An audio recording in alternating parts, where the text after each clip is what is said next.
the goddamn ALGS EWC tournament. Now, yesterday we watched 3 teams get eliminated, 7 qualify. Day 1, we watched the exact same shit. 7 teams qualify, 3 get eliminated.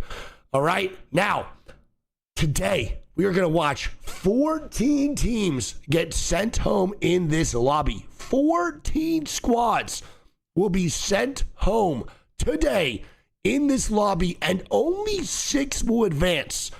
Chat was very confused yesterday as to what I mean, and that's exactly what I mean, bro. It is straight 6 squads making it through. Top 6 will qualify into tomorrow, where we are going to be watching the entirety of the Match Point Championship Sunday finals, man. Now, we had some close calls yesterday, and honestly, probably the most intense lobby by far was yesterday, but it was an Alliance specialty. In day 2, bro, Alliance absolutely snapped with 135 goddamn points, bro. Alliance had an absolutely historical run in day 2 of EWC yesterday. No, literally historical. This is unreal. We have never watched in a set, whether it was 6 games or 10 games, a team win 2 games with 20 or more kills. Alliance had a 22 kill win and a 20 kill win yesterday. They dropped a fucking 34-point game and a 32-point game.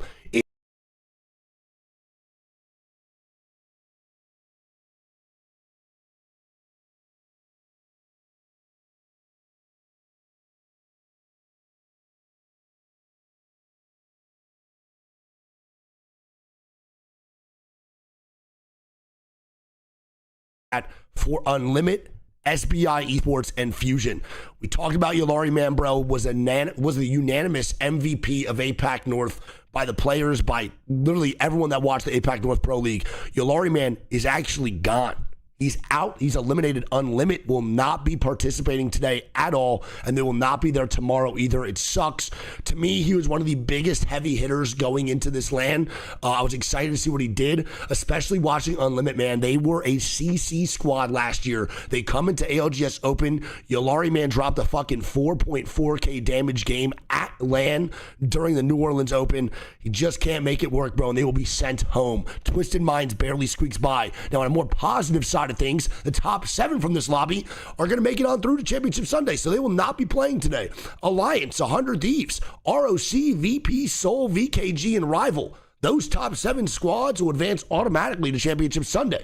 Shout out Phony. Phony literally played 24 hours, less than 24 hours after appendix surgery. Fucking legend, dude. Legend. All right. Now, on day 1, a lot of you guys were not here because, you know, it was a Thursday and we started at like fucking 6 a.m. So I didn't expect a lot of people to be here in general. But TSM got first place. They will get the 2nd overall draft pick for Championship Sunday.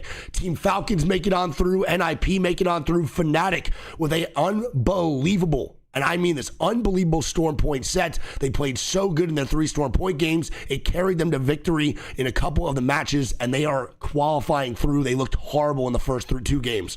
That is Kenotrope, Wolves, and Na'Vi making it on through. The 3 teams that got eliminated, and even in these 3 squads for day 1, we have 1 squad that was unexpected. And can we get some 07s for MCoy? Fun FPS, Jelly, and Blinkster are eliminated day 1 of the tournament. Probably one of the most surprising squads to see out early. I don't know if they have a land curse. They did not play well in the ALGS Open, and they did not play well at the start of EWC. MCoy, EDG, and Z10 are the 3 squads gone from day 1. MCoy, to me, is by far the most unexpected team. I really thought that maybe they'd make finals and maybe even make top 10 based off their scrim performances and how they were playing during actual Pro League 2. Fucking devastating. I love fun FPS, man. I also love watching Blinkster and Jelly, but you know, I've known fun for a long time, so seeing them out early absolutely fucking sucks. Now, let's go to the squads competing today. We have 20 teams playing in the goddamn last chance qualifier here today, and we have to talk about who is getting sent home. 14 squads are going home today, man. 14 teams out of 20. You know how hard it is to get top 6 in a lobby like this, especially in a lobby where a lot of these teams shouldn't even be here. Truly, we have some names in here that should never be facing elimination and should be automatically qualified to Championship Sunday based off what we know about their performances at LAN. But a lot of these squads just couldn't get shit going. So now we have QAD, which is fucking Strafing Flames team. We got AG, which is Dropped, Skittles, and fucking Zap. We got CR, which is Obley, E36, which is Juicena. And then we have EVOS Predator, we have FURIA, we have Gaimin Gladiators, we have Gen.G, who have played awful in their first day. Terrible. I couldn't believe how they were even facing elimination and going into some of those games during day one. Then we have GoNext. We have JDG, who are the winners of APAC South, which is insane. We have MOUZ. We have Noisy FOXX, who on paper is one of the best APAC North teams. We have NRG with Timmy's last ride going down right now because he's retiring after this tournament. We got RRX. We got Sentinels, who barely scraped by. Sentinels almost got eliminated day one, by the way. I want to point that out. We have Shopify Rebellion, who just can't catch any type of momentum at all. Shopify right now is complete duds, and I need them to step it up, bro. I need to see what they can do. A top 6 today is 100% doable for Shopify Rebellion. On the other side of things, man, Team Liquid. They're so close to qualifying at that 50-point marker. The 7th place was like 58. They did not make it through, bro. T-Law is also sent here. And then my biggest underdog of the tournament, other than VKG, is Team Nemesis. And I think they were the best EMEA team right underneath Alliance going into EWC. They were the most consistent during scrims. They were the most consistent during the end of Pro League. They looked really, really good. And Team Nemesis is here. Team Orchid is here as well. And then Mac, Al Berlelli, and Twisted Minds barely make it through. They were so close to getting eliminated yesterday. It would have been devastating to see Al Berlelli, Enemy, and Crook out early, but they barely squeaked by. And they're here today. The job is nowhere near done. Just because you live this.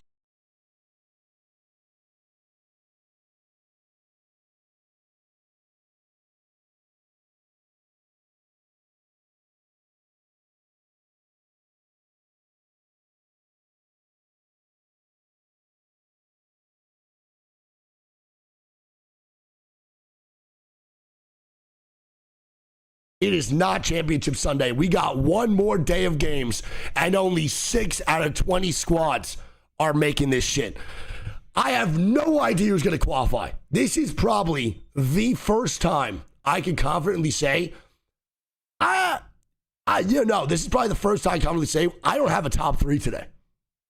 I really don't. Because my top 3 would usually just be Shopify Rebellion. It would usually be FURIA and AG. But a lot of them are struggling. A lot of these teams are struggling, and I don't really know if I can put them in a guaranteed top 3 position in this leaderboard. So do you guys have anything that you want to say for your top 3 while we watch these fucking walkouts, bro? Put in your top 3, chat in the chat. Put top 3. FURIA! They are madness! Put your top 3 in the chat. Go, go, go, go, go, go, go.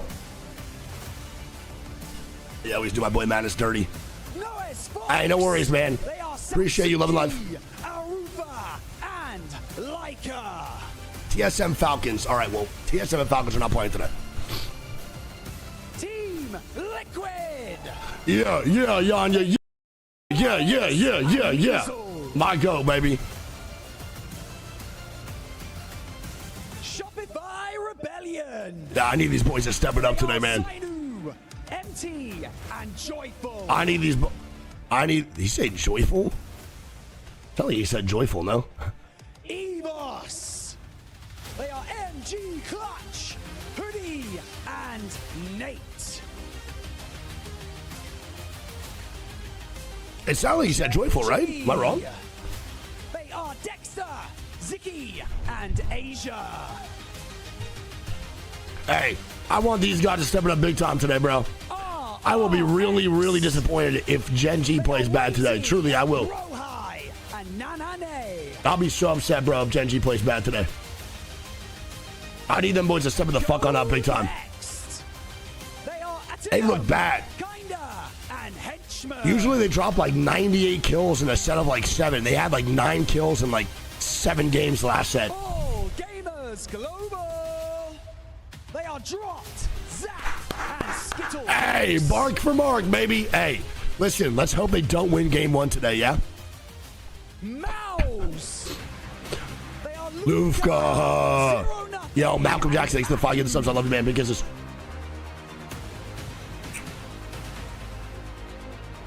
Let's hope ALGS does not win game 1. They are Riley Mechanic. Yeah. 31 and Carter. Yeah, that boy Lauder, baby. Hey, I want Sentinels picking up big time today, bro. Top 6 is tough, though, Chad. Don't forget, man. Top 6 is hard as fuck. They are Johnny R, YC, and XD.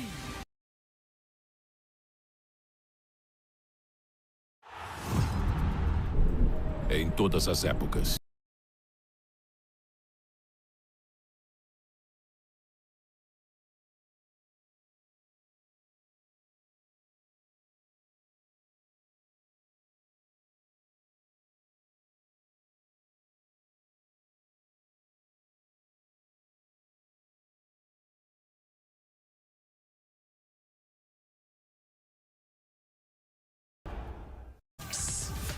Same with this squad. We need this team to do well, man, to represent APAC North. This is one of the demon squads that was at fucking support. Hey! The last ride, baby. Could be Timmy's last day on a stage for competitive Apex. Could be his last day, man. We'll see what happens. Top 6. They are Pricey, Strafing Flame. Yeah. Apparently, someone in chat was telling me that there might be no Strafing Flame IGLing today. It might be Player K IGLing, which is fucking crazy. Make it count.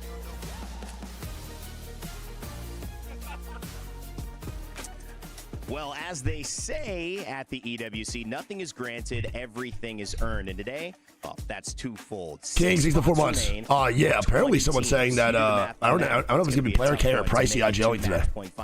But of course, that's why they no, it's Pricey is IGLing today. I'm going to be he tweeted it. He isn't IGLing. I'm going to be honest, bro. I'm going to be real. Pricey's a really good IGL. He 100% can do it. Begins now, and I can't wait to get started. Thank you so much. It definitely sucks though to see Strafing Flame kind of lose that confidence though a little bit, because he's really fucking talented at IGLing. I do not think he should be giving it up mid-tournament personally, but they did not play well yesterday. That talk, and when we talk about Apex, there's always so many things to say. The storylines from yesterday, they were scintillating, they were exciting, and Jayhawk, I think for many people, they were surprising. 2 teams in that top 7. When you talk about 100 Thieves and Alliance, nah, he was trolling. I'm pretty sure. Oh, okay, good. Some high performance. I'll be honest, bro. I was gonna say Pricey can IGL. What up, Slayer? Pricey can IGL, but I would be pretty disappointed if Strafing Flame was not an IGL today. 1v3 was incredible. 100 Thieves, they had that crazy storyline with Phony. We weren't sure he was gonna play, but he comes out and they win game 1. And at the same time, I gotta bring it up again. You didn't have VK Gaming in the favorites. They popped off, they performed, and I feel like they belong there. That's all I'm saying. Yesterday was interesting. Stop sleeping on VKG, bro. Over day 2. They're gonna go over Hermes in here. Magic at the very start. It didn't take long, because the question was, would this guy Phony, after having his appendix nearly burst here in I love that this is a storyline for this tournament, man. It's finally giving Phony his flowers, bro. He's like, listen, I know that whole situation with Phony got like a bad rep, but dude, Phony is such a dedicated player and such a good kid, dude. Our coach Bronzy playing the entire games. Well, it was true. They won. Such a good guy. 100 Thieves. A family man, bro. What an impressive everything, dude. He's such a good dude. Again, they would go on to I'm a full-blown Phony glazer. Yeah, I mean, everybody knows Phony and I have some history, but there is no other testament to how much this man wants this tournament win, and really. There you go, Snipe. That's what I'm talking about, baby. There's no way, if he could play at all, even if it was 5% of what he could do, that he was going to let Bronzy take that spot. And I mean, he has the passion. Bronzy has been catching so many strays, dude. He's never been more confident in, that are just as confident in him. Them performing like that with him not at 100%, because there's no way he is. It's only going to get better throughout the weekend. It's going to be exciting to see how they come into the finals, especially with the DRS. Some of the big dogs that you had to mention going. Dude, honestly, Bronzy has caught so many strays. And this moment right here from FOXX, it is insane. Pop off Unlucky and Hockey's just had this whole thing has turned into like Phony being the GOAT, but also like I would never let Bronzy ever play on my team. And I feel like that's just so dog shit for him. It's amazing for us though. Honestly, amazing for us. Show up big here at EWC again. Yeah, I think the FOXX pop-off though that you are talking about, that's going to live in the ALGS highlight montage for the rest of the Did you guys see Monsoon's tweet tweets about Phony? Absolutely insane. Did anyone And, see those? you know, They had me it got to fucking the weak, point dude. where Let me we pull were these just shits trying up. to see if Alliance was going to break any records. This guy's a because they fucking were idiot. So far ahead of everybody, it wasn't even about are they going to win or are they going to get first place. Overall, too, out of all of the pools, we talked about that at the end of the day as well. They also solidified that first place draft spot for match point final. Motherfucker said, a picture of Phony on the operation table. 100 Thieves wins it. Oh, I'm calling it now. They have made Phony a cyborg, and he is going to crush everyone. And then he quote retweeted and said, yeah, Phony will be starting under our supervision along with medical staff on site. Phony will be evaluated after each match. Yeah, I'm not fucking falling for it, assholes. This guy is an animal. He's a cyborg now. What did you do to him in there? And that's it. No follow-up tweets from Monsoon. Not a single follow-up tweet, dude. Guy's a fucking idiot. Wait, Slayer, what'd you do? Wait, they permit you. Rival Esports right behind them, and above them, Rock Esports, a team I was very excited to watch and talk about. As you can see, I can't permit the you? other side of the bracket What's it also called? has another storyline to pay attention to. Is that Unlimited, whose SBI Twitter is on, Slayer? I don't know why I can't and permit you. Fusion have gone home. They join the other three teams: Movistar, Koi, Fusion, and Zero Tenacity and Edward Gaming. Or if you send it on my mods, we could probably do it too. Left this tournament. I don't know how to But give the you rest permission. Of the teams, well, they've made it here, and while The they've fuck? done their best, and unfortunately, Mods, can one of you guys EWC grant Slayer doesn't mean permission to put a link in the chat? I don't know how to do it. with impunity. That's right. The Crusher is a real. Oh, man. thing. Not my And, boy Kimchi, those dude. golden keys, well, they only last as far as you take them. Not my boy Kimchi, with all the Kimchi, bicep bro. muscles Not and my those boy are looking Kimchi. good, buddy. Could not get that key to the next round. And of course, Barney, he just did the insult to injury, just threw it in there. Yeah, the throw in there is Flipping so the fucked. switch like it's some kind of horror movie, just waiting and watching.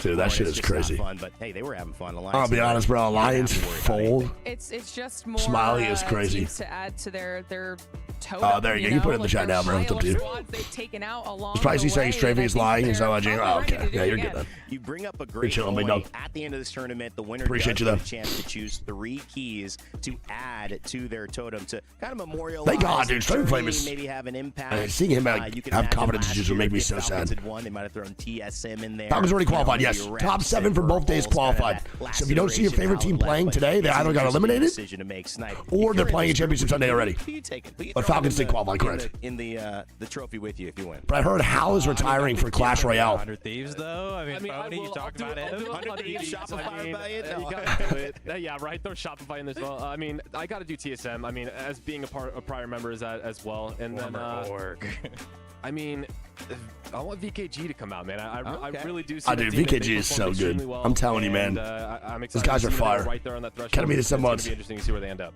All right, I might ask you guys that question at some point too. I feel like you have your answer already. But let's go and take a look at some of our top plays from Pool Ooh, give me. We got a highlight reel? Top Is it plays, an actual starting highlight with reel? Top 5. British Pro fighting in this Okay, matchup. Zach Mazer? And again, Zach Mazer, a little That's it? off. Okay. Says thank you to the All coach. right, yeah, They won no. 2 games. Oh, same game, actually. 100 Thieves as well. They would win this one against Ew, Shopify. that 149 was gross, In the though. first matchup, MT had gone down early. Big question marks. How will And they better MT show that one perform clip from today, bouncing back Rival in that late game Shopify yesterday, dude. Rebellion? Oh, this was also crazy.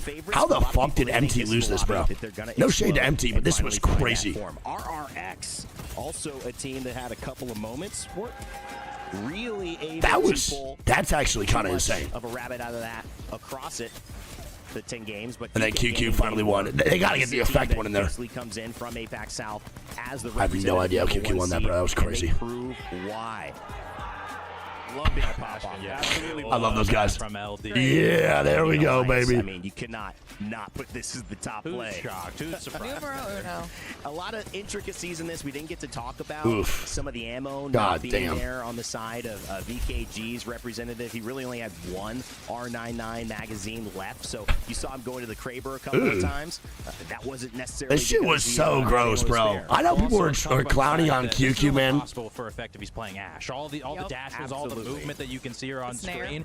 Dude, If look at the this dashes, wasn't bro. game number 2, Can we because I point believe out he got that banned Ash after this one, is he doing might this not in an have been able to endgame pull off this clutch, but while we have luckily, Octane doing all- fucking everything on the line 38,000 for him, damage he to was able himself do when it. he wants to the stim. easiest But this tethers you character ever can need fucking to TP get and right dash there. infinitely. It was so amazing. And again, showing a little bit of the Tired of this shit, man. pop-off, but again, there's so much to happen in Someone help my these boy last fucking few Octane out. days. Love you, Theo. Shout out to Orchid, top 5. Oh, he's got to plays stick in rest there Pool B 100%. to show you what occurred.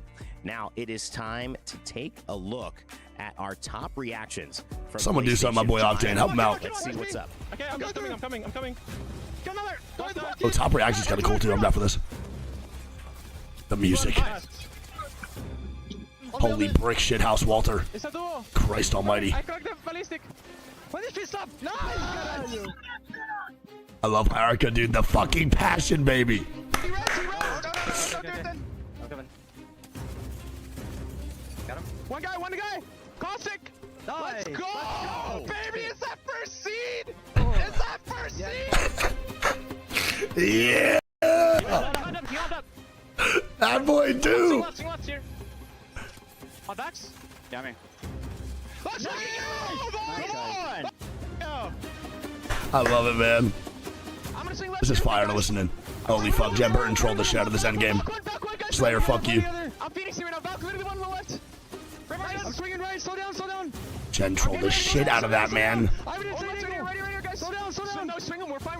He's one. Dead. Let's go. Let's go, baby. I'm good, man. My voice is fine, dude. Watch out. Crack them. Let's go. Storyline. Oh my god. I love it. I love it, dude. This shit got me pumped, bro. I love Apex Legends, man. I love this shit. Pool B and day 2 here at our ALGS midseason playoff. But now it's time to Oh shift my gears and God, start I love talking Apex. About day 3. This is our last chance. I can't believe So for these 14 teams go to home have today. the That is a really importance of tough showing lobby, up bro. today. Like, this lobby is not easy, so having 14 teams go home is fucking diabolical work. Actually insane. Finally getting our look at those that, while they performed Like, well look at enough this. to There's stay so many alive, names they in here did that not just should not be here. Oh, no, you put one back in, Slayer. Dude, like Twisted Minds being here after them playing so well, Nemesis being here, Shopify being here. Like, it's so fucking crazy. FURIA, they both won games in Pool A, and they didn't make a Shopify. It is team that tough, everybody dude. would expect to be a tournament. No, I agree. I think They're losers here bracket in should be my like hands this. as well. I So think ALGS, personally, dude, Twisted Minds, we were talking about it NRG, yesterday. United teams that I are do down think here, for it's competitive numerous, and a lot integrity of these teams, reasons, I don't think this format's like the best. If we're talking about strictly competitive, but I do think like the 10 games per day is like, it's pretty good for like the players and also, you know, for people like me that cast. I mean, 10 games, man, you lock in for 10 games. That's it per day. And I think it's pretty cutthroat. I do like this. Heading out of the hotel. It's pretty quick. And making their Players way are not over playing like here to absolutely Esports exhausted, Boulevard. waiting around for like 12 hours per day. It's not that bad. Curious. There's a real It keeps at least the feeling and mental and the mindset a little bit healthier. 10 games, though, is tough, though, for squads playing bad from the beginning. There is no reset. If you have like a bad first 5 games, there is like maybe a 10-minute break, but that's it. We have one bad series, though, in the ALGS formats that we usually rock. You can take like a 3-4 hour break and then reset mentally and then get back in for another 6-game series. Crook want to see how But they I actually do manage like this. This last chance because For they are fatigue purposes. typically a great It's also zone way team. easier to The watch. Balls weren't their way. They For weren't sure. enough top 5s. Can they make that up today? We'll find out. Lace had a chance to catch up with one of Yes, Slayer, it's really honestly just the mental thing. And we are here for the last I do chance still prefer the qualifiers for ALGS format more. ALGS Correct. Mid-season I don't mind this from the playoffs casting for perspective and fatigue EWC perspective. 2025. I have the glorious team Twisted Minds with me today. They will be competing. I still like in the these 6-game last series chance more. Qualifiers, so it's a little bit of a make or break today. Now, are there any specific let's go, teams or Mac! even zones that you found were a little bit difficult to execute your plan in your first pool matches? Let's go, Mac! Zones were a little bit difficult yesterday, but I think mainly we just made it more difficult on ourselves than it had to be. Honestly, it can sort of be a little bit like that, and you know, you go in with a little bit of a plan, and sometimes it doesn't happen because, say, another team blocks that certain plan. But look, do you feel confident that you can turn things That's fair, around Chris. and make match Vicks in point my finals nose, but tomorrow? I'm still stuffy. Absolutely. I think we have way better POIs today for our play styles that we all thrive in compared to yesterday. So I'm really confident we're going to pull through today. There we go, Mac. That's what I want, bro. I want confidence. I need some shit out of Mac today, bro. So goddamn I bad. definitely feel that you can turn it around. And do you feel that there's any more pressure or added stress, or you're pretty confident going into today's matches? What's the vibe? Yeah, me personally, I usually strive in situations that have me against the back my back's against the wall. So I am really confident in today that I am going to dominate. I do have the mindset that I know what I need to do. And most people are probably pretty scared today of going home. By all means, I am too. I feel like if you're not, you probably really don't care about being here. But Facts. Talk that shit. About my mind. I understand what I need to do, how I need to play the game today. That boy talking that shit. Today to play. I know a lot of people aren't going to be able to do what I'm going to do today. Hey! That confidence, guys. Wait a minute. Wait a minute. Exactly. Wait. That ain't what I was expecting from enemy, dude. Best of luck for the games today, for the rest of the LCS. That was not what I was expecting from the kid. Come on now. Ooh, not a lot of people going to be. And I understood everything he said. That's crazy. Well, for the rest of the lobby, he might be your enemy as well. So watch out for Twisted Minds. And no digital threat today, by the way. That's massive for the kid. Massive. No digi threat today. Yeah, I mean, that's kind of what he needs to come in, because yesterday they really had a rough bracket. They almost got eliminated completely, and in the end, they were able to pull through. And not just that, I mean, they had, I think, 15 total kills as a team in 10 Yeah, they played really bad yesterday, bro. Low for a roster like that. So bro, they played so bad yesterday. I could not believe what they fucking performed like. That in your teammates, so they feel it, then that's a huge thing. I'd love to come out to see them with a big kill game in early. I hope they do perform well. I really want Twisted Minds to qualify. They are way too good. Discussed a little bit earlier. They need to, man. Overachieved and underachieved. I think picking out from a few of the groups that we saw and then going into today to set up what they need to do or what they need to continue doing is where we're focusing with this segment. Asian, thanks for the fucking love, man. Big kisses. Overachievers are tough. I'm going to be honest. In this Pool B, which I'm going to start, Pool A, excuse me, that I'm going to start with, I have Orchid as my overachiever. Yes, sir, Drum. And the reason I have Orchid as an overachiever. What does that mean exactly? Really, 100 Thieves notably are doing, which is playing without a major component of their original team. And no appendix. Who doesn't have their appendix here? Coming into this tournament, even at the Open, have had some success. They made a very long lower bracket run that was successful, and obviously with Hambino not attending here, you've got Cersei, who was on 9 Lives as well at the Open, a team that performed well, a young kid who's got a lot to prove. But for me, to be middle of the pack, that is an overachievement for them, because this is a team where you think as the tournaments go by, with teams like N.R.G., with teams like Shopify Rebellion, that they should be moving into a different conversation and Orchid should be falling aside. No, they put themselves in the same conversation with those teams, with Twisted Minds, with SR, with N.R.G., and now it's time for them to prove that they belong in an even better conversation with the teams on Sunday. So for me, this is a team that is overachieved. Just Ramoski, baby! Consistent. Now, another team I want to focus on, which is my underachiever. I never knew what Luxford looks like, bro. Surprised at this. This team came in as a favorite. They were one of the first teams in my power rankings as potential winners of it all. They were dominant last year when we went to Riyadh.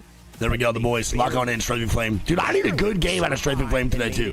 I need some good games out of some squads that just hadn't even had a single fucking shining moment. Knows what he can do as an IGL from Blackhound. Twisted Minds didn't have a single fucking shining moment. QAD last game kind of did yesterday, whatever it was on Broken Moon. They did it right. They haven't really had too many fucking pop-offs, though. But we haven't seen so many squads. Shopify has not had a fucking insane moment either, or a great game. N.R.G., no real pop-offs. Like, some of these squads are due for an insane game. At least one out of these next 10, man. At least. Despite how well they've done in the past, it is ALGS today, right now. I expect a big game from them to shut down any conversation. I need to see an NRGW right now, Lauren. I need to see a fucking QADW. Like, come on, man. Who do you have as overachievers and underachievers coming into this? Love that. Love those choices. Underachievers is crazy. We doing underachievers, man. That's wicked work. Squads that I want to talk about. Let's start with the overachiever in my mind, JD Gaming. Yeah. Okay. Now we're talking about a team out of Apex South. You heard them on the walk-in. That guy is tired as shit. And Johnny R for this true. Now I don't think they're bad by any means. This boy yawning, dude. Split heading into this event. Obviously, APAC, a much smaller region than what we've got for some of our other regions, and a much different level of competition when we get. We can't be talking about locking the fuck on in, dude, and then he's just really need yawning. To take into account how well they actually did yesterday in the competition. They barely missed qualifying through to match point finals by 8 points. They were that 8th place squad above the likes of Shopify, Gaimin Gladiators, and NRG. Teams that I think. I mean, Sentinels and Twisted Minds were 17th place. Literally face elimination day 1 and 2. Both squads crazy. Close on the cusp to almost automatically qualifying was really impressive for me, and shows what they're capable of doing in a lobby with the big names inside. True. So it's a squad that I definitely think we should be watching out for in this next series of matches to see if they're able to not only replicate the success that they found yesterday, but pick it up just enough. 2 more places now, because like you guys were highlighting, top 6 only, and see what Top they can 6 do is after tough, that. chat, by the way, man. It really is so fucking hard. Achievers.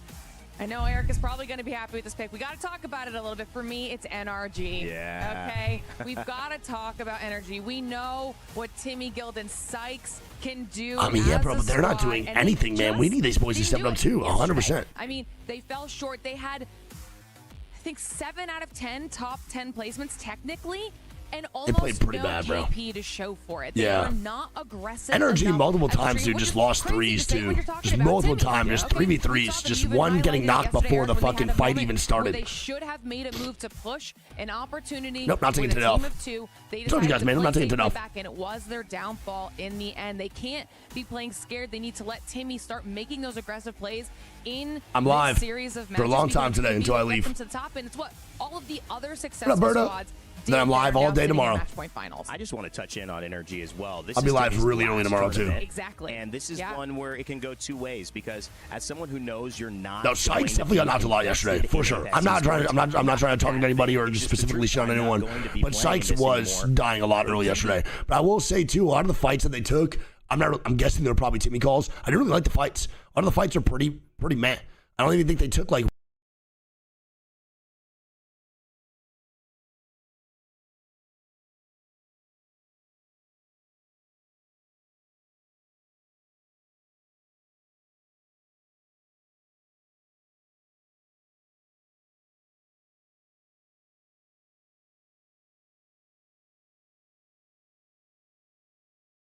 One really opportunistic.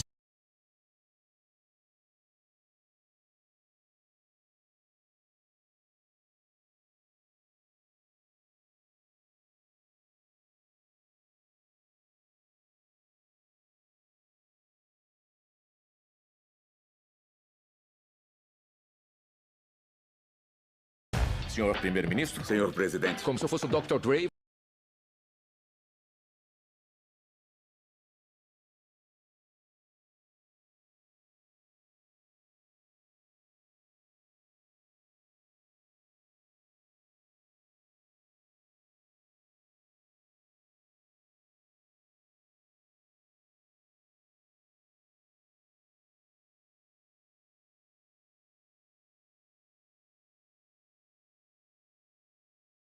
Apex Legends Esports in match point finals, but if you just barely make it through to last chance and then all of a sudden you get eliminated today, maybe those runs were flukes. Maybe your rebound performances at the Open was only simply because we only went 6 games. I mean, it was the fastest match point final win that I think we've ever seen on LAN.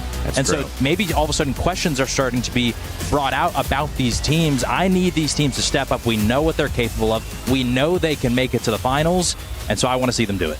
I'm excited to watch those 2 teams. They're one of the biggest storylines for me heading into this snipe. I kind of want to talk about another storyline, though. We've covered in the past, which is, of course, our POI drafts. How do those end up impacting the teams moving forward here into Last Chance, particularly because these are teams that didn't necessarily qualify well. Some of these teams, while getting first in this bracket, are not going to be feeling as comfortable in this because they didn't prepare as much. You have to do it the night before versus knowing weeks in advance which pool you're going to come into, which teams are going to be in it. Walk us through the impact of the POI draft heading into Last Chance today, Snipe.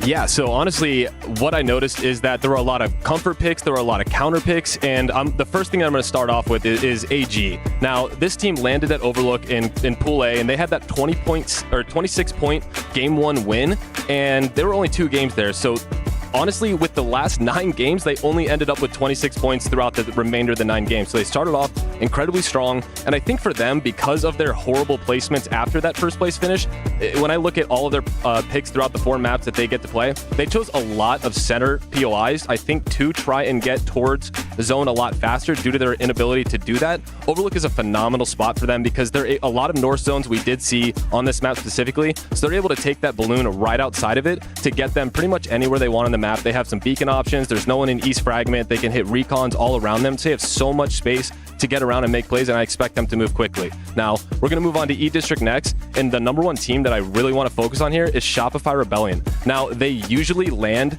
at Boardwalk nonstop, but they were actually counterpicked by Gaming Gladiators. And Gaming Gladiators, they knew that because Shopify picked 2 picks before them, that if they gave this up and let them pick again, that they were going to steal that.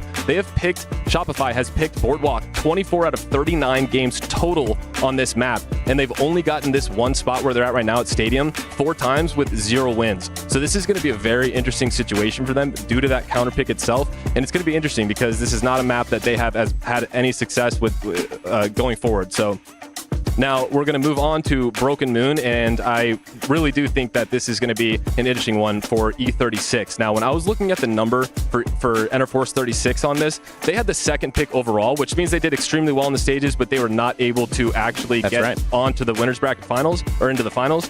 But with the Bionomics pick, they have never actually played from this spot, and Broken Moon is their worst map. They have an average placement from any other POI of worse than 10, and I think this is one of those picks where this is one of the best POIs on this map in general, and for them, it's their choice because they get 3 games on this map to come out with one of the highest. They're going to try and get as many points they can from this POI, and we'll see what it does, because if they don't, I think it might be a struggle. Lovely analysis from all of you guys. It's time to kick it off, though, because our players are ready. And remember, the stakes are higher than ever. It is the last chance to make it to Match Point Sunday, and only 6 teams are going to get there. We'll have to find out who it is, as Game 1 is right around the corner. So let's send it over to our casters to get it started. Well, here we are then, everybody. Make it to Match Point Sunday. Do it, baby. Only 6 teams. I got your reps. Don't worry, man. Appreciate it, bro. There. We'll have to find out who it is, as Game 1 is right around the corner. So let's send it over to our casters to get it started. Well, here we are then, everybody. The last chance qualifier, day 3 here at the mid-season playoffs at Esports World Cup. It's not me, Pump Water. You think I want to fucking crash, dude? It sucks. For some players and some teams today, 6 teams will qualify for match point. I'm full tilt right now. The rest will be going. I gotta chill. Are you a confident player, or are you going to be one of those who are a little bit nervy? Not willing to take risks, not willing to take fights, just cowering in a corner, or will you go straight into action? Hey, thank you, man. Appreciate it, American. Really are the big players today. Oh, that makes it 6 months. Today, and we are starting off on Broken. Yes, only top 6 advance today. What we've seen on the first Charlie's playing once. We're starting off here on the map, which is, like we say sometimes, a little bit less predictable than some of our other maps. You've got to work out how you're going to get your points. And of course, points mean everything today. Everything, as all of these players know, you cannot afford to... Oh, Energy has fucking ammos today, not bad. Broken Moons in a row as well. So we didn't see Broken Moon 3 times yesterday. We only saw it twice in each series. So if you are struggling on Broken Moon, which some teams are, likes of Nemesis, RRX... I'm gonna be honest, bro. I think it was Microsoft Edge that crashed my shit. So they really need to be performing better today. I'll just give you a little bit of an indication of the... It was our first pick. Yeah, it's a really good choice. I will say, dude, I think Ammo Station is probably the best POI. Just to play from, you get is crazy. With 4 teams and APAC South with 3, so pretty even across the board when you're looking at regional. Ew, bro, we're going production yard. I love this zone, actually. This is so fun. That wasn't even me, super. I didn't even have those up. That's what I'm saying. My shit just fucking trolled. So interestingly, production yard has yet to... Oh yeah, I'm uninstalling Microsoft Edge tonight, 100%. That shit is gone. I'm really blocking them on Twitter too. Is the best POI we've seen so far on this map, with 3 wins. Just gonna use Firefox for everything. And an average of 18 points from there as well. Shopify Rebellion, perhaps going for that POI for that reason, seeing its success throughout. And Shopify Rebellion, probably the one team that a lot of people would not have expected. Sentinels easy rotate, bro. Also T-Launch on here too. Today, fighting for an opportunity. If 720 is your best option, bro, just literally refresh. How they've got a pretty good rotate here for where this zone is potentially going. Just refresh. It's definitely not the best option. Probably looking for a couple of Evo harvesters to get up to blue before they step their way towards this zone. Now, how do you feel nerves is going to impact things today, Dan? Because a lot of teams would have looked back on the VODs, looked back on the results, seen what went wrong and what went right yesterday. And on the first day so T-Law taking height. Interesting. Well, we'll come back to that top 6 teams today? I said it was too hard, bro. I can't even like fucking give a top 3 today. It's too difficult. We'll see what happens, man. Yeah, I think teams sometimes and players struggle, especially in match 1, to get going, and they can just kind of retreat away from fights, maybe not take some of the risks that are presented to them. And I think that is honestly one of the things that causes teams to struggle in the early stages. They start to gain that confidence a little bit later. On top of you, I know, buddy. Good to see you, man. Appreciate you being here, bro. More willing to take those risks. Hi, watch specific POVs, twitch.tv/Creek. One thing, really good thing here for Team Liquid, we do mention sometimes that when the POI comes your way and the zone comes towards your POI, getting up to blues can be a little bit difficult if there's not Evo harvesters that are nice and close. There's not things to interact with like a ring console and a survey beacon. Something to highlight here is that Liquid were already up to blues. QAD getting a little more aggressive than they were yesterday, dude. Already looking for fucking fights. I love that. And here's Stroll getting knocks into AG. No way. But you're right, he got Skittles dead. Hey, bro, honestly, man, AG dying here and not winning game one actually might be better for them. Truly, at this point, their fucking game one curse is crazy. I think just get game one out of the way for AG every single time. Every time. Get game one out of the way and just go from there. Fuck it. And it looks like Team Liquid are watching over it. I think Sentinels might have already done the job here. The Sentinels being aggressive. MOUZ is eliminated immediately. Out of the lobby as Gen.G will take them down.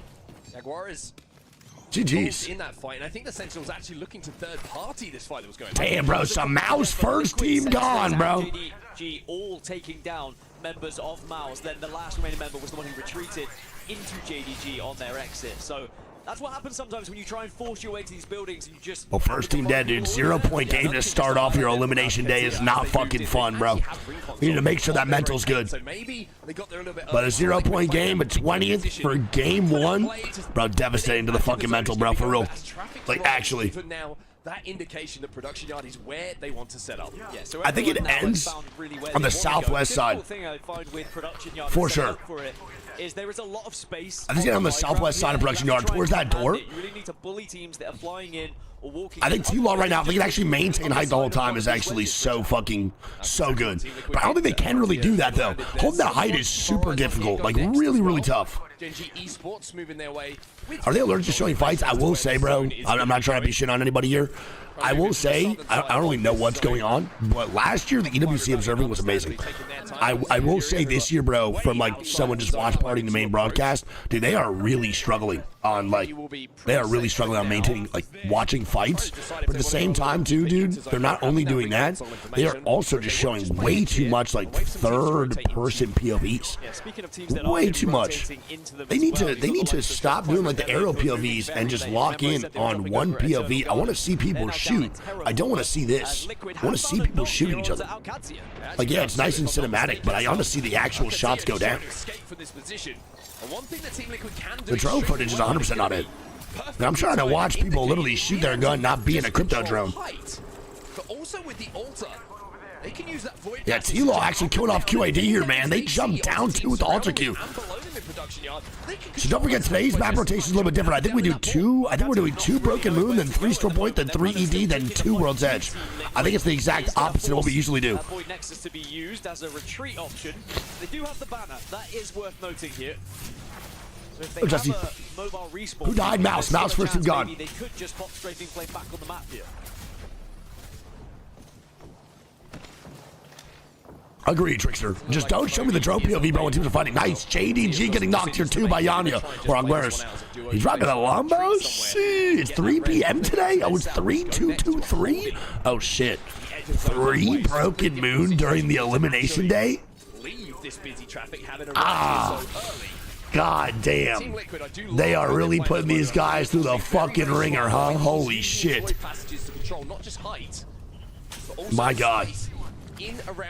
That's tough. That's the Moby, though. They did have one. It looked like one member did, one member didn't. And Team Liquid trying to surround this. They are putting these guys to the test of the mental, bro. QAD now. Getting arrested. Let's see how this goes. I mean, NOEZ, bro, can just go back and portal if it needs to. This is perfect. This is a great extension out. I love this from NOEZ.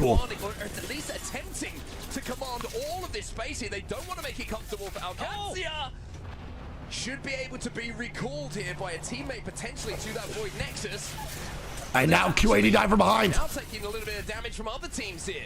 QAD holy moly, bro. Cersei's taking one down. Can we get a res off? Very difficult place to try and resurrect anyone, to be honest. Oh my God, thank God, bro. I'm gonna be real. If I was QAD in that situation, I saw that alter TP back from the guy I knocked, I'm probably immediately taking that alter TP. Their spot is so bad they could maybe even actually killed off Team Liquid unexpectedly. QAD now dying. I mean, yeah, they're just in a terrible spot. This position's bad. We've watched a lot of squads die inside that water area, bro, near sewage. Grateful Duckling, man. Thanks for the pride with the nation last week. Look for KP on edge, which I think is why you're seeing a lot of teams not progressing deep into this zone. NOEZ are looking for a little bit extra damage here. QAD struggling still. Oh, NOEZ will go down. Are they going to be able to recall him, or is he going to be finished? Oh, NOEZ, bro. The hands of Sentinels. What are we doing, NOEZ? Team Liquid. Yeah, it just got sucked into that void passage by the looks of it, and sadly now Team Liquid are going to have to my God, bro. Qadsiah is doing way too much right now, man. Take a fucking chill pill, relax, and just maintain the height, dude. Because now Sentinels knows they're a duo if they stick the res up here. And I don't know if they have alter, but they could just alter TP up if they want to, man. This is bad. I think one thing Team Liquid is showing is how this composition is working for what they want to do. They are allowed to. And Sen's going to allow them just to reset? Sen's not even going to go up. Do they not have alter? But can you not get on that height far? Is that not a... Oh, whatever. It's fine. Yana and T-Law back in the mix. Dude, they need to chill. Off that play, bro, they need to be nervous. That was so awfully constructed. That was terribly played. These will relax. Let's not do that again, dude. Let's chill the fuck out of how. Not only most difficult spots to hold, but it can be one of the most rewarding. That's RX and Orchid in a horrible spot once the zone keeps pushing down to production yard. I hate when they're posted up at. This shit sucks. This compound is so deceivingly dog shit. Pretty much everyone except NOEZ FOXX have found themselves within that second zone. So we might see one fight on the eastern side. Crazy Raccoon, Shopify Rebellion, NOEZ FOXX in that kind of area. Yeah, this is going to be a really tough rotate for a lot of these teams. All right, NRG! No, bro. NRG is a team that I think needs to start off hot today, man. They've had no success at all in the last 2 days. At least to their standards. Sykes is dead. Does Gen.G get aggressive? They're playing a little passive right now, too. They know GoNext on the left side, though. And Sykes gets full killed. They're still alive though, still 2 to work with, so maybe they could fall back. There is a Holy little shit. bit of space behind them if they head east. It's about getting there. You can see Gil trying to make his journey across. That's the first one. Timmy now tough. Is the last and Gil now dead, bro. Tim Tam last man standing. Of weeks so far, yeah. Holy shit, dude. As it is for Timmy, or what it's considered. No, that was not Sykes' fault. That cross, I don't know where their positioning was, but their cross back over to an open spot was just terrible. I don't know why Energy's there in the first place. And FX stop fighting. All having a scrap here. We've got NOEZ FOXX, we've got Crazy Raccoon and Shopify Rebellion. All Shopify now dying at 2.4 empty dead. NRG is eliminated at 19. Oh no, the rotations for them is really bad. Energy's been playing terrible rotations. And now NFX going for the reset. CR getting KP in the top right. At least 2 or 2, but it's Crazy Raccoon who come out on top. All purples as well, so they're going to be in a confident position. FURIA were taking a look out of it. EVOS are currently moving in onto Twisted Minds as well. It is all kicking off here on this eastern side. Yeah, this is so busy, and it's all because it's the chokes that you have to go through. All right, so CR FURIA is supposed to be up inside quarantine zone. Essentially the one lane that about 5 teams are trying to get through. And damn, bro, that zone is just straight pulling right down to Team Liquid, man. Like we said, straight towards this door. Top height is so broken. Anyone controlling the bottom space here too. The fact there's only 3 teams in production yard right now is unbelievably stupid. And I'm not trying to be mean, but what? All in the same place. FURIA been able to get a knock onto Twisted Minds, but it is going to be traded. It's a 2 versus 2. Alb looking for the abduction, trying to buy time here for Crook to get that battery off, and he's doing a really good job of it. And Twisted Minds are eliminated, bro. What is going on? Twisted Minds dead. Here come Crazy Raccoon. Yeah, really well played from Crazy Raccoon. I think EVOS are going to escape, so Crazy Raccoon free. FURIA going to be eliminated. FURIA eliminated, and Crazy Raccoon get an easy reset here. NOEZ FOXX are going to take a look, but I don't think they're going to be quick enough to really do anything with it. But they have to be mindful of this zone. 20 seconds till it closes. MT Coifel getting back in the mix. Shopify sticking to res, dude. Recognizing, like you say, that zone is a problem. Hey, CR starting off with 4 KP. You will regret. I need this guy at fucking Championship Sunday. Give me this. Give me this. NA is falling early right now, bro. A lot of NA squads gone early. NRG Twisted Minds out early, bro. Shopify getting a reset, thank God, though. They did almost die early, though. Very close. Well, amongst all of that, so Timmy was not able to survive. So another big hitter going down in the early stages here as Zone 2 will close in. And this is really going to force more fights on the east. So NOEZ FOXX are going to have to now try and push through the likes of Orchid and RRX as we watch now. Gen.G also holding off a couple of teams. FURIA's also out, yeah. Good call.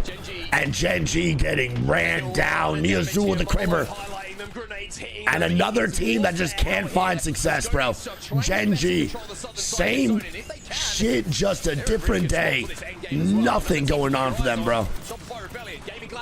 They have 2 KP, still not enough. QAD gonna be dead. CR now dying after landing on the evac.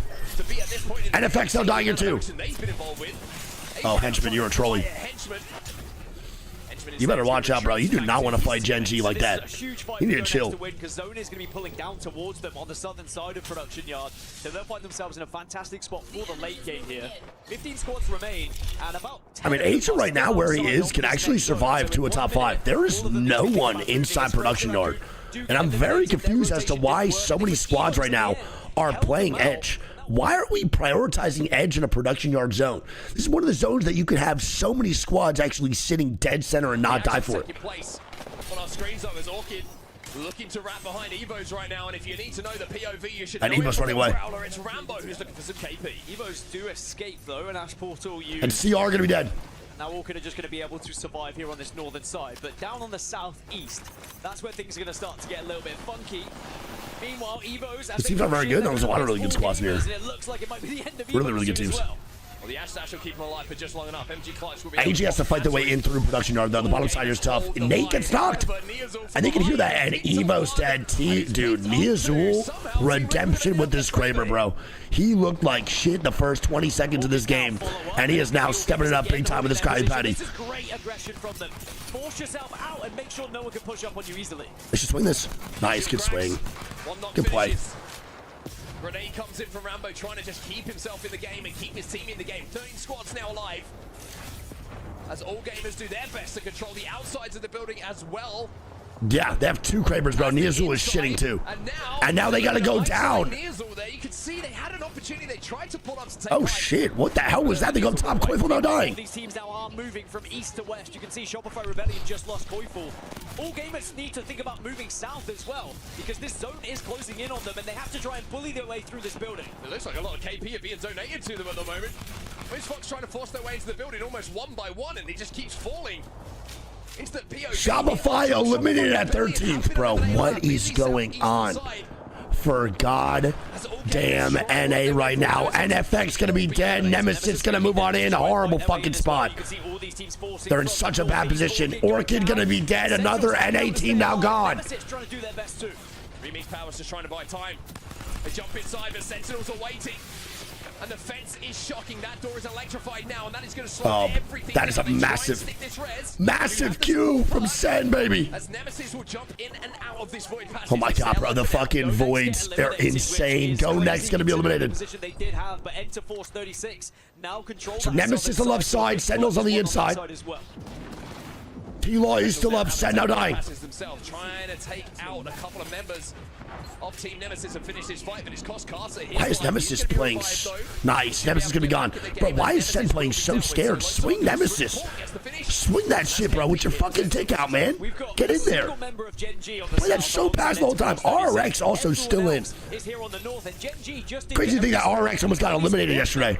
They win one game, save their ass, now they're here today in this game 1 playing pretty decent so far. If I'm not mistaken, who was that last player alive? And here we go, the Sen fight. This is what I want out of these guys. Don't be afraid. Sen shit, man. And now AG behind. Of JDG. Sentinels continue what is a very, very aggressive march towards this zone, and it has to be. 5 seconds left here. All gamers on to 3 again, trying to flank behind them. Pretty much what Sentinels have to do. They have to bully these teams as they move through the building, but they have utility at the moment, but they're slowly running out of it. They've been using all T-Law in such a good spot, though. That ultimate height is so strong with the way this zone closes. It is so strong. Gen.G is going to have to try to wipe AG and Sen on this walk into their side of the southwest underneath the production yard. Sen with a swing. If they swing this correctly, bro, they can still get this going here, too. Really need to have someone who's just ready to shoot those fences when they are in. Wait, they're in this little fucking room. Bro, but Gen.G has to get this. Nice RX to be gone. Keep trying to move forward, though. Come on, Sen. I want aggression out of these guys, bro. I want aggression out of these guys. This is what I want. This is what I want. And they forced the duo outside. E36 still up here, too. Yeah, they just got to be concerned about Team Liquid, who are on high and have 2 reds. May I add, as all gamers lose another one. And the Kraber. Sentinels should be able to maybe... Nice. Sen getting more KP. AG going to be eliminated. Team Liquid, Void Nexus goes down. They see a res happening below them as well as the EMPs, which is going to give a lot of information to them on where teams are finding themselves. Gen.G trying to survive. NOEZ trying to keep himself on the very, very edge of this ledge. And Gen.G going to be dead. 36 getting a couple of Bro, please stop showing these drone shots. I'm going to lose my mind. Dude, I think it's weed. I'm losing my mind. Bro, please stop showing the drone POV. Showing me he's done with the Kraber already. Bro, we didn't get to see a single Kraber shot. This might be the first time I'm actually just genuinely disappointed. We didn't see a single Kraber shot, bro. It's just the 2 here for Gen.G. Dexter joining Asia. They weren't able to get that 3rd banner, I believe, just from the position they were in. But look at the placement points that Asia has managed to get. When he was a solo, it was like 30. We missed 12 Kraber shots. Gets to that southern side. At least collects 1 banner and gives Gen.G a chance of picking up some really... All right, well, here we go, man. Final goddamn round. Really, really important for them. Worth noting, Gen.G and E36 both are running Ash, whereas Team Liquid and Sentinels are on the altar. So different kind of styles of play here. And if it does end up in like a 1v1 situation, I'd rather have an Ash on my team. Next to trying to cross, just about manages to do so. Here we go. T-Law gonna jump off the height. They're going down right side. Huck, where is he? Just down the height. The jump down is dicey as Sen take the height. T-Law just threw. Sen has height now. Sen takes the height. Onto Team Liquid. Now they're just a 2. They're hoping they can maybe get the respawn, but Sentinels take the height, and they were really... Bro, I cannot believe T-Law. Maybe Sentinels now hold one of the stronger positions. Just fucking jumped on that height, bro. Y'all need to get the rest here now, too. And Sen now swinging. And T-Law now dead. Sen looking for the shots. And that's going to be E36, baby. E36 with a W. It's a 20-point game for E36, but I think there was a big fight. There was come on, baby. Great game from Sen. Good game from T-Law. Honestly, dude, regardless of T-Law kind of throwing there, it's still a great game. We didn't get to watch any of the Kraber shots, but they had a ton of really good shots. NOEZ will pick up a bunch of KP. So a great start here, man, for T-Law, for Sen, and then E36, bro, beautiful on the outside. Bro, and E36, again, underperforming a lot of the time in APAC North, and underperforming pretty much throughout all scrims. But E36 is a good LAN team. They played good at LAN so far. That is a 20-point game there, man, for the boys at E36. A 21-point game for Sentinels. Team Liquid get 10 KP. 3rd place. I feel like T-Law just needs to stay on that height. I know it looks so good to jump on Gen.G and wipe that spot, but once you give up that height, dude, the team down below with an alter Q is just going to go straight towards your fucking roof. You know that, bro. Sentinels is not stupid. They're going to do that shit.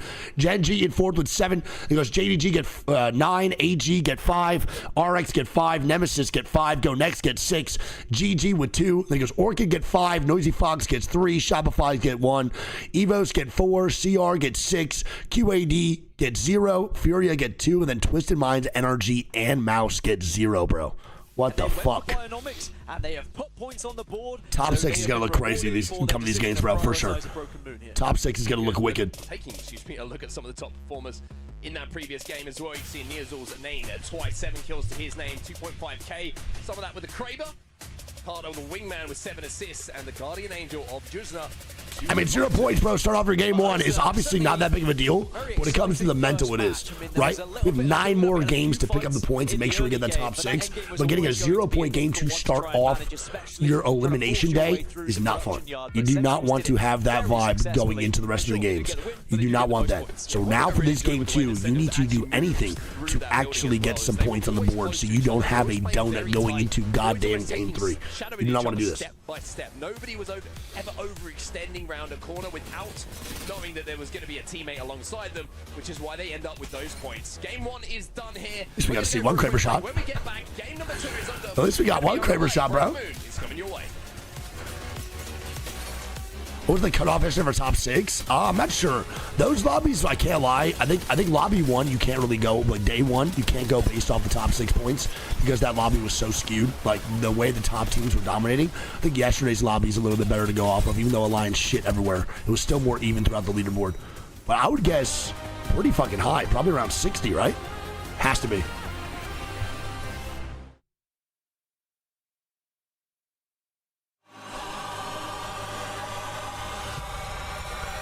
Let's see. So yesterday's top 6. Oof, I'm like nervous.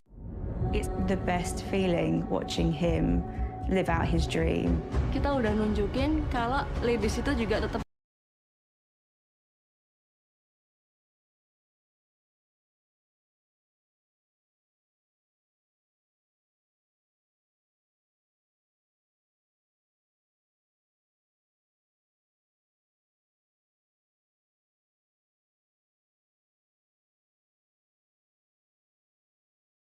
teams really can't do that shit. So 65 points was the cutoff yesterday for VKG if it did end the same way today.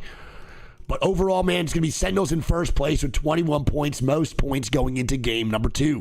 E36 going to be at 20 points, bro. TL going to be in third with 17. Then goes Gen.G with 9. Gen.G with 7 in 5th place. Then it goes GoNext 6, CR 7th, AG 8th, RX 9th, and Nemesis 10th. The bottom 10 going into game 2 is going to be Orchid. What up? No, I'm good, bro. Thank you. No breakfast at all? No, I'm chilling. You're gonna play the tournament without any food? No, I'll eat afterwards. It's going to be Team Orchid, EVOS, NOEZ, FOXX, GG, FURIA, Shopify Rebellion, QAD, Twisted Minds, NRG, and MOUZ. All in the bottom 10, baby. GG's. Yeah, Oni says they still 16 months. Love you so much. 4-hour plus flight delay worth it? Holy shit. 4-hour flight delay is egregious. Also, who's the fucking top kill leader right now, bro? Who's the big dog? It's NOEZ, bro. 7 KP, a little 2,500 damage game. Asia had 2,300 damage, and they went out early this game, too. And Hogwares, 1.8. Damn, dude. Not even close. 7 kills. I'll have 4 there, too, actually. 5 for I lied. So 7 then 5. Loader at 5 KP. A 5 KP, 1,000 damage? Yeah, that's called efficiency, baby. That's every Octane fucking solo queue player in ranked you've ever seen. Damn right. Rafiki's 12 months.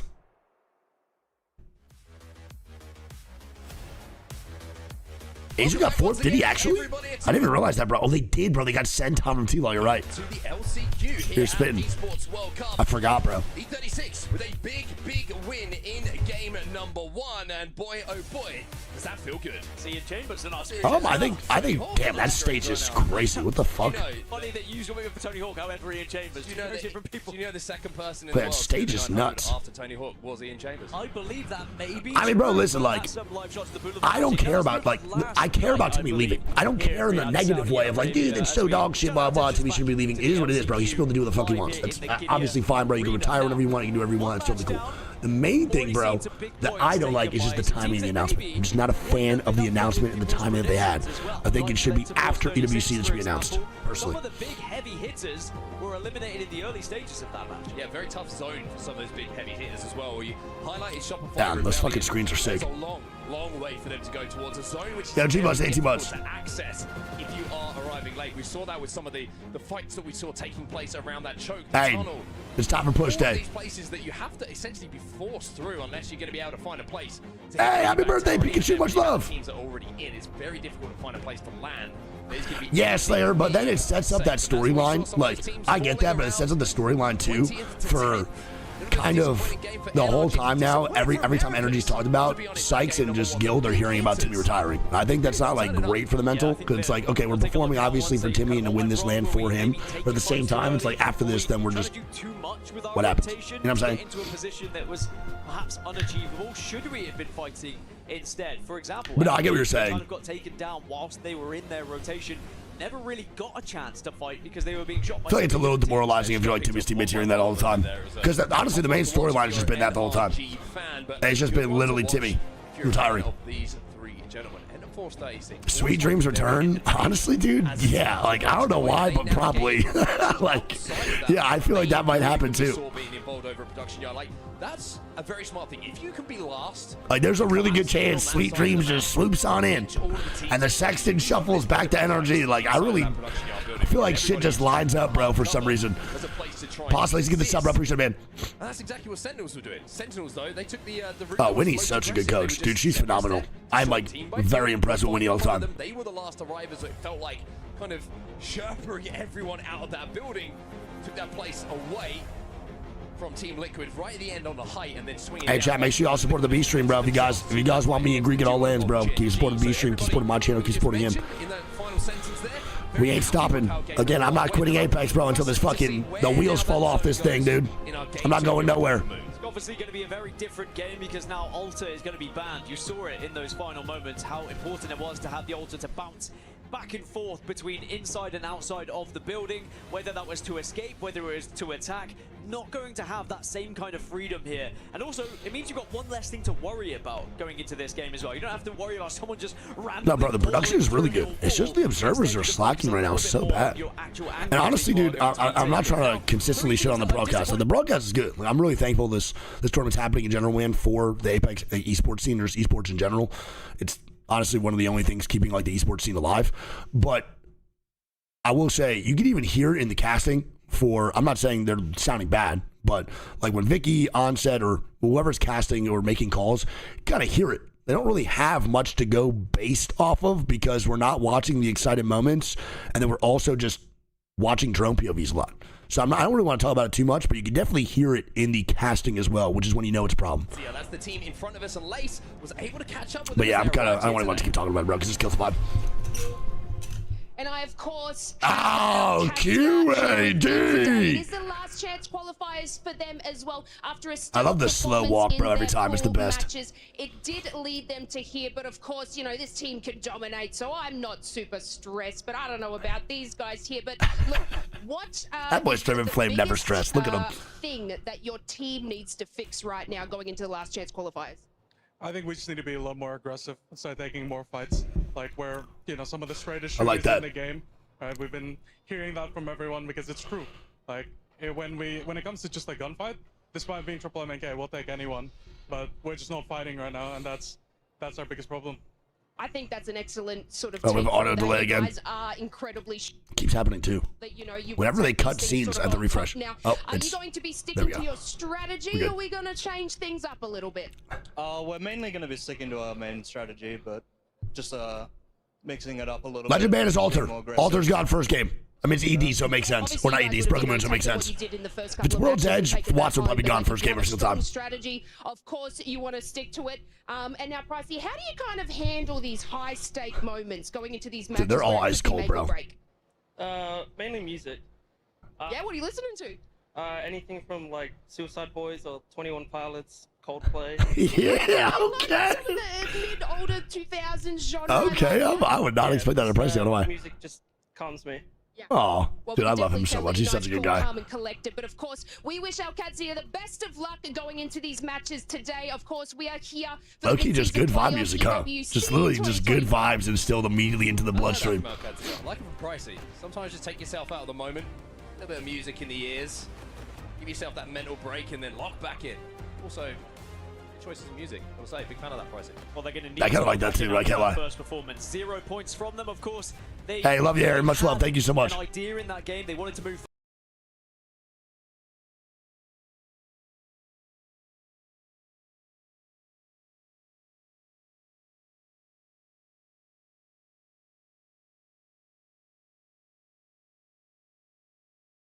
Yeah, the difference is fire, though. I fuck with that. Since then, it was just difficult. They tried to get. All right, well, game 2, man. Broken Moon, don't forget, Sentinels in first place. 21-point game. Job is nowhere near done, though, brother. Nowhere near it. Don't forget that shit. We got to have a really, really good set of 10 in order to qualify, man. Only 6 teams out of 20 qualify today, bro. Only 6 teams out of 20 will qualify. You need a amazing set to make it on through to Championship Sunday. You need a great, great set. They had a safe enough distance between where they were going to hit that mobile respawn and the position that Liquid had. Only 6 teams make it in, bro. 14 gone. Speaking of 14, bro, these guys are young as hell, too, dude. I can't believe Cliffle's almost 19 now. Is Cliffle 20 or 19? Is he under 18? No. I remember he competed when he was under 18, right? It's always interesting when, you feel like Cliffle looks the youngest. Yeah, we need to be a bit more aggressive. Yesterday we were a little. That's the Targaryen brother right there, dude.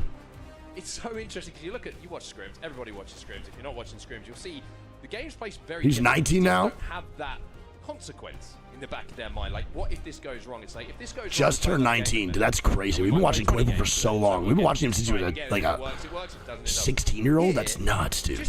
Holy shit. What a beast. Like, if we fall here, if the players. Brother, it was 2 days ago. Oh, fire. Hell yeah. Then before we know it, we could be out of this lobby, and we could just not be out of the lobby. 19 being signed to Shopify Rebellion, dude. That's kind of fire. Yeah, I think that a lot of people are always going to be very scared of potential chance of being eliminated from the competition. Worried about Twisted Minds, same here. In their gameplay, but if you finally find that confidence a little bit too late. I'm worried about Twisted Minds right now because, genuinely, dude, the main thing for Twisted Minds is they ended so poorly yesterday. They had such a horrible set. I think the first 3 games going really bad for Twisted Minds will be 100% setting the tone for the rest of the lobby, or the rest of the set. I think they're a team that is based off momentum. And I think when they have like really bad games consistently to start something off, it's really hard for them to pick it back up. This is taking so long, bro.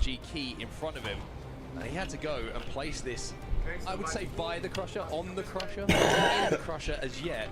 It's almost symbolic, right? This could be Timmy's last walk in a tournament where the hopes and dreams are in that key, where he has to now place it, knowing the consequences if they don't make it through today. Could end up like Movie Star Koi's there. Could end up looking like that. So each team knows that that key What are we doing? may be crushed. Wait, why is this key there? Hoping though, of course. Oh, you have to put your key. You have to put your key up there. Is that what you have to do? Match point finals tomorrow, and it is going to be incredible tomorrow. By the way, does that so well? By the way, like if that was, imagine if I was given the responsibility. You would have missed. I would have missed. I'd have fallen over. Probably like headbutted the side of it. These guys are getting nice right now, bro. These breaks are insane. You would be doing it. Oh, you're on my team. There's Nemi. What's up, Nemi? Team Nemesis, dude, Nemesis, send me a fucking plushie, please, bro, please. I love plushies, man. Give me one. Give me one, big dog. Any team mascots, bro, give me a plushie. I'm begging. I'm literally begging. They have been performing throughout the EMEA region, especially during Pro League. National scrims are pretty good for them. All right, here we go, man. I think we're loading in. Maybe, potentially. Pressure of this situation. Yes, Tiger, for sure. But after EWC, bro, we're playing a lot of ranked. I want to go for Apex Predator and ranked again with a prize. Let's go, baby. Game 2. We're still going to be here.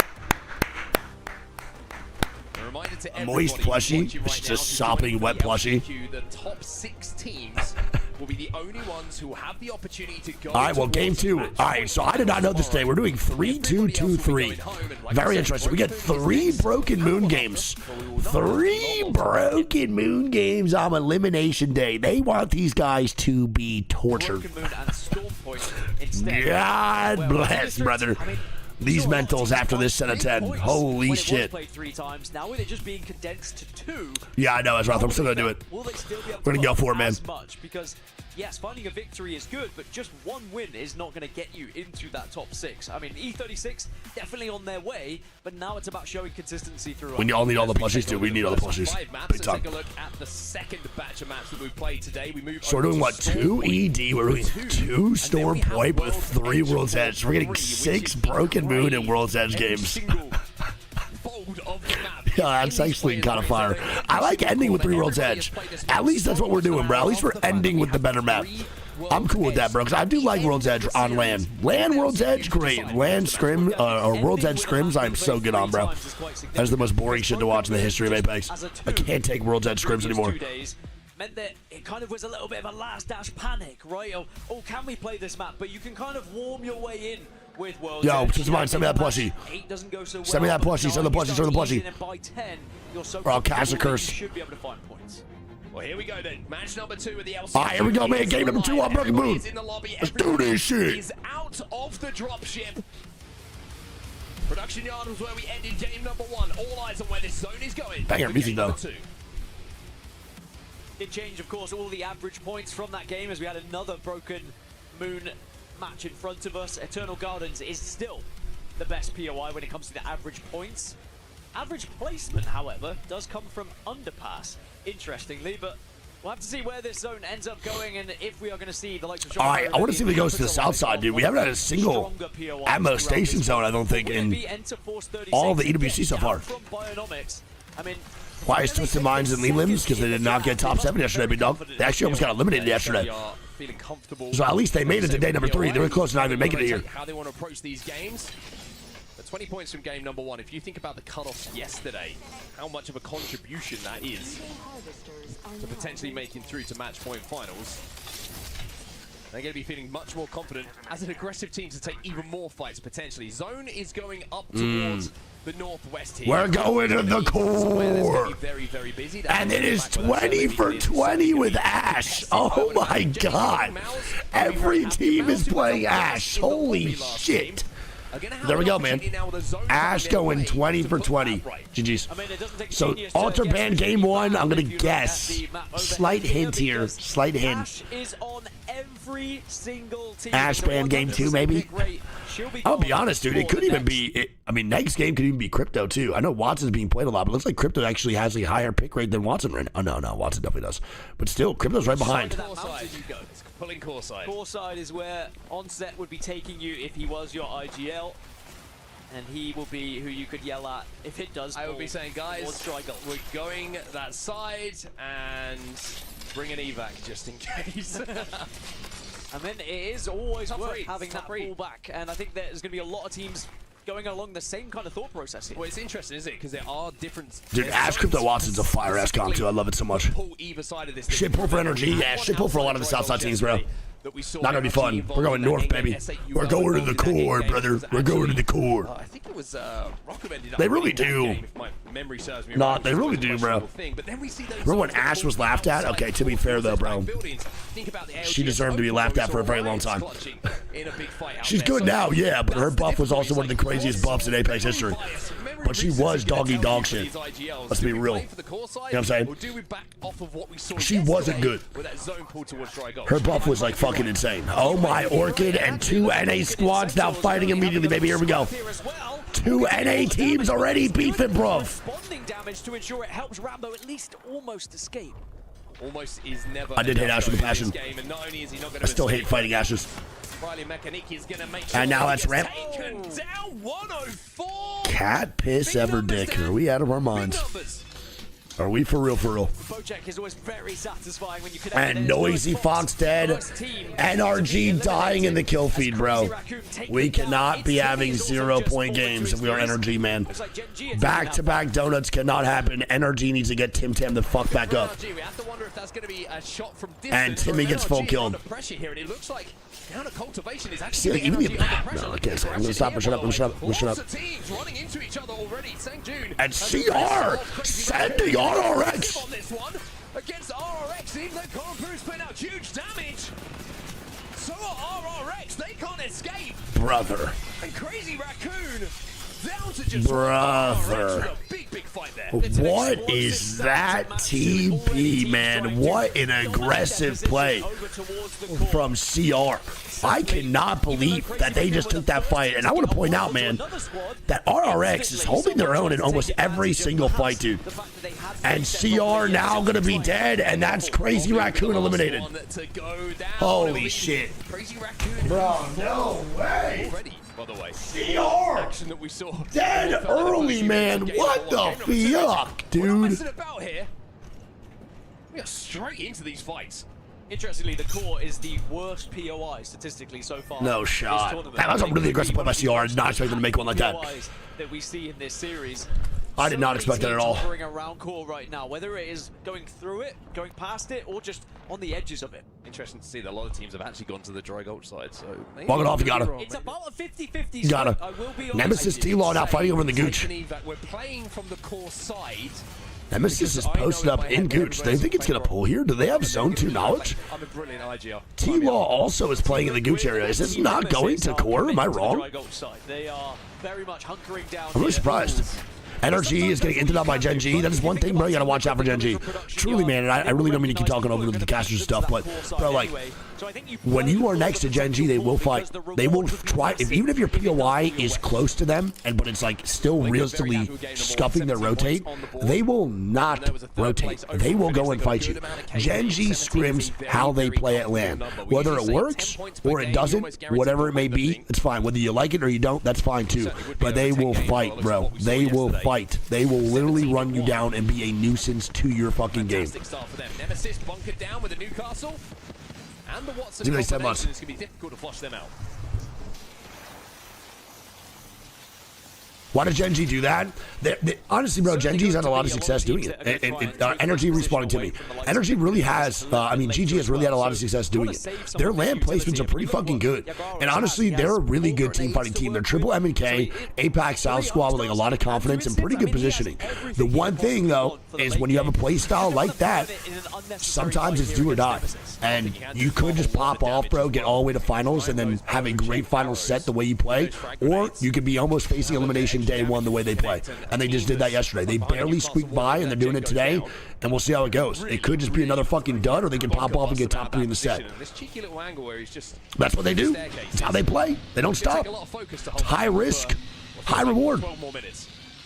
And don't forget, that team's been around together, playing together probably for like 3-4 years now. Like I told you, we're going dry gold side. I mean, there's still a little bit of core left. All right, Crypto EMP comes out. Yanya and the boys trying to maybe get this fight. The load is now popped. Premature, maybe, and they're not going to push it. They're going to chill. Wait, they get a knock on Zuni. Do they get third-partied? But it will be Yanya with that grenade. They got third-partied almost immediately. T-Law has to run away. It's QAD. T-Law burned all of their util and ultis to fight Nemesis, and QAD just spoiled it, man. That is crazy. It depends when, Derbzia. Damn, so Nemesis just got saved by QAD, because don't forget, they got a knock on Zuni. And the zone is pulling to Gooch. No fucking way. Bro, the zone is actually pulling to the compound. That is a crazy, crazy call by all these guys, man. Crazy good call. Holy shit. Some late movers, by the way. NRG have got back up to 3 after Timmy's initial knock. They're all the way out to the divide, though, so it's going to be a long. So now T-Law, QAD, and Nemesis all in the best spot. That is a great zone call by all those IGLs. To not second guess yourself and actually post up inside the Gooch is really, really impressive. Actually, speaking of that to Force 36, it looks like they're about to take a fight with FURIA here, just down near quarantine zone. And Gladiators just playing the outside bridge at the moment of dry gold. Saying they're going to take a fight here in quarantine zone and not switching the POV to quarantine zone is hilarious. I like to say, it looks like Force 36, FURIA, Gen.G starting to converge upon each other on that southern side of zone. Yeah, that is so funny. Griff by his 10 months. That is so fucking funny. And NRG, who continued their walk in here. NRG should have a pretty clear walk towards this zone. It's only Shopify Rebellion that are really in front of them, but they're far and away already at quarantine. All right, NRG do get that reset. This is a tough rotate, though, man. Especially going to Gulch, this is going to be really difficult. That spot really does fill up pretty quickly, and there's not many positions to play what's inside the Gulch to actually make it viable. It's not that good, dude. It's really not that good. We'll see what happens, though. On the weaponry, and they're going to have those purple shields. So Force 36 did allow FURIA to escape, but they were wise to it. They hit the survey beacon, and they got all that info. They're going to see Gen.G and FURIA getting close to colliding here on this southwest side, because both teams are trying to yeah, this is going to be devastating, bro. Gen.G are going to just fire a few pop shots over towards FURIA. Yeah, FURIA got to be careful here, because they can end up in a oh, and they are sending it into dry Gulch, bro. This is a tough spot. This fence line's actually not bad. They just don't have a defensive character for it. And it's Gen.G running down another squad. Every single time, baby. Every single time. With the Motherlode going their way to find cover, it's looking very, very rough here for FURIA. However, Gen.G have just brought a lot of attention from the rest of the lobby. EVOS are now Wow, starting to make FURIA gets underneath. That's a fantastic rotate from FURIA. And this spot underneath is way better because they had no defensive character to put on the fence line and actually cause stability for themselves. Now they can actually be stable at least underneath one of the teams. I don't like this though. Yeah, good luck with that. I mean, this is fine. I don't think QAD will make a play. It's not that bad. I kind of like them playing underneath though in the Gulch area because I think they might pull that left side a little bit more than this right, but we'll see. Good job regardless by FURIA. Great rotate. Really, really good rotate. That is not easy to do. And now EVOS, E36 stop fighting. Man, EVOS, bro. Not getting any good fights here either, man. Nate's already 1 HP to start this fight off. E36 looking for the swing. 4 points on the board from game number 1. E36, armor advantage for sure. Armor advantage, better angles. As you see, But they're losing it. Wait, they're losing it. In the meantime, Nate's dodging and diving, and so is Illy. Has to back up behind that Gen. Oh, they cannot let him get a full heal. They cannot let him get a full heal, bro. There's no way. How does EVOS even survive this? And now E36 is running. And E36 is dead. And now it's a third party from Gen.G. Get him, Gen.G. Get him. I love this fucking team, baby. I love this goddamn squad. 5 KP already to start this goddamn game off, baby. That's what I'm talking about, man. The third party from afar just fucked them over so hard. E36 they got shot by QAD. I love Gen.G, man. I love Gen.G. They are so fun. When they are full steam, just full force, fucking shit up. It is a great time to watch. I hope they continue this throughout the rest of the day. I really do. One of my favorite teams to fucking watch in Apex, bro. When they're on fire. When they're not, it's pretty devastating. RX now dying here to the kill feed. NRG's also fighting now as well. Is there a way we can get this mythic bin? FURIA, don't go for it. Team Liquid will rip you apart. Or Front getting shots down now, killing off GoNext in the top right. There's always that one player, isn't there, that just goes, I think I could get it. All right, NRG now back in the mix.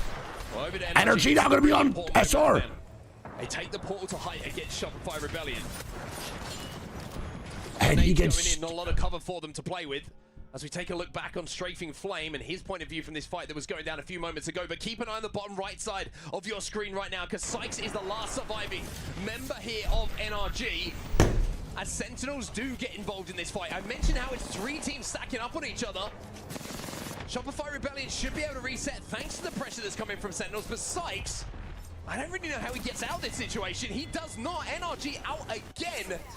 Early on in game number 2. Now Shopify Rebellion will use their phase breach to get away from Sentinels and ahead of Sentinels. But there is going to be utility for Sen to use here. Big grenades going in. MT! He gets taken down by Lota's nade and then a follow-up here from Riley. Big damage coming in, but they're a little bit aware of the swing. They know who they're going up against. Zyno and Koiful, one of the most NRG eliminated. Shots coming in now. Sen now getting shots down to SR. Koiful last bit up. That boy Joyful, baby. Get on in there. Did get that mythic bid, by the way. Believe it or not, I believe they actually got it. I don't see it on the map anymore. And I'm fairly certain. MOUZ now dying here to the kill feed. 15 squads still up. MOUZ going to be eliminated. Oh, it would have been GG who actually picked up if it happened. Now MOUZ eliminated in 15th place. Yo, Rex is the year, bro. Love you, dude. Sentinels, the last team to arrive on that side of the map. Gen.G are hovering just to their left, though. We did see them win that fight a few moments ago against E36. Damn, so NRG, is that back-to-back 0-point games for NRG, bro? It's bad. They have to work their way in here. Well, one thing to note for Sentinels, fighting so well as a team at the moment. Already have KP on the board. Great use of their grenades as well. It was a care package that Gaimin Gladiators got on the northern side. Yes, NRG is out. There, so was that a 0-point game? Or was that at least a couple points? Because there's going to be 3 teams arriving, so whatever they found in said care package is going to be helpful. As Sentinels now make their move in, they're going to try and. They got 1 KP. All right. We'll take a breadstick over a donut. Actually, not in real life though. I'll take a donut over a breadstick. But in Apex, we'll take it. All right, so again, man, that zone of point of Gooch is so bad. This is a really, really tough spot to be in. Coco, thanks for the 5 months, bro. Hopped on the Ash to make sure that was available just when it needed to be. Yeah, I wonder if there was a little bit of scouting from the Crypto on the side of Sentinels just to make sure They knew exactly where they were. It's really hard if you don't. Pixel, it's really tough. You really do have to play, I think, with Newcastle on this map for sure. For the majority of spots, or just Watson, you need an offensive legend almost every single time. Broken Moon has way too many open spaces and way too many spots that you can only maintain with a defensive character. It's going to be RX not moving on in, not that bad. But they are going to get peppered by everybody, dude. RX should die here, man. And Gen.G is sending it, man. Come on now. They want these KP, but if they wrap this corner, they're going to have a little bit of a nasty surprise. AG and GG up top, man. We'll see who the real G is up above on bridge side. Orchid now eliminated, brother. Down at 14th. Will be the next team to fall in the lobby. Yeah, a combination of All Gamers and Twisted Minds taking down Orchid. Remember, a lot of these teams are stacked on each other now, but Gen.G looking like they might have a little peek here. Gonna have a pick, hey, Johnny, the overpeak. And now Gen.G's gonna. RX just took it. Ressi just took it. And now Ressi's dead. He got kidnapped.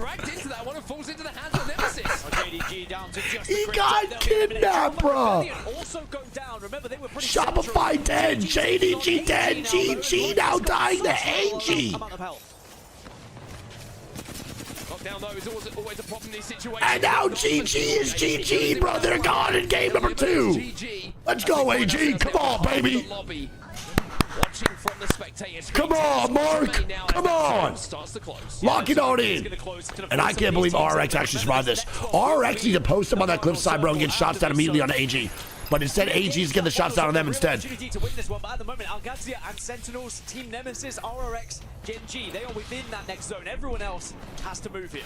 RX in a really rough position, though. You can see there's frag grenades going their way, but let me tell you, those tires are thick. FURIA now going to be eliminated.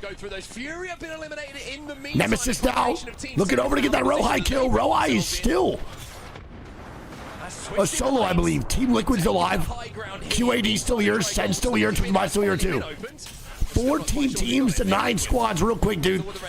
And here's that last man standing. Would make sense. They did have that high ground they were holding out, but Team Liquid now have to start to move. Only 6 squads move on to the end of the 20. Only 6. Twisted Minds is a kill off team wall. They have no idea.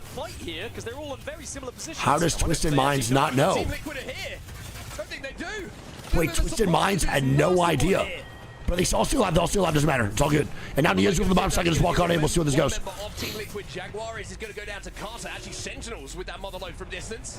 Carter crashed? No way. Pause. Team Liquid gonna be eliminated. No, Carter's back in. He's back in. He's good. He's good. Sorry, I shouldn't laugh, but you shouldn't be going down to the ring. Come on. Liquid eliminated. The laughing is so and now GoNext gonna send AG. Rohai is still alive. Rohai is now dead. GG's. Never mind. My bad. On me. RX gonna be eliminated. GoNext not getting swarmed by Nemesis and AG. Nice. And GoNext gets slammed, baby. Nemesis and AG look real good right now. Died the ring is crazy. Gaskin laughing at that is hilarious.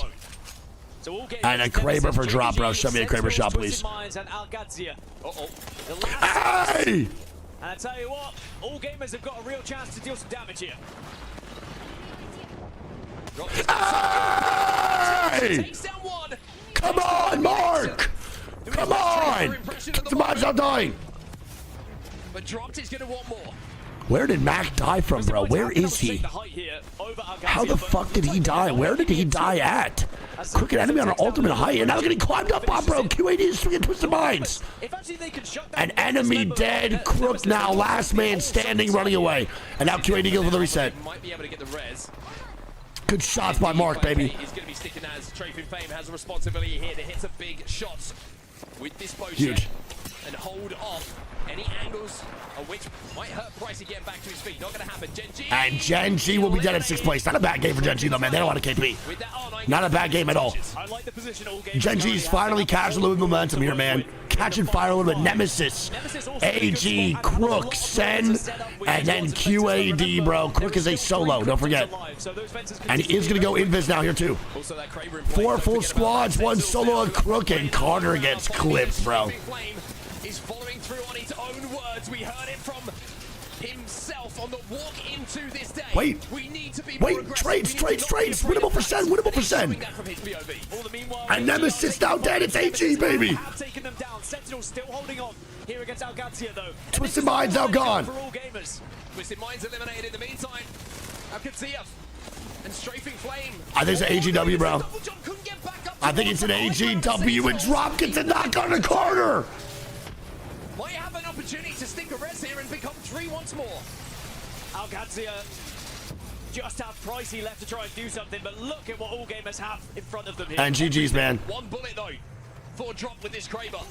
They're going to try and move in and finish off Sentinels. Hat-trick shot. GG's, man. Will also take the final players down as well. AG with a 9-game 1 win, but a game 2 W, bro. Hey, we'll take a game 2 win, not a game 1. The AG curse is broken, man. We're good. Well fucking played by AG. Great Kraber shots, dude. From drop, Sentinels looking so good, off to a fantastic start to qualify for finals, man. Let's go, baby. Let's go. But they're going to highlight drops there. Gets that Kraber towards that end game. Drop played that so well. Great Kraber shots all the way through. Fantastic job. He has to. I really love this team of all gamers. When you look at how it's been built, I think about what Drops has achieved in his past. And then you love it. With Damn, that AG logo is fucking sick too. What the hell? A family crest. That shit is dope. What's the history of Damn, a little 28 point out here. Damn, for the boys at AG. Golly. Holy moly, bro. A massive W, 13 points over the second highest in this game of 15 from Sentinels, bro. QAD get 13. Twisted Minds get 11. Nemesis get 8. Gen.G get 12. Great game for Gen.G, bro. They have 9 KP in that game. That is a huge momentum shift for the boys after an abysmal day to start off in their pools. We have GoNext with 4. RX get 5. Liquid get 3. FURIA get 3. GG get 1. Shopify get 2. JDG, Orchid, MOUZ, NRG get 1. E36 get 0. Missed a couple there. It's all good though. Points on the board. You can see the 666 kills here. Very, very nice of AG to share it among themselves. 6 for skills. What does that mean, man? What does that mean? Why does Skittles and Zap kind of look like distant cousins? If we're looking at the triangle, but I'm just saying, slightly. Zap and Skittles look like they could literally be cousins. An amazing performance from this team. You guys can't see it because my face cam, but they look very similar. And exactly what would you want in terms of. They look like they could be cousins, bro. I think all 3 of these players are right up there. I have to agree with you. I think they've got a lot to prove, though. Having not made it straight through directly to match point finals, you got to remember that. This is. All right, well, there we go, man. Right now, the top 7. If it did end right now, bro, this is the teams qualifying. Or top, wait, it's not top 7, it's top 6. Wait, what? This is wrong. Okay, don't pay attention to the colors. This is completely wrong. The bottom 3 don't get eliminated today. Literally, the bottom 16 get eliminated. Or bottom 14. This is wrong. It's top 6. The bottom 3 doesn't matter, and the 7th place doesn't matter. It's 6th place and up.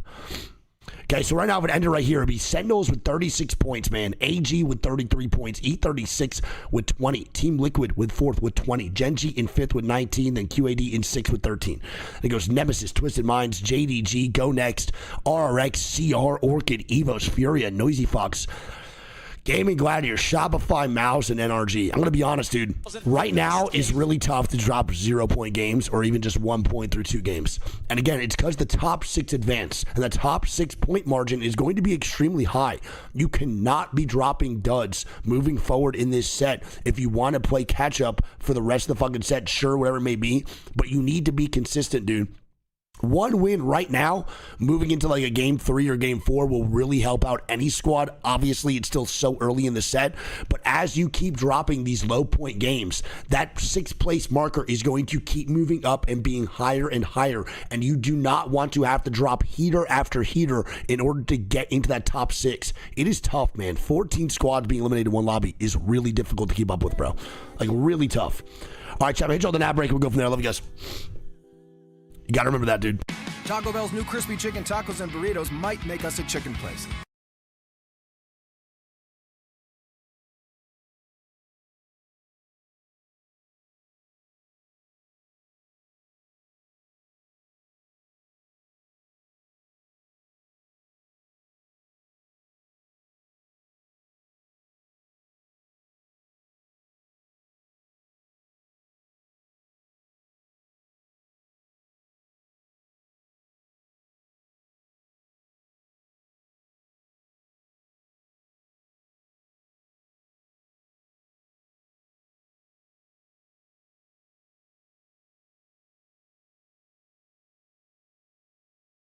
Psychotic. Thanks for the year, man. Love you, dude. It's really hard if you're subbing during games where it may be. My bad, bro. Love you so much. 6 teams have already been sent home. 14 are going to be joining them later today. 14 go home today, bro. 14. $2 million, the Esports World Cup trophy, and of course, a legacy. But keep your eyes peeled today because emotions are going to start. Energy's not cooked. They could easily come back with some 8 more games. I'm just saying that they need to really make sure they play well in this last game of Broken Moon with the POI draft they had. It's also bad zones, but to be fair, bro, Broken Moon is also really hard to navigate. Far rotates, right? They had to go from south all the way to north. Hopefully one south zone does happen, and this should be the way to capitalize for Energy. But only issue is Gen.G. Truly, that's going to be their main kryptonite, bro, for this last game. It was the kryptonite last game, and now this game moving forward is probably going to be their main issue. Because Gen.G is posted up where? Gen.G's over here, and they just keep rotating right into Energy, going down this right side, bro, from the zip line. And that's the one squad you just don't want to get into on by, bro. As the one squad. All right, Ash Alter banned, by the way. So Crypto will probably be banned next. R9 has the highest number of knocks at 734 knocks fire. I actually like that fact. Fuck Devo. Fuck Devo. Fuck the devotion. Yes, the Beast Room will be back for Sapporo, Japan. Correct. We will indeed be back, big dog.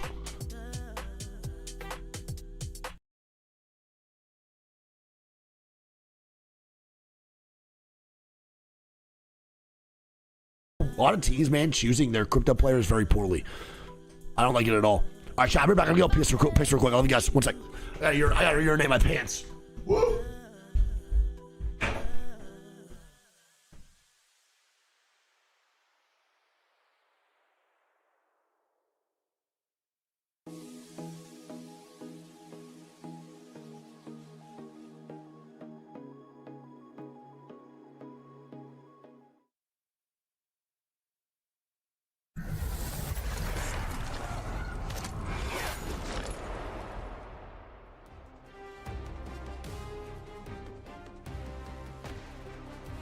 Welcome back, everybody, to the last chance opportunity for these teams to put themselves on the board at EWC for our mid-season playoffs.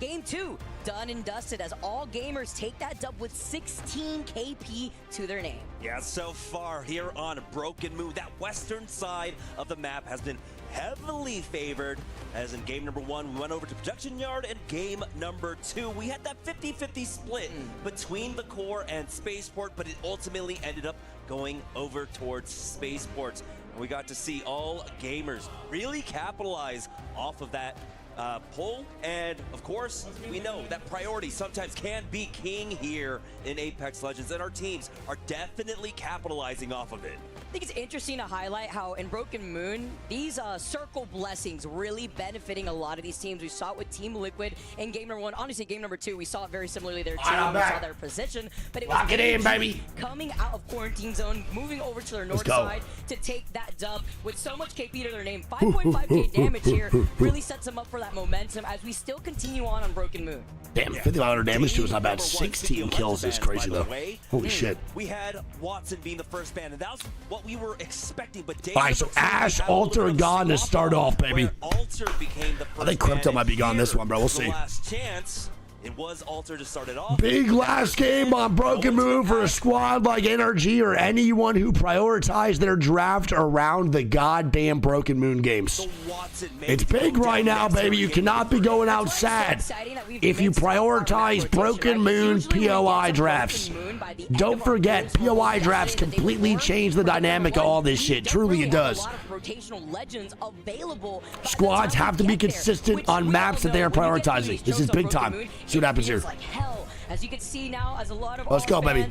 Making the way to the crowd, giving these teams their energy because they need it. It's only top. What's going on with Energy? I'm gonna be real. I think Energy's rotations are just doggy doo dog shit. That's really it. I'd literally just say I think it's just horrible rotations from Energy. It's like really bad. They just can't get anything going. Ballistic getting banned out in either series before this until game number 8. But if they could actually make it to an end game, then they have a really good chance at doing something. But if you can't get your early rotations down, bro, you're fucking chalked. But again, it's really tough. It's also really tough because I don't have the POVs, so I don't know. But based off just like them dying super early, it just has to be rotational based. Has to be. maybe Watson, maybe the Ballistic. We'll find out in just a moment. Honestly, the Crypto really out here. You know, a little controversial topic on that legend in general on what he provides in terms of. Honestly, Theo, you can keep messages like that. It's really not that bad. It's fair. I mean, it's just like saying, you know what I mean? On these beacons, when we take a look at AG over by their Love you. quarantine zone. So many cryptos, and if it's we'll see what happens though, man. These teams feel comfortable running. It's usually that Sparrow, which don't see as many Sparrows in general. It's just a horde of these cryptos. As we're going to be able to also see where this next zone is going to be taking us here. A lot of teams already making their rotate. I think we really. Oh no, you're good, Theo. I'm mad at you, Joe. I love you. Yesterday, as he did hit a Me mad at my #1 moderator? ban. And so What am I? adopting that as well. Who are you, Bring Mike? that one on over. We got to see, of course. Yeah, Mike, how's your Toyota Supra, aka BMW? You don't have to give up a position over a choke point. Because the man incoming has to be, right? Sending far out and pick up that scan. Speaking of scans, by the way, we are not going to be going over towards the western side of Broken. Let's see, bro. Not another south zone. Indicating a northern pull. We're going to wait just a Tough. moment here before we get that second ring information. Hey, we're going south. This has to be a good game for teams like E36 and NRG, man. You prioritize your draft pick. Same thing with Nemesis, man. All these south side squads right now need to lock the fuck on in. Have to. This is do or die. Going into goddamn ED. Let's go. I think I got one terraformer zone. I'm cool with that. If 2 north zones, we'll take a terraformer here. I'm not too mad about it. Not too bad. Yeah, CR and GG already beefing here too. What the fuck? PV drone flying skills here as they're gonna have to dodge. That's great zone for Southside squads. It's a tough one, man, for all the north teams. I will say though, it is definitely easier to rotate north to south than south to north on this map. Getting out alive, but it looks like it's crazy raccoons on the GG, we're not really talking about enough here either, dude. 17th place for GG is really bad. I'm pretty surprised that GG can't be doing exactly what they need to do in these games to make this work. And I really do think it's because Light is 100% on crypto. I don't know why. But already we have RRX, Team Nemesis, Enderforce. I don't like that comp at all. I don't like that fucking comp for their team either.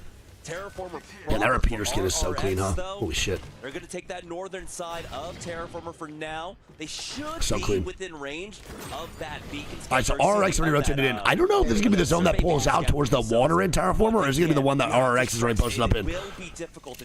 We'll see.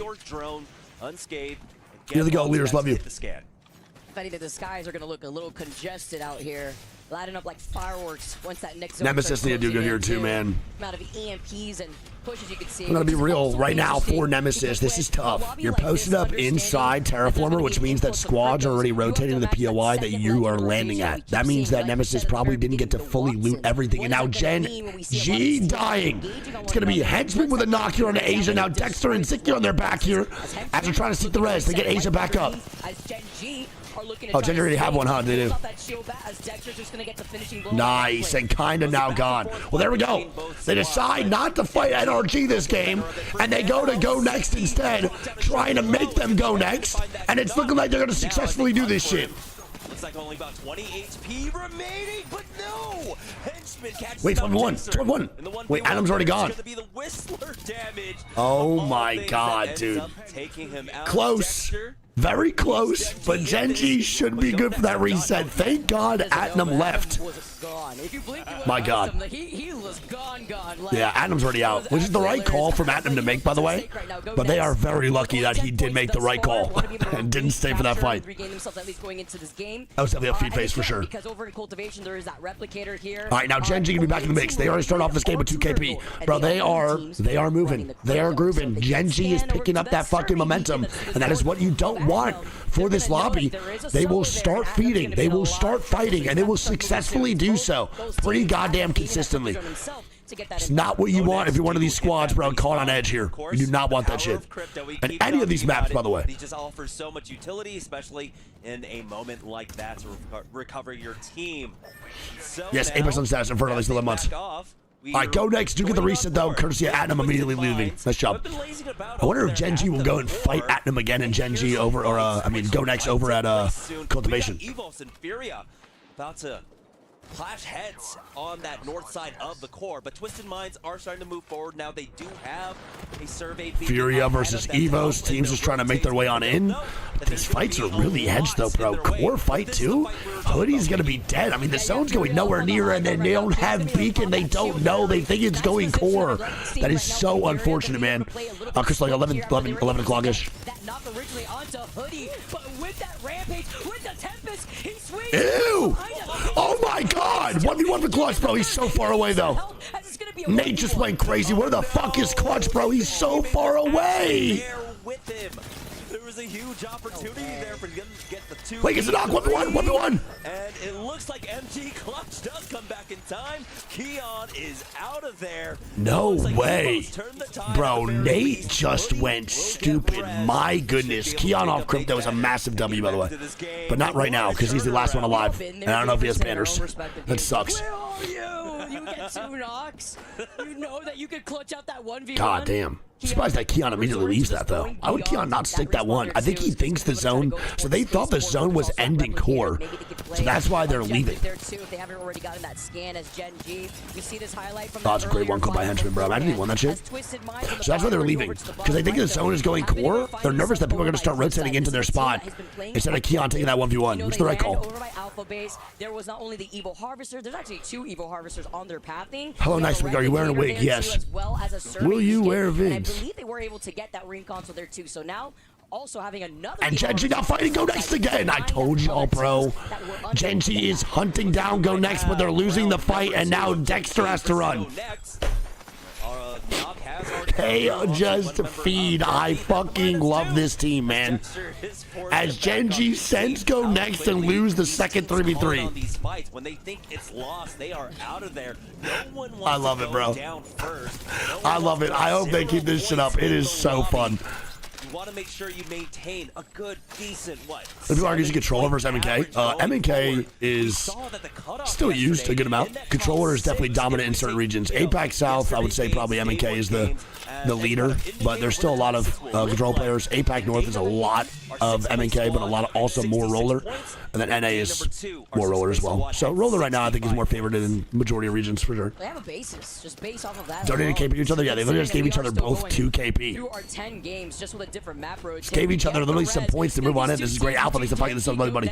Just keep taking the turns on not only getting the res and this reset. Yeah, Gen.G is triple MK. Probably have to collapse on one another, looking at where that next zone pool is. Similar to what happened with EVOS and FURIA. Atom said, "Is that Gen.G? I literally dapped them up before the game. What the fuck?" From that north side of the map, we will be rotating into the similar choke points.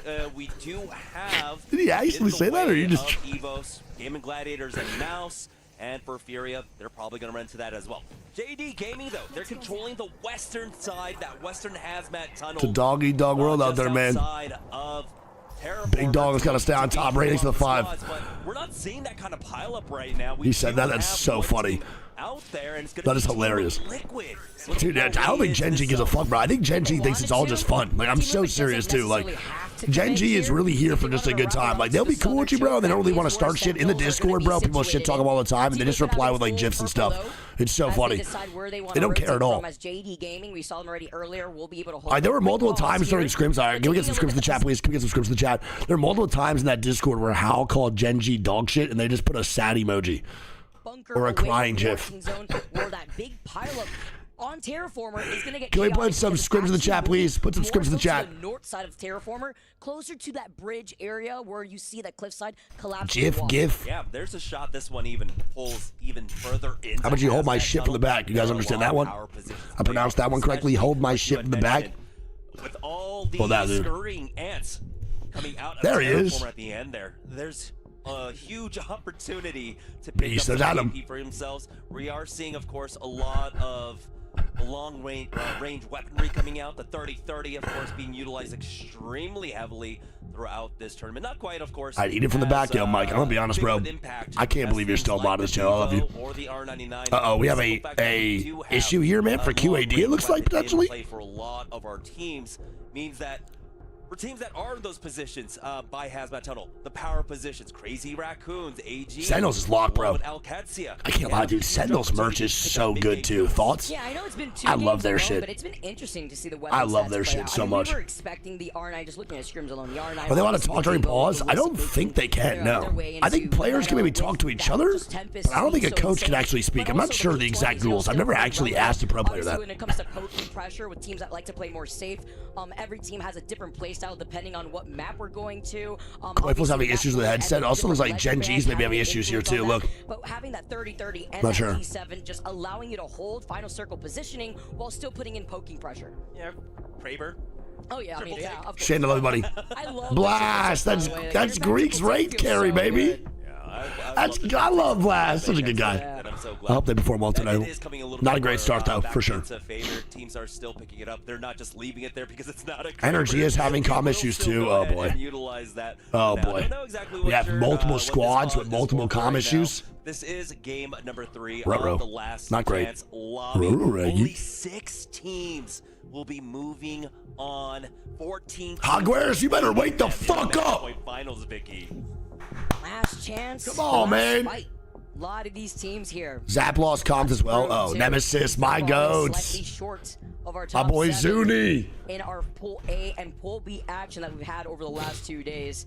Stage looking fantastic. Jack here bacon too. or sausage in my burrito? I'm definitely more of a bacon guy in my burrito, bro. Also have to highlight here, I do Jamerson, love is our a nice little $2 million sausage prize pool breakfast here at burrito, Apex, but I like bacon because more, I not think. only are our teams here Can't lie, play with rings on? I don't know how anyone does that. Do people play with like bracelets on in MK too? I don't know how y'all do that shit. Order and placement, right? I mean, the difference between FURIA can't hear 10th place Keon? and 9th place alone is 10K between 50K and That sucks. 40K. Hopefully Like, they fix it out, massive fix it here immediately. on what's Should on be pretty the quick. line, because you can really see it as a break it down. Nemesis like, jerseys what are do you nice. have between these teams on Nemesis where has they really good wanna find jerseys. A lot of the themselves esports teams this year do have nice jerseys, man. Like, I really like them a ton. To some of our players here, and the difficult thing coming out of the last chance lobby is the fact that you're just fighting to survive, right? Because even Those are EW. I didn't even realize, dude. EWC jackets too. That's kind of tough. with a 15th seed pick going in to Yeah, Frank won't say I don't like that much either. finals. So I'm good, Casey. How you doing, buddy? Good to see you. Any easier from here? Not only are the top 14 teams of That boy the Luxford, dude. tournament so far, I had no idea what he looked like until literally EWC. And then now I literally see him 38% of the time on camera. And we see that that's influenced, you know, just teams getting away for free. I have to take the Rolex off. Strong pick. Who are you capping into, in their bro? Pool B. You don't got a lot of Hand in kicking, hand bro. We with fuck their with you crazy regardless. Performance. Some teams taking some notes out here too, and trying to lead into that with the different map pool. Does Manus' legs dangle when he plays? No, prizes do though. I'm not kidding, bro. I've actually walked it. Tony Hawk! Excuse me? We got Tony Hawk. Dude, what? In the crowd. Wait, All right. what? Wait, I actually, okay. Wait, I what? just need to be so transparent. What the I had no what the idea Tony fuck? Hawk was here, All right, like, what the heck? someone's gonna have to grab the crate. Does Tony Hawk like Apex Legends? Dude. Wait, does Tony Hawk like Apex Legends? Shao Birdhouse for real, man. Even though we're Goated. in our casting booth, that's like 200 meters away. But I'm so glad. That's awesome. That is so sick. Anyhow, Me and my brother only used to rock Birdhouse. Alliance, first pick in their Shot group, Birdhouse. They'll be first pick in match point with their That's actually crazy, dude. 136, I think, point total. We already know the kind of respect That's dope, that dude. Alliance commands, Shout out Tony Hawk, man. right? And that leaves them Goated. with wiggle room when it comes to drafting, right? They don't have to prioritize Storm Point. They can go ahead and Can we get some W's in the chat for any Tony of the Hawk? 3 maps, I'm because doing we know infinite when it glaze for comes to Tony Hawk, bro. Storm He's the Point, man. They can secure themselves that North Pad Trident. So basically, I know a couple people that met him drafting too, out and apparently 3 he's maps really fucking initially, cool. But we did see them put a little bit more focus, of course. I believe, I'm trying to remember what the first pick was for Alliance. I don't know. Can you help me out? Probably here, a Vicky? super down-to-earth Yeah, guy. I mean, are you talking for Alliance specifically here Yeah. too? I mean, I think it was Sky West. Sky here. West, Sky West on yeah. World's Edge specifically, as they play very confidently from there. But you know, we talk about Alliance, we talk about making history, wanting to be a back-to-back winner. It's more than just a So prize sick. pool on the line here for Apex. I want to throw it over to our club champion explainer on what more is at stake for the teams looking to Oh, we're put having their some name serious on top comm of issues then, bro. Fuck me. Dude, I gotta leave in an hour and a half, bro. Come on, what the fuck? Esports World Cup. Of course, we have audio issues, brother. Daddy to leave. The ultimate cross-game competition Look, that right. will crown the best esports Skaters have to be chill by nature. I would agree with that, bro, but you haven't met some of the kids I used to skate with. Those guys are pieces of shit. Some of them. Not all of them. At the Esports World Cup and as many titles as they can qualify for. But no, skaters are definitely genuinely just like really chill. To qualify for the club championship, a club will need a top 8 placement in at least 2 competitions. Club championship. But to win the championship, a club must place first in at least 1 competition. At the end of the Esports World Cup, the 24 clubs with the highest... I never skated, I longboarded. I love longboarding, bro. All my boys just skate, though. I have to leave. We're playing in Ludwig's basketball tournament today. And of course, the title. Yeah, we'll be live on Ludwig's channel. In the world. Was that fucking Neymar? Or was I just wrong? That was Neymar for sure. That's dope, dude. At the Esports World Cup. This is where history is made. This is what these players are fighting. Can I dunk? Not when I'm 245 pounds right now. I did lose 5 pounds though, man. Thank you guys Phony tweet? Oh boy, what a tweet, dude. What is that boy Phony? What's the Twitter fingers looking like? Let me see. Game number 3, we saw Alter banned after being the most picked legend after game number 1. Going on to game number 2, though, we saw Mad Tony Hawk. Holy smokes. That boy, dude, Phony, I fucking love you, bro, but go to bed. Why are you at the venue? Go to fucking bed. At the possible counter picks that we could be seeing in these final zones when everybody finds their own space over by the edge of Terraform. Why the fuck is he there? How in match day number 1, go to sleep. You just had surgery. Bans all together, but I'm texting him. Match day number 2. All right, here we go. Game 2 underway, or game 3, my bad. Man, after that game number 5, and so it's kind of surprising to see him actually. Bro, go to sleep. But it's or is Monsoon right? Or are you part cyborg now? Of buildings to play off of in most of the POIs with access to so many of the survey beacons, and so. Yeah, that and he said, I'm a cyborg, bro. All right, well, there we go. Confirm that Phony is literally cheats installed within his tum-tum. That boy's a part robot now. That's why I not only love the fact that we've implemented legend bans within Year 5 Pro League, but with expanding our map pool too, it influences so much. It puts a further highlight on teams that can be consistent in a battle royale. I mean, with so many outlier factors that you try to put into your own advantage, but you know, there's certain things that you don't really have full control over. As FURIA make their way now out of quarantine zone, and they're not alone. Team Liquid are on the rotate, about to cut them off, as JD Gaming are still holding the mouth of Hazmat Tunnel. Yeah, we'll see if we get a round 2 of this fight between Team Liquid and FURIA. You aren't quite aware that Liquid are on their north right now. Gen.G rotating in. Just behind the backs of Sentinels currently. Have to note as well that the Mythic Bin has spawned in, and it's going to be Enter Force 36. And here we go, Twisted Minds are fighting, massive fight here for Twisted Minds. The EVOS who are just rotating in. And have the positional advantage as well as the Tempest EVOS with McGlutch. We saw them get here we go, baby. Earlier on. EVOS need this fight bad here too, bro. They're in 13th place. Twisted Minds do need it more. FURIA now dying in the kill feed. No shot, bro. Fuck me. When that next circle pull is, they were trying to gatekeep the teams that were going to rotate from a northern choke just to clear it for themselves on their own rotate. And this is going to be a northern pull, but in the meantime, FURIA end up walking head first into JD Gaming. Team Liquid bide their time behind them and will be able. Nemesis tweeted that if they get 1,000 likes on their tweet, they'll send you a plushie. Who the fuck am I, Mr. Beast? For this one, or if Team Liquid are going 1,000 likes, Nemesis? I'll pay you $40. Just give me the fucking plushie. CR, best spot in the game. I think he's going to pull out right here towards the wall out of their compound, man. Really good spot. We're seeing a heavy crash on the western edge, leaving that north side a little bit easier for Gaimin Gladiators and Crazy Raccoon to control. Shopify Rebellion might try and find a moment to come in and flank Twisted Minds. All right, so I think right now GG, obviously great spot, bro. Inside the compound, they want to fight CR later down the line, or they will get sent on at least for their position. Shopify Rebellion, really good drift here too, man. But the right next to Twisted Minds. AG now dying, T1 now dying here too. Highlighting our kill leaders thus far. Only 2 games down though. A lot could change here. Gen.G have had a rough time. Remember, they were neighboring that of GoNext, who are still alive, by the way.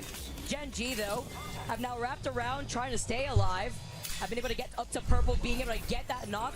Team Liquid finding themselves in not just one fight, two fights, because they're still stuck in the zone. Gen.G getting that initial knock. JD Gaming. Well, 20 squad, 54 man. Gen.G won more KP, brothers. So goated. They are so goated, man. I love it. Keep on fighting.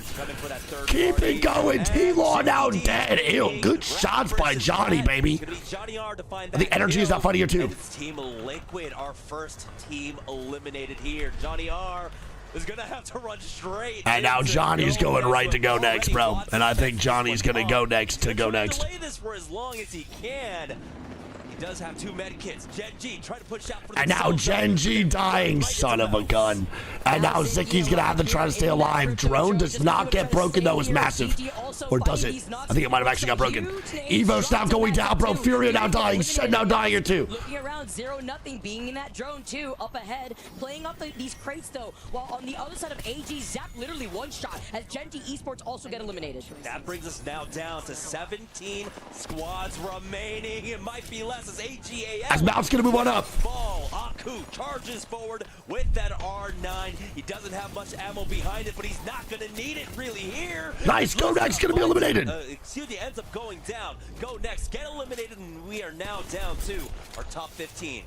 JD Gaming, though, having at least 4 KP with us one solo. EVOS not going down here too, bro. How is MOUZ still alive, bro? And there's QAD!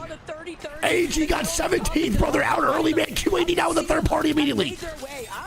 And MOUZ is now gone. QAD comes in. And now they're dying to Johnny, bro. Is this guy Johnny him? What the fuck is going on? No, such a good attempt from Johnny, man. Such a good attempt, bro. GG's. Ends up going down. GG's. Are going to be able to recover here. Now move in. They're trying their best to control. NRG now dying. Tim Tam 1 man up, bro. It's the fight on that southern. The rest of the Sykes, they should be good. Keep an eye on the team Orchid, who need to recover Luxford, but Rambo takes so much damage. And I like that Jamerson with the Prowler. You know, SR is still up. ORC now dying here too. QAD is still fighting their way on in. They're killing off the first place squad set, man. QAD is playing aggressive right now, and they are playing confident. This is what you want at a strength and flip, etc. Qadsiah taking this real estate for free. Kylie, by the way, I used your picture from Twitter. I'm so sorry. I love you. Zones too, time and time again, closer to it. We usually see it pull over. I'm gonna give you pick creds. Side, closer to that lot where we saw Crazy Raccoon and Gaimin Gladiators earlier. NRG not fighting. NFX on the other side. NFX now dead. It's ORC across. Will be the next team eliminated. Team Orchid finds that kill. Timmy in front of Luxford, who might not be able to make it behind this rock just in time. Oh my god, NRG just needs to stay up, bro. Please, just chill, just chill, just chill. Try and stabilize. We're good. They gotta move on up though, bro. They have to make a play. Does not survive here as Timmy pulls out the. And Orchid now dead. I think NRG might die here too, bro. This is not the set they need for Broken Moon, bro. And NRG's gonna fall, man. It's Shopify Rebellion now dead too. There are so many good squads dying from NA early. This is bad placement from so many top dogs, bro. Nemesis now killing off Sen. Carter, last one here, bro. No, bro. And Sen now gone. CR now gone. It's QAD with another third party. How fucking many do you want, brother? 10 KP so far for QAD. Come on, man. And now it's going to be Qadsiah. Come on. Gaimin Gladiators. Twisted Minds, bro. We only have 3 squads up. So much depth in this mid game. Holy shit. 3 teams alive, all full up. This is nuts. This is nuts. Nice to highlight that Qadsiah is the only team left here. Let's see what happens here, bro. So QAD still posted up on top rock. Twisted Mind down below. GG on the left. GG very comfortable. Very, very comfortable right now, man. Their spot inside this zone. But they have to be worried about GG's Watson, right? You don't want to go ahead and send that dart right into the middle of that pylon. That could have been bad. GG, man, in a good spot right now. Best spot by far. They just have to make sure their building does not get ransacked and they'll be okay. They get sent on here. They need to be able to stabilize, hold strong, and push off Twisted Minds. They can get sandwiched right now, bro, from the front and the back. An Eiffel Tower can indeed happen. They just got to make sure QAD does not apply the pressure in the front, as Twisted Minds is guaranteed to apply pressure here from the back. If you're Twisted Minds right now, you're waiting on the opportunity for Qadsiah to try to engage on Gaimin Gladiators first. Gaimin Gladiators being up on the second ground. What's the Kraber?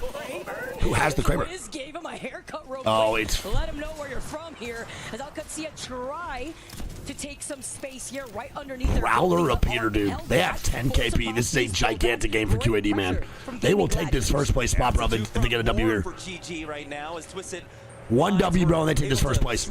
That's right. Get 4 to 5 KP, man, in this end game. But the only issue is what Twisted Minds does here. This is going to be the game changer. If Twisted Minds decide to rotate out left side outside this compound, they will end up beefing with QAD, and GG will walk in for the third party, bro, playing for the building. But the zone does end on fence line, and that's actually really good again for GG here, man. QAD has no defensive legend other than Watson, so you can't block LOS.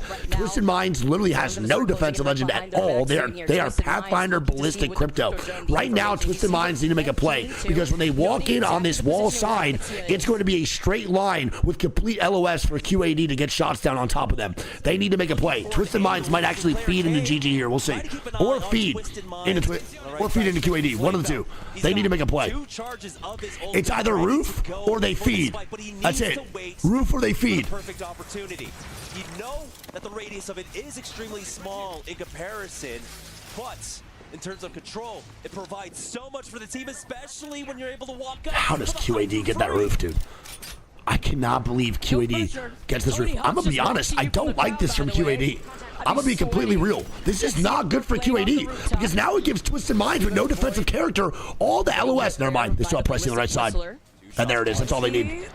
1 down below is all they need to keep applying pressure, man. It's Twisted Minds. Great shots here by Pricey. Can extend here though, but still waste some time on this rotate. Zone now closing in right behind their bats while Twisted Minds look to reset. They call in the respawn beacon just to use it as some extra cover. In certain situations, keeper, yeah. For the Twisted Minds side, enemy is waiting patiently with this Tempest to pop. They're really I mean, bro, the ballistic ulti might make a difference here. It really is just going to be a positioning game here towards the late, though. They go for a kidnap. I think QAD should be playing far right. I think they should get off roof right now and play this right side. They can pressure Twisted Minds correctly. They're going to force GG to just take this fight onto them. Be on this second floor. They're just going to jump into each other. Unless they jump out early and get shots down, that just means Twisted Minds going to get these shots. Right now, I'm favoring Twisted Minds in this endgame. As that ring gets closer, you get so much more value for it, but here's Qadsiah dropping down. That's what I'm talking about. Here we go. The fight's going to break out, bro. Like I said, GG is now forced to fight QAD. And now QAD dying to Twisted Minds for free. This is big right now for Twisted Minds. Come on, Mac. Come on. They got to watch out, though, man, for GG on the bottom floor. They still can swing out full force. They can still swing out full force. FOXX trying to get a kidnap. Light goes down, and it's looking real good. We're about to get twisted, baby. And I ain't talking the T, man. And GG's. Twisted Minds with a W in Game 3. Let's fucking go, Mac.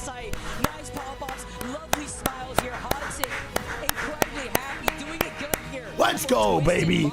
Let's go, man. And like I called it there, dude, once QAD takes that tight, I think that is such a bad play from QAD. It is what it is. Light's obviously not happy with that game, man, for GG, but second place there is kind of forced by QAD. There's no reason for QAD to take that height. There is no reason for it at all. They need to stay on the outside and pressure with their defensive legend to force Twisted Minds to make a play into GG, but instead they just take that height and they force their fight into GG instead. Oh, I don't know if I like that call. It is what it is, though. It's life. A little spicy when you get to pick up those kills right there if you're Alberlele too. And there it is, bro. A 20. It's still a great game regardless, man, for QAD. A 23-point game there for Twisted Minds. QAD with the second place, bro, 19 points. GG doesn't even get that second place points, by the way. They get fucking third. It's going to be a 13-point game. RX get 8. Nemesis get 7. Sentinels get 6. CR get 3. E36 get 3. Shopify get 2. NOEZ get 5. Team Orchid get 3. Noisy FOXX get 3. We got got fucking JDG with 7, EVOS with 3. We got MOUZ with 4, GoNext 4, AG 1, Gen.G 3, FURIA 1, and Team Liquid 2. I think this is the first time we've seen a game where someone didn't get 0 points. Pretty sure every game we've watched so far, we've seen someone get 0. Nice 2K damage game from Mac, baby. Let's go. Good damage there from fucking the damage diff too from Crook. Nice shot by Mac though, baby. Pathfinder game 3. That's all I'm saying, bro. That's low-key aura. And here we go, man. It's going to be Sen in first place of 42 points. AG going to be in second, tied with Twisted Minds. QAD going to be in third. E36 going to be in fourth. It goes Liquid 6, Gen.G 7th, Nemesis 8th, RX 9th, JDG in 10th. It goes GG, GoNext, CR, Orchid, EVOS, NRG, NOEZ, FOXX, FURIA, MOUZ, and Shopify Rebellion in the bottom 10. Don't forget, only top 6 move on. 14 teams are eliminated today, and that is a very big thing to understand. And a crypto ban comes out for game 3, and we are moving on to E District. Now, I want to point out one thing here too that we just talked about is it is really, really important to understand POI drafting. If you are a team that prioritized your Broken Moon draft and you took your first pick on Broken Moon, brother, we're off to a wicked start. That is 3 out of these 10 games that you played bad on while also prioritizing your draft pick. That is not good. I'm specifically talking about NRG in this situation, man. And I need to talk about Shopify. What is going on? I know Zainu tweeted about the EWC curse, but bro, they have 1 kill. 1 kill for SR? Surely they do not keep this trend up, bro, for the next couple games. There's just no fucking way, man. There ain't no goddamn shot. They are way too good of a squad to have 1 KP in 3 games, dude. 1. Crazy. Crazy, crazy, crazy. NRG and SR struggling big time. The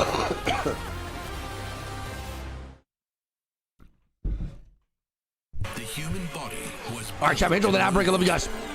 1 KP is nuts, dude. No competition is as ruthless as the Esports World Cup.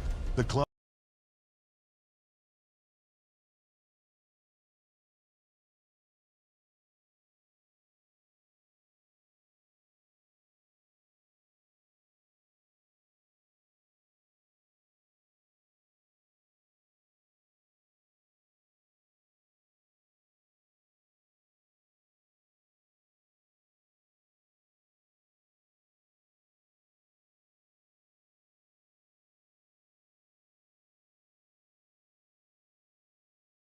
That's big. It's a big thing to understand. So this first roster change after EWC will probably not stay that way. Rosters will change again. Yami, thanks for the prime. Welcome to next week. There's roster lock, yes, but roster lock's going to be lifted at some point after Split 2. But there's probably going to be 2 roster changes, I would say. Major ones. No abilities, no healing. We still have 6 months till champs, bro. 6 months of no LAN, only Split 2. It's kind of crazy. Slender Days doesn't here. Love you, buddy. Who do you think's gonna replace Timmy? I'm saying Sweet. My guess is Sweet, bro. Shout out Vic's Vapor Rub. I can't believe this is a real thing. This thing, I don't know how I didn't know about this earlier, but shout out Vic's, man. This shit is saving my life. Oh my God. It helps me so much. Wow.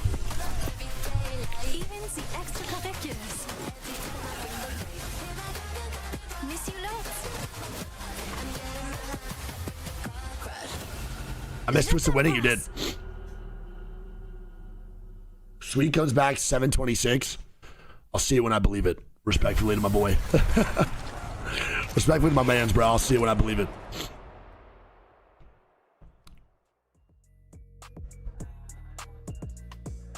Oh, the lights are bright in Riyadh as you check out the boulevard. This thing gets real busy at night. There's even a Chuck E. Cheese down at the end of it. A lot of fun. There's a Chuck E. Cheese here? Esports World Cup. It's kind of fun. fun. You know what? There's a lot of fun to be had even in the venues that we've been in. In fact, in the arena just a few moments ago, we had a chance to catch up with a childhood hero of ours. You might have played a few of Guys, not watery. I'll get watery eyes from Vince. This shit makes me feel good, dude. to see. I'm always him sick. in I'm just the sick for the crowd. one time, bro. It's In fact, lingering. we sent It's a Barney on lingering special sickness, mission dude. It's to not catch going up away. with him before he left the building. You know what it is. It's Tony Hawk, baby. Dude, this is crazy. Welcome to the Qadsiah stage here at the Esports World Cup This is nuts, dude. 2025, and I can't believe I'm about to say this, but I'm joined by Tony Hawk himself, Mr. 900. Tony, how's it going? Good. This is wild. I didn't know what to expect when I came here, and it's far exceeded all those expectations. It is wild. We're in the thick of the action This is right now. I insane. just wanted to ask, what brings you to the Esports World Cup? Well, I'm here hosting, and I'm here lending my support, and I'm also here because we just dropped Tony Hawk's Pro Skater 3 and 4 yesterday. Congratulations. That's absolutely unbelievable. Now, Game fucks, bro. All those games fuck, man. I love them shits, dude. I didn't know that shit dropped. I'm bricked. Being an athlete for so long and competed at such a high level for such a long time, what piece of advice would you give them, to keep them calm and collected? Confidence. Just play it like you're playing every day, like you're practicing. Don't make any sudden, rash moves, because they're not going to do you well. That's not going to serve you in this moment. I love that. Some words of advice for our Apex Legends Skateboarding make you young, bro. I didn't skateboard. I did longboarding, man. Here at the Qadsiah stage. Back to you guys. My go, dude. Is from that. Hey, shout out Birdhouse for real. Shout out Birdhouse for real. I mean, he's really tall. My other takeaway that's a little bit more related to our gameplay is the fact that he said continuing on with confidence. Every was awesome, bro. Barney is amazing. I called Barney Bonnie yesterday, so I apologize to Barney Banks, the host. The host is really good. I think he should be brought back for a lot of other Apex events. He's really good. Very tense lobby. 100%. Yo, Kenji, some fucking stuff, everybody. Professional in anything, resilience is the #1 most important part about knowing how to stay in it long term. Tony 30 bucks for a long time. Yeah, he did. So, I mean, our players need that. It's not easy. You're going to lose a game and you got to do 10 today. Well, come back even stronger. To me, I love the phrase, he who lasts. I think it is, I don't know. SR is in 20th, dude. The person who stays in the longest has the best chance to be successful, and I think that ultimately is it. Jayhawk, I want to talk about success. Sounds 17 months. Who has stayed in the mix. We had a chance to look at game 1, and I want you to walk through that with us. Exactly, Twin. That's what I'm saying, man. Sentinels were definitely a team. It's just very organic. The same thing as why Lace is so good at what she does. Got into this position. Just very organic, now are very natural feeling. Very good contender to make it through. Yeah, so we had a zone pull over towards production yard, and these zones can always be interesting because there's sort of 3 key areas that we have OP Shadow Bro, thanks to the Prime organization. That's one. All right, what's the also wait? So Broken Moon now done. Before we go to 2 games on ED. Goddamn, bro, only 2 games in district. Fuck. We have a kill leader of Twisted Minds, Albert, dude. My fucking go, baby. 11 KP through 3. Massive game there, bro, with 8 kills to end it on Broken Moon. Fucking legend, dude. Goddamn legend, brother. Then we have Lauder with 9, QAD with 9. Holy shit, Straightway with 9, Sen Carter with 9. Holy shit, bro. #1 damage is Asia with 4.7k. Yeah, that boy Zappa with 4.5 here too. Who's the #1 damage diff? The #1 damage diff is Zap, then Johnny. Johnny just shit last game, and then Carter as well. Nice, man. Hell yeah, dude. 11 kills though from Mac. 8 of them coming in 1 game is pretty goddamn good. Fighting on the outer edge of production yard, while either 6 were maybe playing it a little Love you, bit Kenji. more Sorry, safe. sorry, thank you. I know you were talking a lot about Sentinels. Did you have anything to say about this game 1 performance? Yeah, I mean, this is I think Alter on this one, especially in a production yard, is so interesting because you can get so many kidnaps. Alter production yard is actually so fun to watch. I'm a massive fan of Alter on BM. It's probably the only character I actually enjoy on this map. This map makes everything dog shit low key. It's my bad, guys. Honestly, I was a huge advocate for Broken Moon. This shit sucks. My fault. I'll take the blame. Fate, thanks for giving the sub too. I love you guys so much, man. Thanks for giving it today. Which is something that, you see in a lot of arena shooters, and just very impressive out of them to come out of this in the first place. Excited for that one. A big showcase. Apex Legends status. We'll go over the PR draft. They're going to show it on screen. We'll go over it. All of those POVs. We don't blame you, but there are a few ways that you can make sure that you're in on the action. That's why that map is asshole. That map is actually asshole. You got to check it out and see the ALGS where your POVs matter more. Yes, Crypto Band. That means we get game 4 Watson, by the way. Well, this is a great way for you. We get a E-District Watson game. I did not think that would 3 Broken Moon would get a Watson one. Rotations, that's crazy. Take their team fights, maybe how they make their mistakes, and knowing what they need to improve on. I love the narratives that we build in this game, but let's be honest, 20 teams, sometimes that's too much to cover. So you can use Face and Watch to watch the ALGS. Music reminds me of the Always Sunny scene where they're huffing paint, dancing. Watch. All right, right, now, I thought we might play a little bit of a game, a little different. Oh, let's get the hot takes, bro. Time in the green room. I want you guys to get involved in the chat as well. What would All right, you chat, say? let's get involved. A little word association, kind of inspired by words of the day from the dictionary. One of them will be one of the last words of the day. Some I've made up because they might fit with some of the themes here in this tournament. So I'm going to start. My first word, yes, I'm going to give, then you have to associate a team and some reason why that team belongs with that word. The first word is surprise.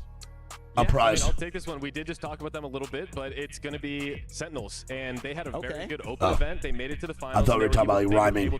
I immediately thought of a prize and his big ass feet for no reason. So that alone means that they had a shock. They come into this, and I want to point out that they were 17th place, least points at the very last pick in the entire draft. We talk about the POI draft and how important that really is. Yeah. Well, 80th pick overall, they pick underpass and they walk out with a first place. So wait, I didn't even know that, bro. 80th pick for Sen, and they just fucking dropped those heaters on Broken Moon. Very good games. Their confidence has to be at an all-time high. We off to a good start if you're a Sen fan, man. Shout out Launder. Let us know in the chat what you picked or which team belongs with that. My next word here is stupefy, which means to astound, to astonish, and there's another version of it. It's a good thing you gave us the definition. Thank you. Yeah, I'm gonna take this one. Yeah, okay. I'm taking this one. I'm a fan. I'm a fan. Okay. All right. And I feel like it's very fitting for this situation, and for me specifically, Who we it's got? gonna be Shopify. Okay, not in a Are you great picking spot. them because Stupefy, Shopify, not kind of only- sound the It's- same? version of stupefy? It's a little bit of both. Yeah, I thought the exact same shit, bro. A little bit of both because I think I'm actually just fucking dumb as fuck. I mean, I'm just how many rhyming all times these have we words, talked dude. about what Koifel can bring to the table as a Just rhyming these words in my head. a lot of joy on top of all the slaying power, right? I want to see this team picking it up here in the series. We know how good they can be, and we can really bring them to where the place that they need to be in the series. And there's no time for slacking off at this point. We've talked about it many times.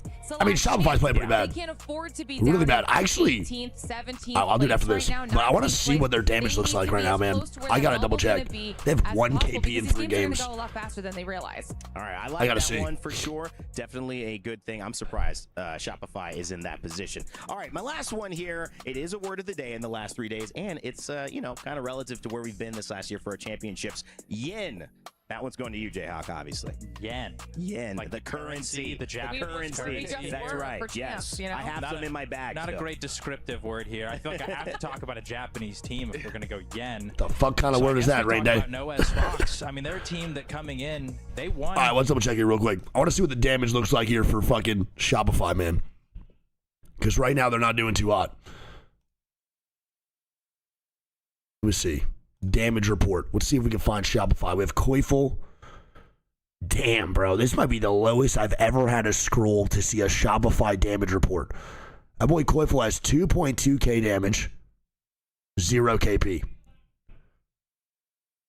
Zainu has 2 point. No, it's, wait, fuck me. Fuck me, my fuck. Koifel has 1.6k damage. He's taken 2.2. Bro, negative 600 damage diff for Koifel? What is going on?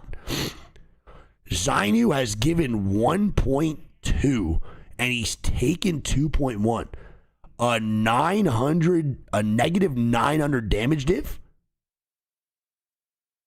And then Empty has done 600 and has taken 1400. Dude, that is probably the worst stat line we have ever seen from Shopify. I'm not even sure it's close. 3 games is a good amount of time to make something happen. That is fucking crazy. Changing the map. We are moving on to E District. It was 3 maps. That is pretty nuts, dude. Holy shit. Now we've only got the 2 here on Timmy damage? Oh, let me see. I didn't look at the Timmy damage. Was it not good either? Damn, bro. Timmy has done 400 damage in 3 games. He has a negative 1,000 damage differential, which means he has taken 1,000 more damage than he has given.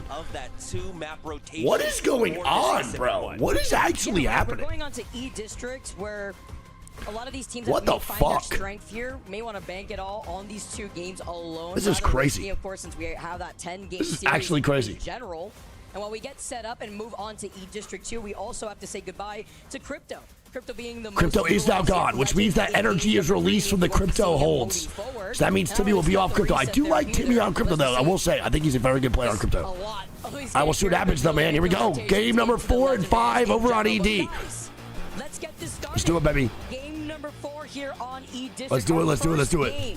And a last I'm gonna go to 70 months for these teams to make their way into greatness. Yeah, without that crypto, like you had mentioned, it does kind of slow down the aggression that could be left in this lobby. We still have that. All right, keep some minds. They didn't go over the POI draft at all. But we also the saw fuck? the pickup of the ballistic. Thought they're gonna show the POI draft. It's interesting noting All right, how you've got a hugely aggressive. Why can I only choose this? And also a very Why can I only choose this? Watson, but these teams Oh yeah, no, I hate myself too. I'll go no worries. Others, though, are opting for possibly even a Newcastle. Right now, we have No, last 6 are not eliminated. Top 6 move on, in the lobby. So extremely and bottom 14 are eliminated. for some of these squads. Refresh. If I refresh, will work. Yeah, and then you have the Wraith too. 9 picks on the Wraith here to help with some of these rotates. Of course, you know here on E-District really comes in clutch. And since we had to say goodbye to Alter already early on, or after game number 1 Oh, here we go. Could get a little. Just want to see it real quick. So we got Orchid over at Energy, Nemesis at Viaduct. We got Gen.G and Humber Labs. I want to see the teams that we need to keep a lookout for. Lotus for Energy is not that bad, bro. It's all right. Like, it's okay. I'm not a huge fan of that call, though. The zone is pointing towards now the mid of the zone or the map towards Energy Bank. Nemesis in a great spot. Teams like Shopify, where are they at? Shopify's over at Stadium. Not a bad POI. They do get good recon. GG's over on the left side of your 2-man, your boardwalk. Not a great spot here either. It's going to be tough, dude. We'll see. I don't really like the POIs for these squads that are not doing so good, man, going into these fucking games. I'll be honest. Not looking good. I'm not liking the POIs lining up here, man. This is not good. As Nemesis were able not liking the POIs. Onto one member of Qadsiah. So they'll be forced to try and back Very away. good zone for Shopify. They should be having a quick rotate here into this end game. They need to actually quick rotate too. They cannot be on this edge. Obviously, fighting for them today is not going well. And I think one game just to boost their morale and get their confidence up of actually playing inside zone will probably be the best thing and the most beneficial for them. Again, when you have consistently bad games, you need to find anything to actually get that pick-me-up. Anything to boost that confidence back up to where it needs to be to perform at a high level. If that means sitting in zone and just getting any types of placement points and having a decent game, you need to do that shit. You need to do it. As we take a look, Team Nemesis now moving all the way forward, just playing off to control majority of that space, looking at that legend composition, looking at the Watson, as you see the evac tower called in. Really living up to All right, so crypto is banned, by the way. Don't forget, Gen.G getting knocks on the GoNext. Dude, they took GoNext to fight again, bro. GoNext cannot get away from Gen.G. Holy shit. Do not do the gamble yet. I don't know if it's south or north or south yet. And GoNext, nice jump.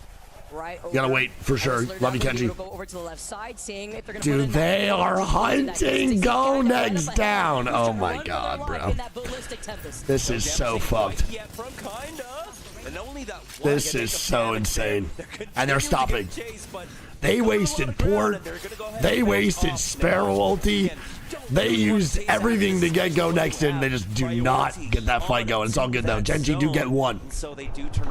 Bro, they do hold down W. I told y'all, man. They practice exactly how they play. Whether it goes well or not, it is what it is. Our Energy also rotating in here too. Not a bad spot for Energy at all to actually rotate into. They did a good job so far at getting in this spot. They are going to move in a little bit deeper into Energy Bank, man. They are coming for Lotus with NFX on the front side. I'm feeling really good bounce back games for Energy though, man. And we have a pause. NOEZ faults, you saw them up on the high ground. Can we get some scrims in the chat, please? Can we get some scrims in the chat? Situate ourselves and finding our teams here on our first game of each. Can we get some scrims in the chat, please? Squads have already made their way into that next zone. We know that Energy Bank from the northern side rotate does have that survey beacon, and obviously since crypto's not available, you can see the Sparrows coming into play to get that remote scan. Yeah. And you're talking about that northern side pileup, but that boy, Crook thirsty. That shit dripping. Just the other day, and a lot of teams are keeping that fresh in their memory right now. Team Nemesis were able to force out. I think so, Fate. It's pretty easy rotation to Energy Bank from when they're posted up at, so I think they could make that movement pretty quick. GoNext is not happy about this pause though, bro. They literally just died. On that southeast side of Energy Bank. Now, of course, it is. I'm gonna be real, bro. The fact that players can't talk during pauses kind of blows my mind. We're going to be going there. There's still a lot of different permutations. Yeah, Gen.G, yeah. But it seems like a lot of our teams are. 6 teams qualified today. Only 6 out of the 20 squads, bro. 14 teams will be sent home. Once we see that pileup, holy moly, donut shop is 15 months. And you find whether it be one team or two teams that end up backing away and rotating from a different choke. Chat, also, when I get back on tomorrow, remind me not, literally just in case, just because I always forget things, remind me to not fucking use Microsoft Edge tomorrow. Because, bro, I'm going to be real, this shit crashed only because of Microsoft Edge, for sure, guaranteed. Pause counter, only a second pause. Wait, that plushie's so cute. Yo, QAD, send me a plushie. Send me a plushie. We're right directly smack in the middle of Nah, yeah, you got to pause. Pause feature is created for these moments, it's fine. As Team It's all Orchid, good. Dual Land and Energy Bank have moved over to the north side to gatekeep teams like NRG, NOEZ FOXX too, that we saw before, RRX. Short pause. Don't edge me. Dive right back into the game. All right, NFX and NRG might be here. NFX is desperate, and so is NRG, man. I think NRG might be a little bit more desperate than NFX, though, bro, because they're looking to get some shit. Clusters here. The connection on that G7 Scout. They've got about half the duration of the Tempest remaining. They haven't been able to find much off of it for NOEZ FOXX. For the time being, NRG, Timmy taking his time with this. And Nice, good shot so far. has shown up. So they're going to call it on this fight and just wait it out just a bit here. In the distance, Team Orchid are also right on the other side. NOEZ. They don't want to get fully aggressive because if they do, they're giving up that space from their back. Where Sentinels So what squad pulled up, bro? Right alongside Oh, Sentinels. So just maybe trying to. And now GoNext at E36 not fighting the kill feed. Energy gonna rotate out. NRG don't like their position though. They're getting peppered. They're using up some of their meds here. Seeing if they could wrap around if they can. Looking at the weapon compositions too. Having that 30-30. The Heimer being there, able to have that high ground and put in some pressure. Yeah, this is a completely fizzled out fight. Both teams had used their Tempest, and the duration of it is gone. On the other side, Enter Force 36. We're trying to find a kill on to GoNext. Oh, Nice, Gen.G. Gonna be going down early, man. The beef. Oh my God, is officially squashed. Gen.G, man, going down to men. Energy and NOEZ, we saw them scan that ring console. That's actually what they were denying away from NRG. That put a dent on NRG's rotation. SR will bounce back. I think SR's probably in zone already, man. They should be close to Energy Bank immediately. Yo, Ruby Slippers, 37 months. Appreciate it, bro. Over there to that north side. So as they're going to start moving in, NOEZ had given up that space because they called in the evac tower. They got the info that they wanted as they play objective. Gen.G getting a bit too cocky. They are definitely, again, bro, that's how they play, though. Gen.G will not stop. No matter how overly cocky you think they're getting, they're going to continue doing this. They're going to keep fighting. They're going to keep sending. And that's totally fine. I'd rather them just keep playing their game than play something completely different they're not used to. All right, FURIA not a bad spot. I don't think it ends on this side of Energy Bank, though. I think it's going to pull into a different area. So FURIA not a bad spot. Team Liquid not a bad spot. They could beef, though, for the rest of this game. We'll see. It seems both teams decide to play. Team Liquid, though, on that cusp of qualifying, man. 7th place right now. GoNext do get the reset in the top right. Keon is doing better today, yes. Apparently he's fine. It wasn't a panic attack or anything. Apparently Keon just, like, literally just didn't eat. It was like a health thing. So it was honestly scary. I'm glad he's okay now, though. He did scare the shit out of us, though, for sure. Looking for their way into the zone. For now, they were on the hunt. No, top 6 advance. Only 6 teams advanced today. They are showing Sykes for E36. I didn't know Sykes transfer portal last game. I want to say it might have been GoNext, but for the time being, Enter Force 36 are starting to make Sykes hit that transfer portal? Good for him, man. We see GG fighting a knockout. Leaked. Sykes moves to APAC North next year. Immediately plays for E36. Exactly on top of that same building. First NA player. Actually, no, second, because Series did it. Given that up earlier, and Gaimin Gladiators were trying to do something kind of tough. Except even with NRG flying in, Just looks a lot different here, too. First, Gaimin Gladiators were able to get that first knock, putting NRG in a disadvantage, forcing them to split up. And that is also not Illy. So that's literally still the wrong cam. That is not Illy, by the way. All right, all good. With this nice side by side, you know what's at stake. All right, Gen.G now getting a reset here too. Don't want to deal with having he down and even see it, bro. Twisted Minds now dying to SR. You could see the artwork. Oh, show me a Twisted Minds have been on fire. Shopify, nice. Though, in some trouble. It's MT who gets knocked. I like the body blocking though off the knockdown shield. It's a trade-off from both sides. Low-key winnable, bro. It's only up to Crook. They do have a Tempest pop right now, playing off the knockdown shield. Oh my God, the Sparrow ulti is devastating. Crook gonna be eliminated. SR now getting third-partied immediately, man. from EVOS. Zainu, last one standing, getting ran at. He's getting jumped on. And that is it for Zainu. SR with another dud. Another dud. Have only been able to get 11 points over the course of our last 3 games. But so far, even in pools, their timing on these 3Ps have been great. You know, knowing when to come in, paying attention. What is happening, they're man? able to time that properly. What is going on with SR, bro? Here too, because after they clear up that fight, they can then rotate to the south side where there is an EVO. What the fuck is going on? I am like lost, bro. To see if they could now rotate from the southern side. They are playing so bad, dude. Games remaining, plenty of time for them. Yes, still a lot of time. Again, bro, we only have game number 4 on our hands right now. There's a lot more Apex to be played. It's just a little bit concerning, for sure. Like, you can talk about how this is only the beginning of the matches, sure, but then you start having these conversations like, oh, it's only game 4, and then you're like, oh, it's only game 5, and then it's like, oh shit, yo, it's game 6. And they're like, oh fuck, yo, game 7, we need to step it up. Then you're like 8, you're like, oh fuck, and then 9, you're like, and then 10, you're like, oh, GG's, going home. Into this next You can't keep saying, oh, it's only game 4, it's only this, it's only that. You gotta perform, man. You gotta perform. We have our first Mirage of the series. Oh yeah. Honestly, seeing how that brings things out together when you have a Mirage. And that zone pull is crazy. Holy shit. Energy full 3-man back up, by the way. That zone does shift towards FURIA and Liquid. What a zone call by the boys. AG, GoNext now beefing here too. E36 is going to come in from the south side. Gen.G going to push him from the south side. Gen.G, NFX, EVOS all on the outside here too, on the bottom right. Outside of Stadium. Sentinels, RX are in a good spot here too, but I think that zone does go towards Liquid and FURIA. Good call from them, since there is a ring console and survey beacon in draft point, so some teams may want to play objective, get that information for a late rotate, but not going to be the case for now, unless JD Gaming do commit to it, but it's going to be this pile up. NOEZ, FOXX. And now it's AG, GN, baby. It's going to be AG. Qadsiah, GoNext, who are stuck outside of the hole. Yeah, but it's Qadsiah not eating any of the damage from that ring. It's not. Dude, this is so bad. QAD gatekeeping both these squads for free is so tough.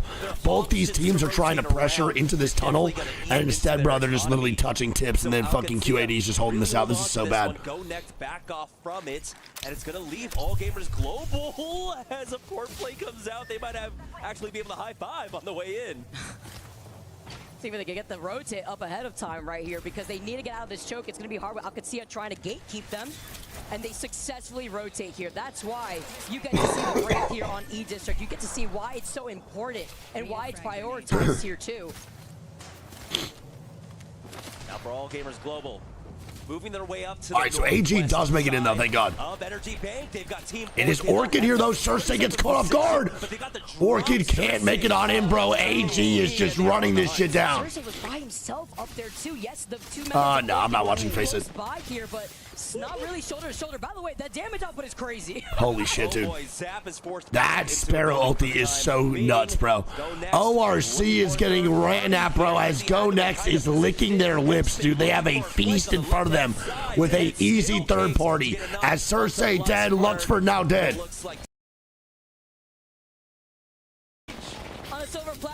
And AG go down, bro. AG forced that fight onto GN or onto fucking Orchid and then die for it, man. Now Orchid's gonna be one man up and GoNext wipe AG. Holy shit. That's crazy, man. With the ring closing in, if he has enough heals, maybe we can go ahead and plug NFX eliminated too. I mean, bro, at this point, NFX is probably the scariest APAC North team. I'm so nervous for those guys. EVOS looking for more as CR maybe third party right now. Crazy Raccoon show up and Sentinels. And they can't do shit, bro. And right now, EVOS has 9 KP with 14 teams alive. NRG is now here for the third party. And here we go. NRG trying to catch any momentum right now as Sykes gets clipped, bro. Timmy dead. Bro, wait. They're about to get 2v3'd. They're about to get 2v3'd. It's Nate versus Guild. If there's anyone that can beat Guild in a 1v1, it is Nate, man. But Devo diff. Great fucking job. Nice. EVOS eliminated, man. That is massive for NRG, bro. Any momentum is huge, dude. Great fucking whistle from Guild there, bro. Well played. Oh, it's not Guild? Wasn't that Guild? Even if they're on that Was that wrong? ground, they will be playing right alongside them. That was Guild, no? GoNext make their rotate from outside of zone into the north side of Energy Bank alongside Crazy Raccoon. And nice. Energy get a full reset. GoNext or CR were not fast enough for the third party. That was a great whistle, dude. GoNext will be pressured. It was Guild, right? Yeah. Oh, the face cam was wrong? Oh, I didn't even notice. This one's right. GoNext is double purple, man. With a gold armor in the mix, they could kill off Energy. Energy doesn't move in a little bit more. The information. It's the fog of war. They spot one out far off in the distance. GoNext looking to make a far left rotate instead. I actually love this call from GoNext, bro. But they'll avoid NRG.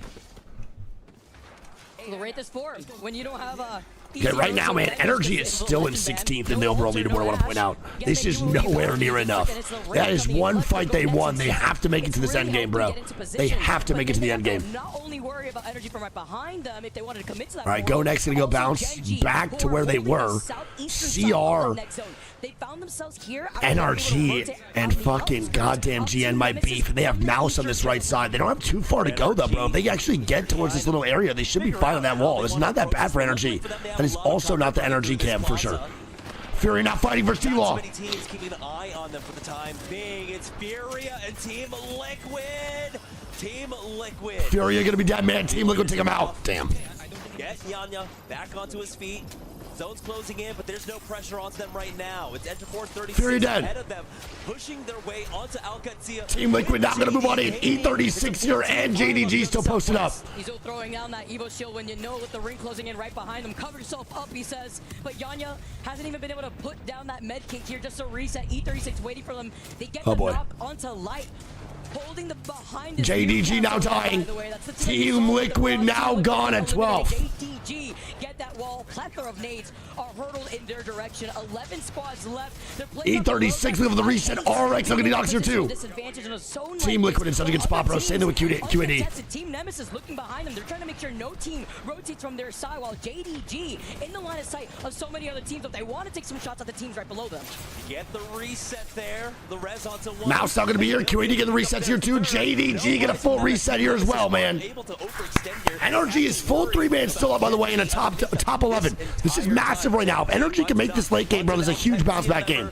But they do end up getting the res. They'll be able to reset. This is what I'm talking about. The hunkered down composition with that Watson, with that Newcastle, providing them so much defensive utility. MOUZ working on Qadsiah right now, but it's Enter Force 30 fixing their own little corner here, trying their best to survive. Where do you go? You can't climb this. Qadsiah are waiting for you. They're literally looking down at you. Thankfully, they have a Newcastle. All right, MOUZ. In their team. E36 is going to be here. Yes, they have the ballistic. Let's see what happens here, man. Wrap around the other side of the hedge. There's that team that's still looking at them right to their south, while RX still on full blue. RX still up. MOUZ now underneath. E36 GG now fighting alongside me with a fucking help from Lufka. Being able to get these knocks onto E36.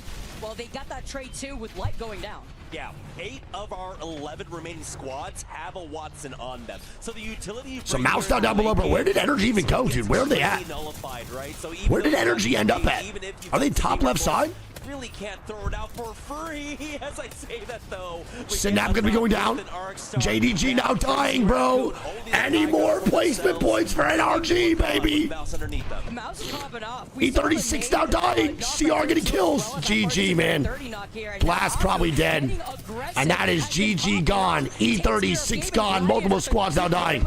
Two initial knocks, and now the slam down over to their left side. They need a reset, but they can't get pinched as a zone. RX now dying. Not gonna pressure them too. MOUZ apply pressure. Esports huddling in the corner for the time being. Extremely low. Lufka going down. Flank, 2 down. It's all up to Aku here. Nade is able to sneak their way on in. Bro, Energy's getting no KP or nothing in the kill feed. Come in for the third party, but neither is Nemesis. Where the fuck are they at right now? MOUZ now going down, row high. And QAD, come on in, bro. Energy finally getting kills, and Nemesis in the top right. And Energy third party. A little late to the males. Qadsiah trying to stay alive, but after losing out. And that's it. NRG with a wipe, bro. There's a massive game for NRG, bro. They need this so bad. NRG need this so fucking bad, bro. GoNext dead, Nemesis dead. This is helping Energy so much. It's now Gen.G up top, Energy underneath.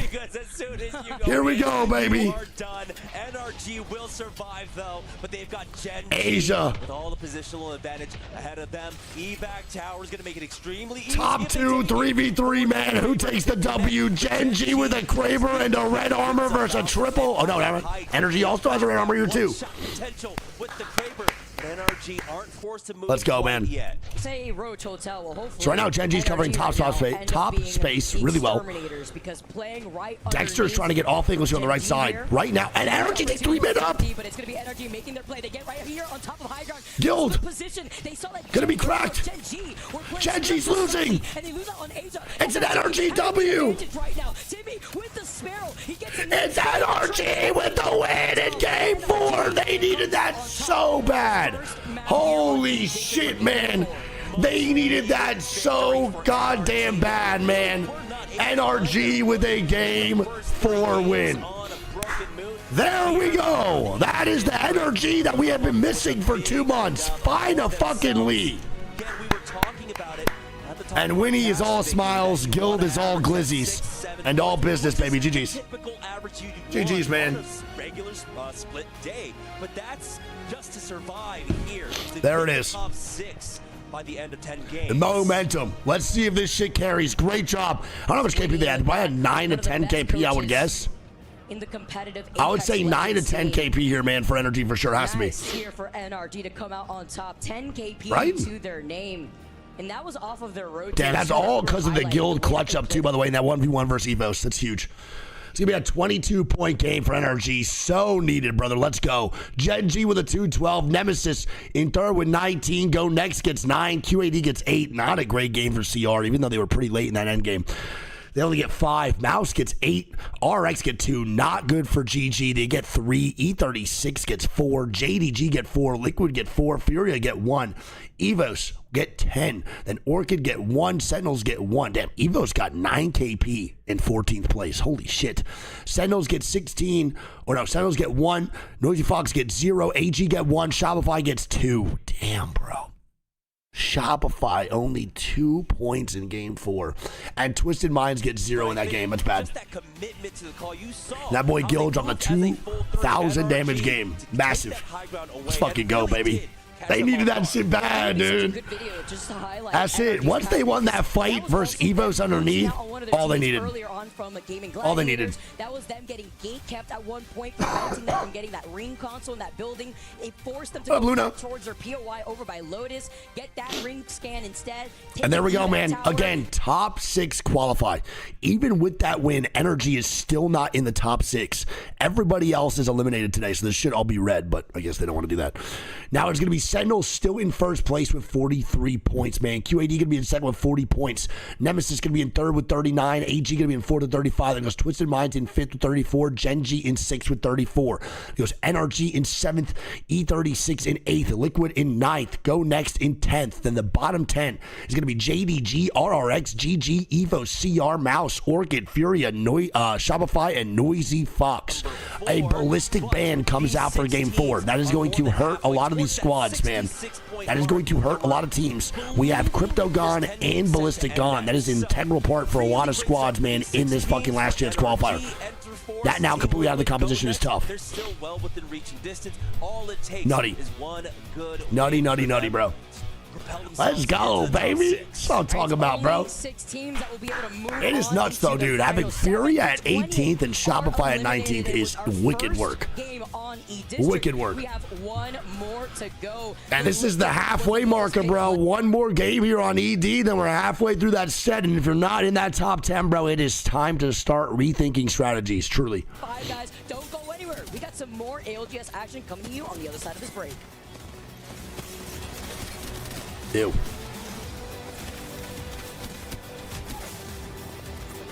That was actually gross, bro. It was a great 3v3 by Energy. That evac tower to come up was so good. I don't know why the boys at Gen.G didn't think they were going to do that. Honestly, I didn't really think for a second either, though. It's a pretty risky play to make, but the risk actually just turned out to be fantastic, man, for Energy. Alrighty. Well, now we have Ballistic, Alter, Ash, Crypto ban, dude. Gone. Taco Bell's new crispy chicken tacos and burritos might make us a chicken place. Then again,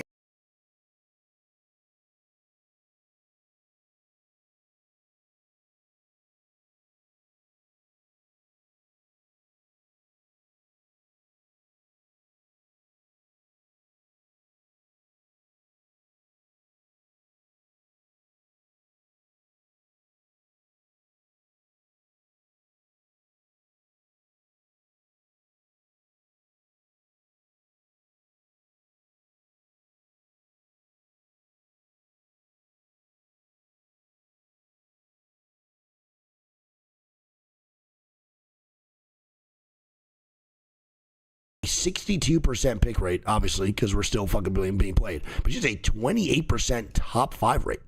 That is so good. And she's being played a lot, bro. Like a lot. Well, they've let Onset and I out of our commentary booth, and we get to do something a little bit different. We've Oh, got Max Zazer. alongside us, of course. Max Zazer. Qualified for the match point finals.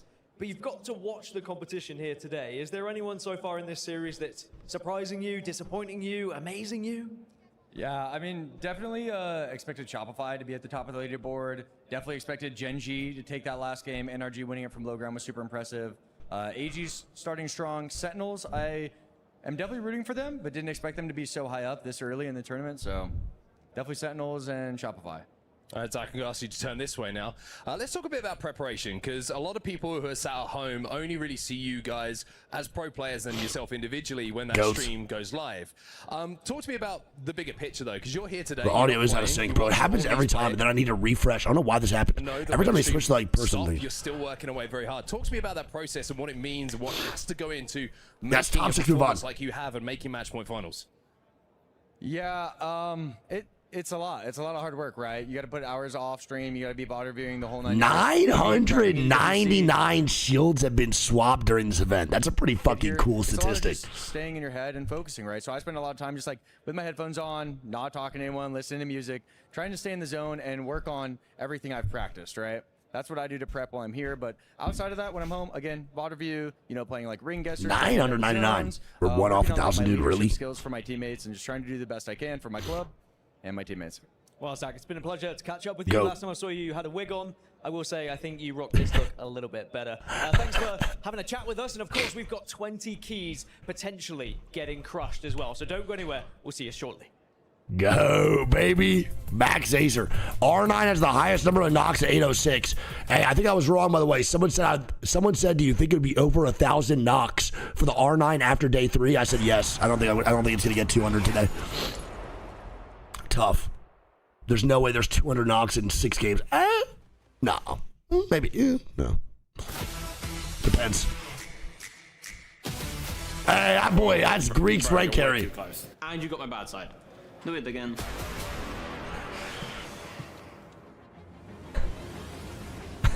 What bad side? Our legends here on the floor here don't have a bad side. Yeah.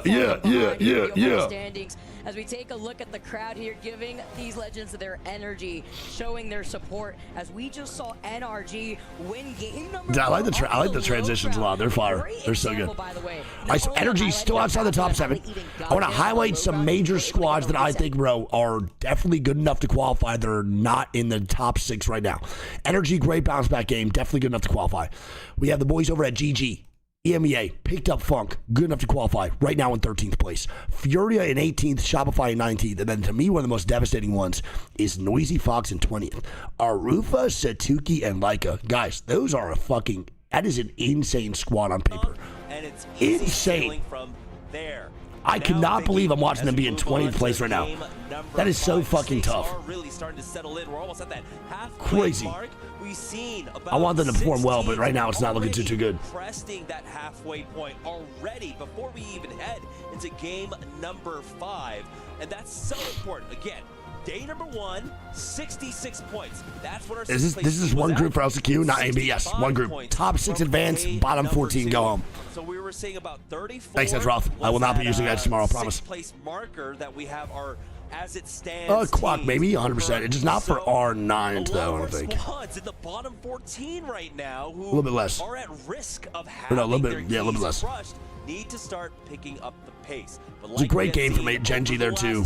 I love seeing Gen.G in this top 6, bro. I hope they don't stop. 6 games left to go. One good game can easily put you into that top 6 spot. So, Chat, don't forget I was leaving early today, man, to play the basketball tournament. Love you guys. Just keep it riding, y'all. Here, you still have the opportunity.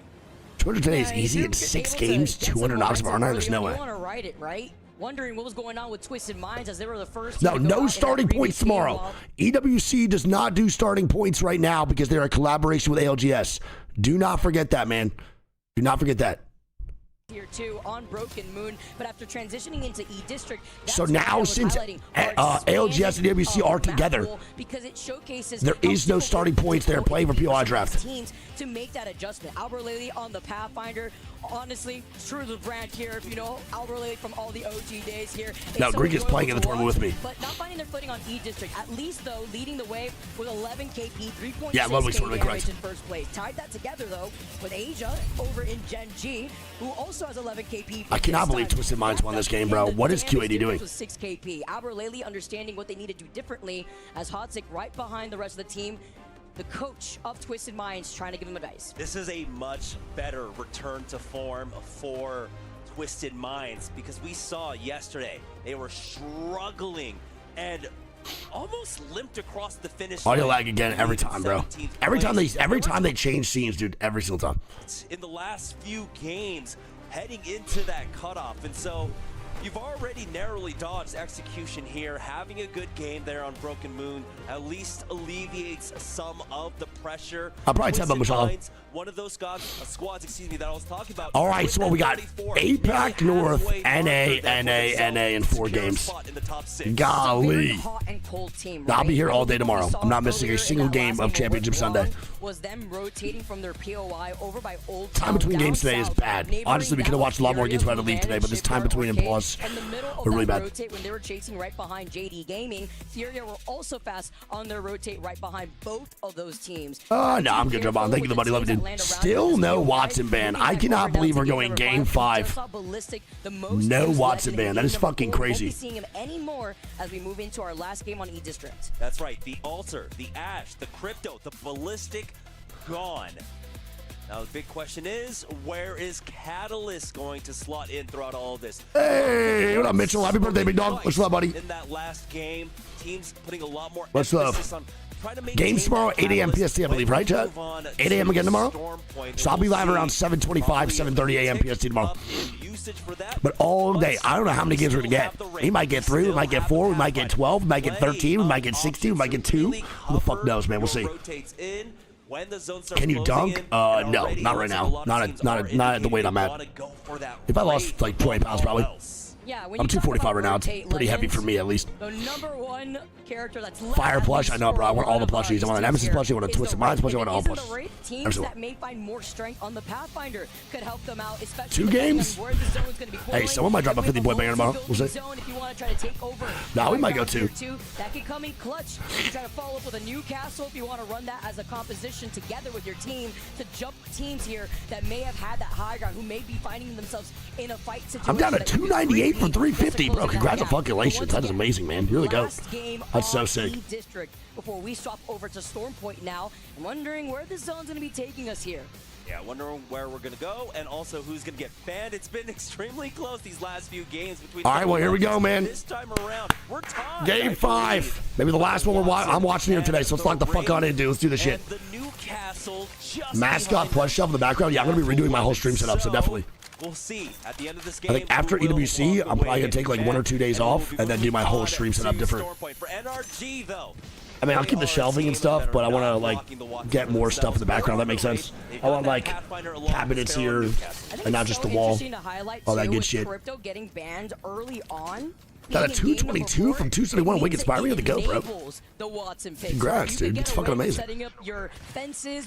Bro, all y'all weight loss journeys, so inspiring. All the weight gain journeys too, man. If you are someone that wants to gain weight, gain some muscle, I hope it's going well, dude. Love you guys. Now the winners of Ever happened to the Christmas tree? Gonna be able to loot over on their POI. That boy Really is big dead. POI, by the way, here in Lotus here, so you have to. That motherfucker it takes is a dead. little bit of time. I say a little bit loosely, but after they are GG's, gonna get bro. that ring console, they're gonna know where I they need wanna to find just themselves kill because this thing. we're going right I down need in to the middle mercy against kill this Energy. motherfucker, bro. He is done.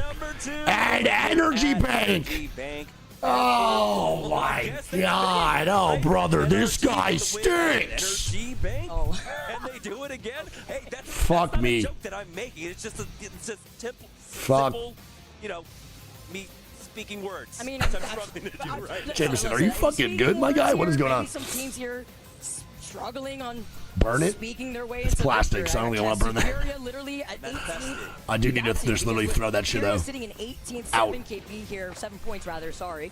Are going to be able to make their rotate away from Shipyard Arcade. Time is of the essence. You want to be able to cut off a lot of those teams from the south side where it's going to get really congested in the middle of this rotate. You can see All right, let's see if anyone switches any shit up here too. From draft point E36 Gen.G. Let's see if anyone and plays Fear will differently this eventually game collapse going there around. on that rotate while we take a look at AG. Slowing things down just a little bit here, sitting in 4th place overall. There is that Well, we just going back. We only have 2 games on ED in the set, and we just got both fucking energy banks. So, kind of dog shit, kind of asshole is what it is. They will have another survey beacon Kinda torched. up at Neon. Oh, J Duels, how you doing, buddy? Again, they just don't have the priority to try and rotate in faster than so many of these. All right, so squads. E36 And gonna since move the on cap up. did come out, We'll see where they go here too. Nemesis do a successful job of gatekeeping Qadsiah in our last game.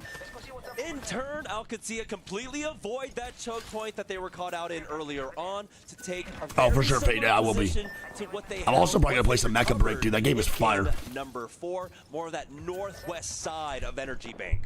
Yeah, I want to make fun of how you doing, buddy. Good to see you. Nemesis too, with that POI advantage over by Settlement. See another back-to-back Energy Bank circle pull. They were quick with it, like you noted, James. Damn, ORC. Quick as fuck for these rotations, man. I love it, dude. That north side, we see this flat pile up start happening here, though. Watch the one more Team game. Orchid, who are on the high ground. Looks like there's a team right below them. You can see the Watson fences just lined up. A lot of space here to coexist. I love fighting here off the rip once you drop into the middle of Energy Bank when you want to duke it out. Call it the don't pull up zone for real. MOUZ are right underneath them. EVOS, though, chasing right behind. Looks like Crazy Raccoon. Spare ult called in, doing enough of that damage. Crazy Raccoon. Crompo down. Oh, no. trying to survive. No, CR, please. Oh boy, he gets tagged once again. That mobile shield was not enough coverage for them. Please. But Nice. looks like Obley and Sungjun will be able to at least look down for him, be able to heal up. So Crazy Raccoon survive. Of the Sword Art Online cutout behind you? Sword Art Online? Will no longer give chase. They have another team to their back. You mean the most disappointing anime in the history of all fucking fiction? Ready for this. Then facts, yeah. On before the storm. Nobody going out yet. 20 spots still here. Evo's right on top of Shopify Rebellion, chasing right after them. Trying to close in that gap here too. Shopify Rebellion really quiet. You heard it from Zach Mazer, expecting Shopify to do a lot better already after these 4 games have been done. Only sitting with 7. Let's calm down. Most disappointing literal anime of all time. It's not even close. Don't give a fuck what anyone says. Still rocking full blue Evos here while they make their way into that next zone. Setting Don't care. It's literally that, then Promised Neverland Season 2. There's literally that's the ranking. I Stryway, hell no, bro. Yeah, this is gonna be nice for them. Hell no. New one's really good. I forget what it's called, like AL something. I watched that in a couple episodes. It was really good. But the first 6 episodes, unbelievable, bro. Unreal. And then we just start doing all that random shit, bro, of just like fairies and fucking children. I'm just like, dude, get me the tentacle scene. I'm just like, yo, get me the hell out of here. How the fuck do we go from that to that? 7 Deadly Sins exist. I would rank that number 3. Because SAO to me, because of the start, was so fucking heat.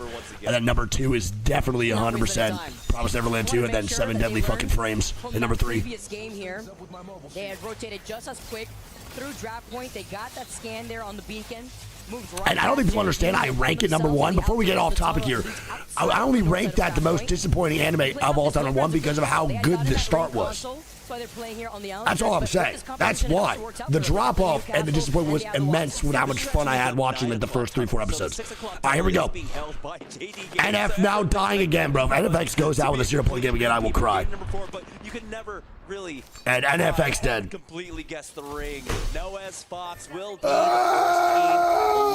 what is going on with NFX, man? What is going on? for Sentinels. They're playing here on the northeast Another 0-point game for the guys, bro. They are playing so poorly. Again, on paper, that is 3 absolute demons. Literally 3 absolute animals on that squad. Leica, Arupa, and Satuki. All unbelievable players. And they are literally dropping duds right now. And they have, I don't even know if they've won a single game in EWC yet. I don't think they have. I don't even know if they got a single top 3 yet. Qadsiah going to be able to now make their move as Team Liquid are looking at him from afar. Nice pressure though. It's top 6 in this game. Top 6 in the lobby. Well, they find themselves here. It doesn't look like they have the ring console information. All right, so QAD, no ring console, but I mean, easy zone call, bro. You see everyone just rotating in the center of the map. You know it's going Energy Bank. You literally know it's going straight toward Energy Bank every time. FURIA, whoever holding that low ground tunnel, like you mentioned. Yeah, for the teams that ended up. Yes, Ballistic, Crypto, Ash, Alter are banned. So we still have Watson for this game. Watson has to be banned game 5. If we go another game of Watson without getting banned, I will be mind blown. Like actually mind boggled because this character is so good. Some of these teams like QAD that run Watson almost consistently every single game where she's available, having her through 5 games is helping them out so much. It's massive. It's so important to their overall gameplay. How do you push into this one? Claymore's elite first, second anime I ever watched was Claymore. So good. At any point, you know that wall will fall. I think it's Wraith? No way. Really? Wraith over Watson? Bro, I love that. I mean, more Watson gameplay is just the best. I love this character. She's so fun. Watson is tied with Wraith. Oh shit, so it's best game. We'll see what happens. I feel like Watson's most likely to get a better game than Wraith, but maybe not in that end game, bro. You never know how it goes. NOEZ FOXX who get eliminated. Gen here though. Gen.G popping off in the feed. Dexter gonna be able to get that knock originally. GoNext too. Shopify Rebellion still not able to fully recover. Zainu getting knocked. NRG looking to get opportunistic here up against Shopify Rebellion, who wait, Shopify Rebellion and Energy fighting. Are we gonna watch that? Are we gonna see that? Gladiators, please. Finding a way I'm begging. in. They've got 2 teams ahead of them. NRG still controlling this choke. GoNext, not points. Overall points, Mace. Let's go ahead and back off. This allows Shopify Rebellion to reset here too after we saw so that SR do get that reset. It should be fine. From Gaimin Gladiators. So everybody on that north side, pileup has now just 19 Squadron 57. So we got 1 full team dead. That's it. NFX the only squad eliminated. I mean, we're watching Energy Bank zones, bro. People should be able to rotate pretty easily. At least get an Energy Bank. No rotational character is where you die rotating into this POI. If you have any type of portal, any type of zip line, whatever it may be, you can actually make this work. That's it. GoNext here too. After that portal was placed, NRG aren't going to be moving in from that northern building. They're just they got it, Zona. They'll be good. Trust, trust, trust. Believe in the boy. Me too, though, Loki. Applying the pressure onto GoNext. They don't have the opportunity to try and close that gap. It's so crazy though, Jai. They shouldn't be though, man. They really shouldn't be. GoNext reestablish their position there on the northwest side, forcing them away. They have to take this fight here. They have to clear their backs because if they do, they can at least go recontest over the northern choke that they originally wanted to move into that next zone with. If they do commit to that spot that they were moving in with the portal, they're going to get pinched between NRG and Team Liquid, and there's little to no cover once they see where that next zone's going. So either take this fight against Shopify Rebellion or try to match that on that rotate. Go over to that south side or commit over to the north choke that over by the building that they were that boy tightrope walking. That's gotta wait. They're getting ratted. EVOS is here. Team Nemesis side of Energy Bank. They got EVOS in the way. EVOS has to know. Yeah, and obviously they know too. Checking their angles. Sparrow Q comes out. They should be fine. Gonna move on out. On their way on in. You see that Watson is set up on the other end. They'll just go ahead. Top 6 move on, yes sir. Aquarius 666 is Oakley. He just keeps rocking that name for so long. I don't know what it is. It's gonna be Team Nemesis who have taken that early position to try and gatekeep them. By such a good spot to hold, even if it continues to shift over to that west side, as it does, it's the same underground bridge, just more so over to the west side, controlling. Bro, it's almost the exact same zone, bro. We know that holding that there ain't no way outside of a zone like this by Energy Bank helps you out, not only in terms of positioning. Why? Fuck, bro. We got 2 ED games at Energy Bank, almost the exact same zone here too. It's a little bit more west, like Vicky said, but it's almost identical, dude. I don't think it's gonna be the one on Bridge. It might be the one that Gem Burton and 100 Thieves lost yesterday. No, it's a little bit more west than anyway. Yeah, it's a little more south too.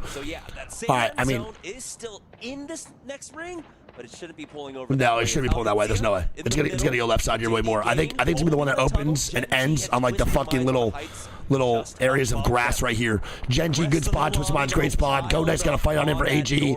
NRG is still up top, bro. They have to Lewis and Clark through Energy Bank. This is bad. This is bad. NRG make this rotate, bro. They are fucking goated. Literally goated. This will be such a tough rotate. Probably the toughest of their fucking event so far. EVOS gonna be eliminated, bro. GN now fighting. GN now fighting. GN now fighting. GN now fighting. AG now fighting. AG now fighting. AG now fighting. Orchid all making their way in from that north end. That's a difference when you have the Pathfinder versus the Wraith, right? You want to get a little aggressive, try to zip your way into that next zone, looking behind them at Team Liquid, wanting to clear their backs, but if they engage in that fight, FURIA are also looking at them. They're in their line of sight. They could pepper them. MOUZ, though, understanding the situation, wanting to navigate away without getting pinched here too, directly in the middle, because Sentinels will be right behind them. So will Team Orchid, who held that northern position for a while over at their POI of Energy Bank, and waiting for them in front of them is going to be E36. They've got to be careful here of that natural pinch that could ORC and MOUZ should beef on this way on in for sure. Their north Sentinels as well from the northeast, like you had mentioned. Enter Force 36. GoNext gonna be dead. This wall. GoNext will be the next team. Yeah, it would have been great to see how Energy make the rotation. How the fuck did Energy get in there? On the northern west side of Energy Bank, Team Liquid have a lot of pressure alleviated now to try and turn the screws onto NRG, who haven't moved out of this position quite yet. Ring pulls away, and now Team Liquid understand that they have to take this fight now. Oh, baby. And this is not good, bro. By the way, you know, Gen.G and T-Law is seeing red. They are sniffing out NRG right now. NRG needs to apply some serious firepower from T-Law. They have to make sure. Oh, and AG's here too. Where the fuck? What is Zapdo doing? Is he doing side quests right now? Where the fuck is bro just walking to? Team Liquid are inside the building. I believe Jaguar spotted him. No, he didn't. At this point, if they commit to this fight, it will be Orchid to jump right on top of them. In the kill feed, 2 members of Gaimin Gladiators go down. Team Nemesis, who were still controlling that choke point on the southeast. All right, Nemesis not gonna move on in. That guy Zap was literally just strolling, dude. He was getting his fucking steps in. I respect it. See how much longer he can survive for. Only 6 of these teams making the finals. Will end up getting thirsted. And that third of Gaimin Light now going down. As a solo for now, though. Playing off this high ground, back against the fence, hoping nobody sees this lone Watson setting up these fences here. Seymour knocks in the feed. Team Liquid still pressuring out. Energy, who are forced to now rotate. Team Orchid now fully sent it onto Team Liquid. Wait, this is massive for Energy. Team Liquid getting sent on right now. Oh my god, this is fucking huge. Does Energy look the third party this bro? Clear the backside. Moves here as the fragger tries to get move up, tries to block them by the doorway. Get taken and TL does not take the fight fast enough on NRG. And Energy now dying. And Energy is gonna be a solo man. Tim Tam is a pubic hair of fucking HP. Holy shit. Sykes now dead. NRG gonna be 1 man up. AG trying to hold off the rest. Dude, Timmy is literally a fucking dick hair of HP. Holy moly. I think he should be able to wrap maybe to a top 10. We'll see. Saw that earlier when Cersei had gotten down initially in that fight here too. So now forced to play this out as a duo. Orchid now gonna be on top. Somehow it is a duo still alive here. FURIA versus MOUZ underneath. Oh, they're dead. They're dead. Oh my god. MOUZ dead. CR dead. When you're getting gate kept like this and you know that SR up top, man. Looking for a redemption game. Come on, give me an SR fucking W, bro. I'll be so pumped up.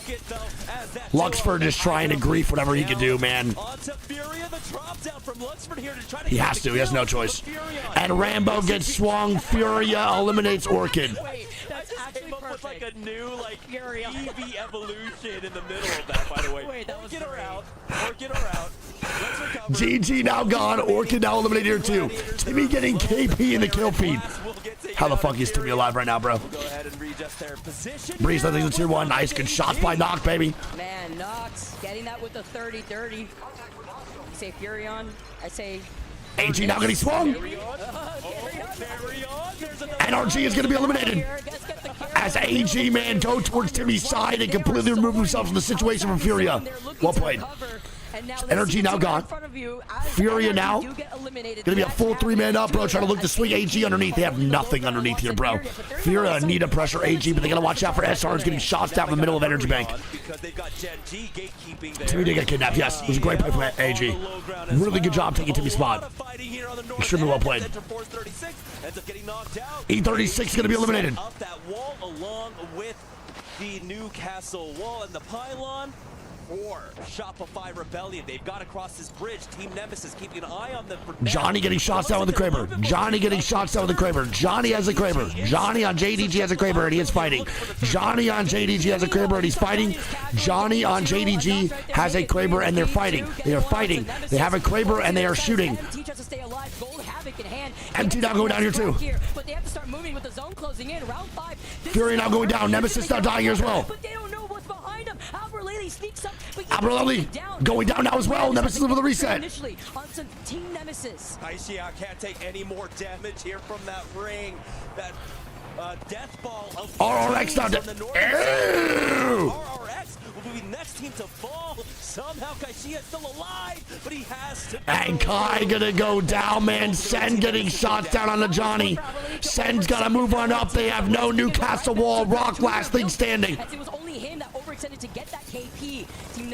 And Johnny is a fucking micro penis of HP. JDG now gone. Sen getting sent on. They're killing off QAD. Trying to stay up. 6 squads to 18 now. Up 5 squads to 15. QAD now dead. Sen now gone. Furia, man. Great game so far. AG, great game. SR still alive here as well. And Gen.G. Holy fuck. But it seems like. And here we go, Furia versus AG, baby. The swing gonna come on out. Providing a moment of pause for this fight. It's a good fucking cue by Zap, man. 1v1. Uh-oh, Newcastle res. Gotta swing it, gotta swing it, gotta swing. 1v1, but the Newcastle res might just be enough to even things out. Oh my God! Keon is him! Keon is him! Furia with a major comeback right now, baby! Come on! Keon is the GOAT! When it's a purple knockdown that you got to deal with from the Resing Newcastle. Furia, though, on fire, riding momentum, 11 total KP for Furia. Massive game for Furia right now, bro. Massive. Looking at the team right alongside them. Shopify Rebellion. That boy Keon definitely ate some food today, bro. He is locked. He is dialed. They're going to look to kill off SR now, too, for their off angles, but Madness is getting shitted and farted on. A little bit preoccupied with Gen.G. Shopify Rebellion trying to get that airburst nade. Put all the fences down possible. They actually have good LOS here. This is pretty good right now for SR. They can make this work. And again, no crypto to worry about. You just get all your fence lines ready to go while Keon. It's a great off angle. He ults left, man, to get off angles, man, on SR. SR now forced to play the other side of the rock.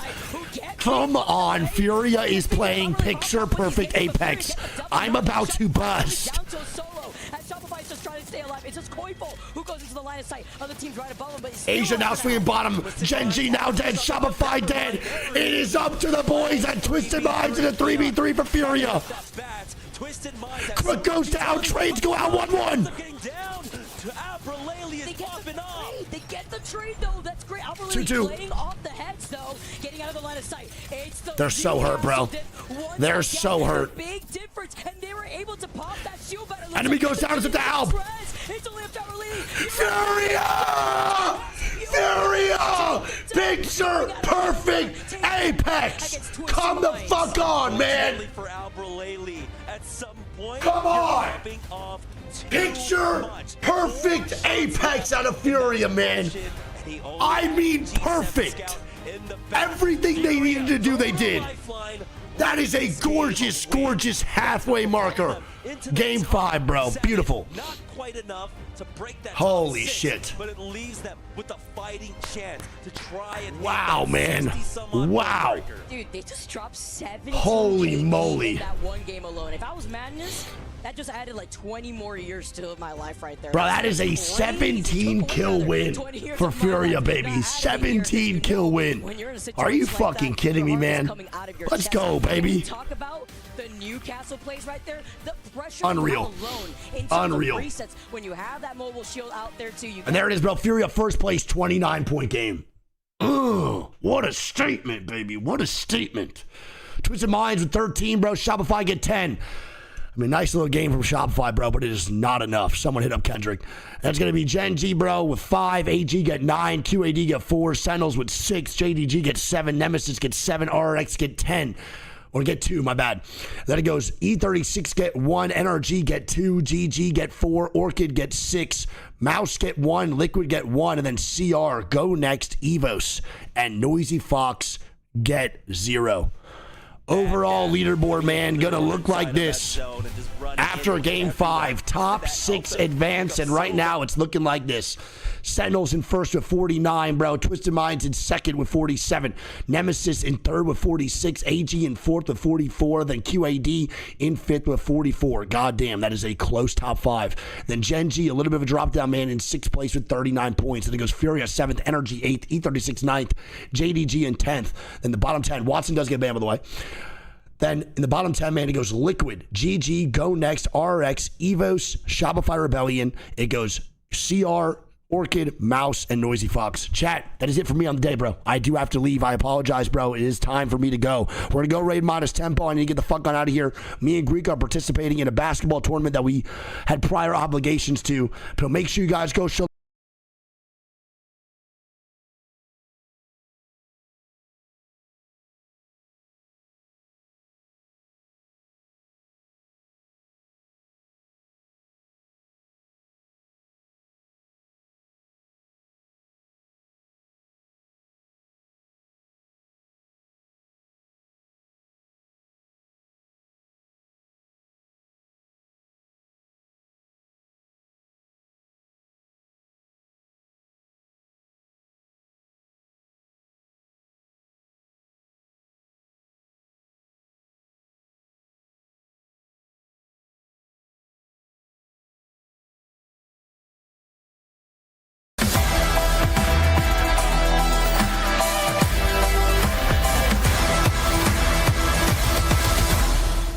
I stepped into a realm of wonders where the sun kisses the sea.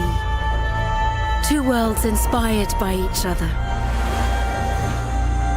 2 worlds making one. This land is calling, Saudi Red Sea.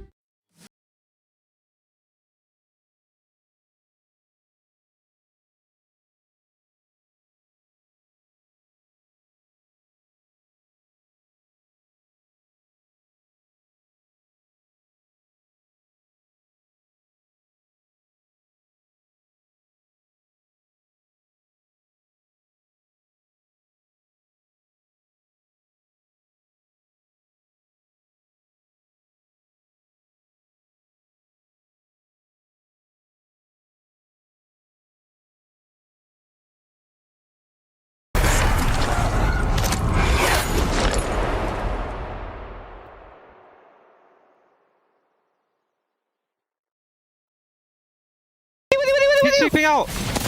He's on the left. The left. On the left, right. There's a solo right to the left. I got a solo. I cracked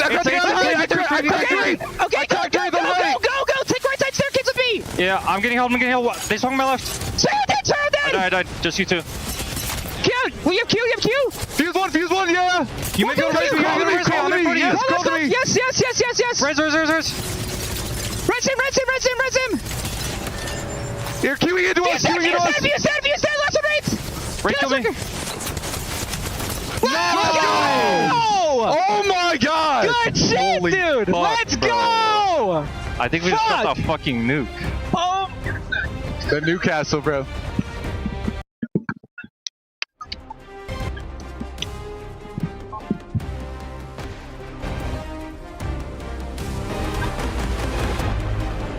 You could feel the enormity of that performance from FURIA in the previous game as they become champions. A huge, huge moment for them, and Keon popping off on the Newcastle. Crazy how close they were from being eliminated in that match, but you heard it. How important the Newcastle was, the res when they were on just a slither of health, but Legends can get you through games. And of course, if Newcastle were to be banned, then suddenly we would have a very different game on our hands as we saw prior. But now we move over from E-District and we see a new map on our hands, and you get a little bit of Storm Point on our screen. We are 5 matches in now to the last chance, and we have 5 more to go. So the halfway point is officially being crossed as soon as we get out of that dropship.